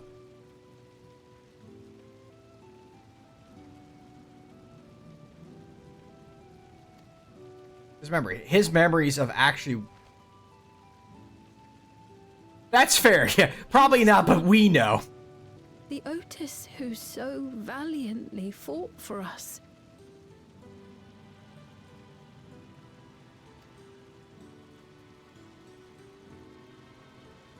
It does. He basically went down defending someone who could just body I'm truly hop. grateful for your help. Would that I had the time to thank you properly. It does kind of sour at the moment, huh? I didn't even think about that. Still a rad way to go out. Even he not just defending, he also defending us, I suppose. Because we got time to recover beneath his shield. But I'm afraid I cannot linger. There are urgent duties I must perform. Hey, wait!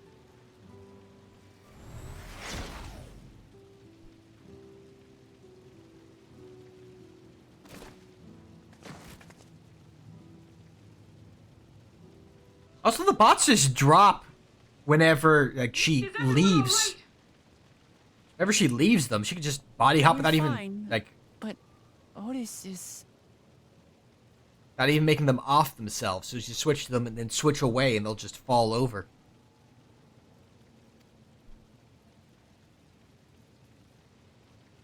So he's the one who was looking after Galulja. Thanks to you, Solution 9 has been spared the worst. But the situation on the other levels is grim.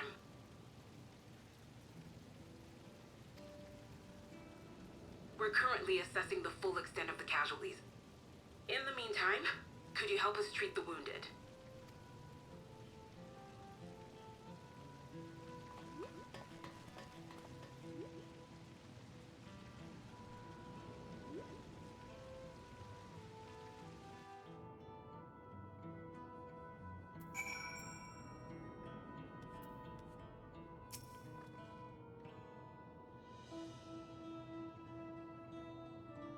God damn it, what is Zeralja trying to achieve by slaughtering his own people? And he's still bent on surpassing Papa is clear, but why this massacre? I don't understand.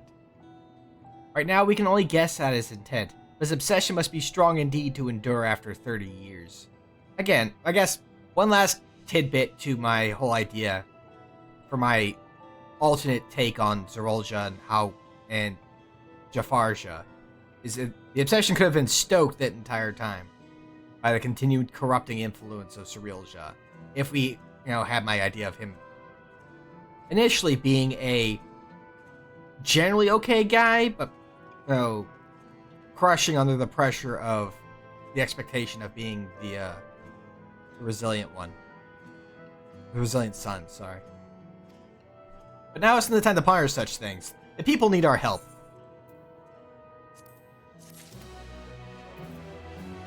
Oh wow, we actually are behind the level curve. Well, that's not going to be too hard to fix, because we definitely have some side quests to clear out. But that does give us... I was going to stop out here anyway, so...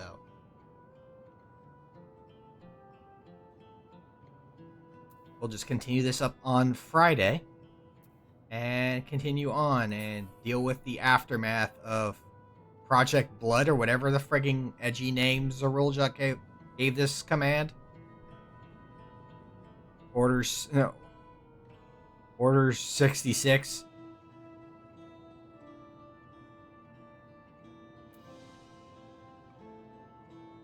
Something like that.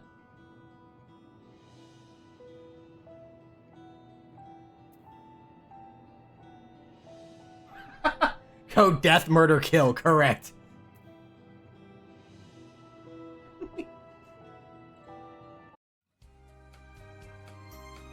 And then we come to this delightful the Mario RPG elevator music.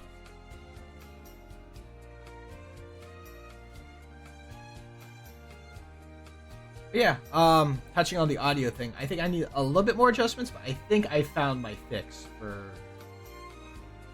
the little bump of noise. I just have to make slight more adjustment to it, but I think we finally got that thing, and maybe that will stop. I can stop being distracted by it, and make sure everything else that the audio is all right. And just kind of adjust the gain here and there, knowing that the adjustment I made works. That's enough tech. So yeah, hopefully our next stream will just be tackling this stuff without me pausing to do tech adjustments and complaining about the tech. And technically, we've gotten past most of my complaints about like my whole. We're at the end of my injecting my own ideas for the story for Zoralja, because I don't know what to do with Svi. So my complainings will probably still continue here and there because we're going to be delving into the real big parts with Svi moving forward. But at least you're going to be protected from my theory crafting. And, well, if I wrote it, I'd do this.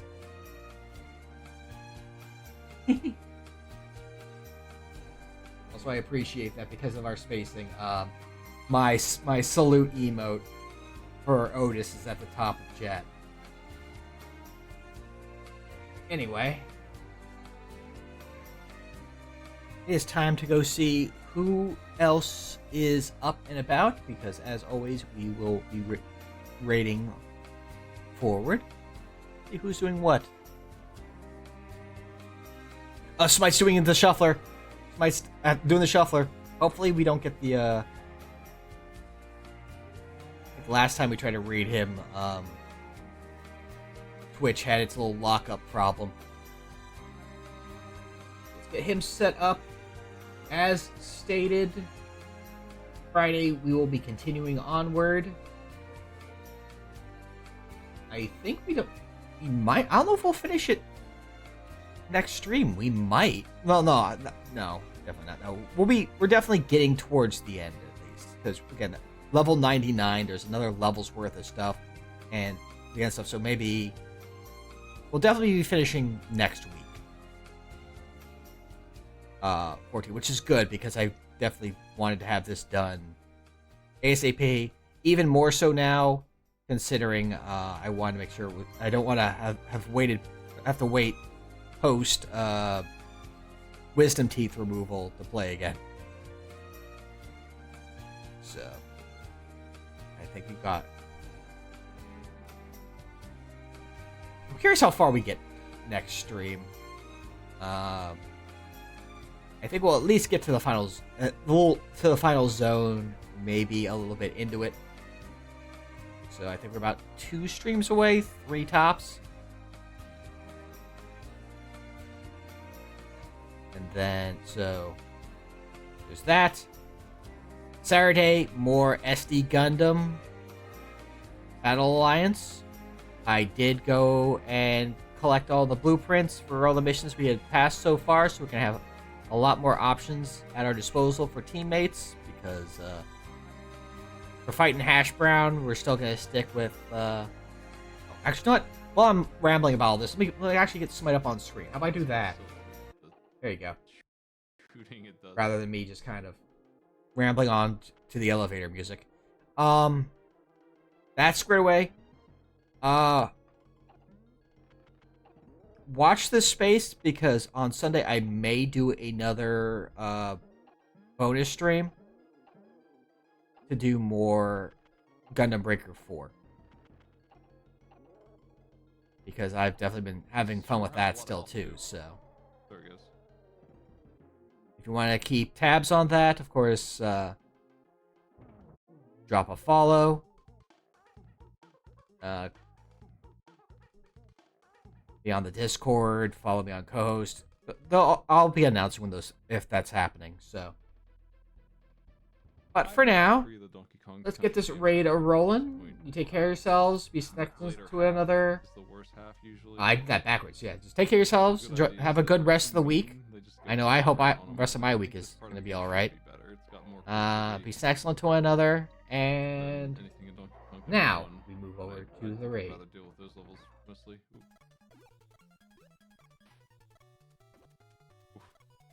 There we go. Ta-ta for now, and I'll see you all next time.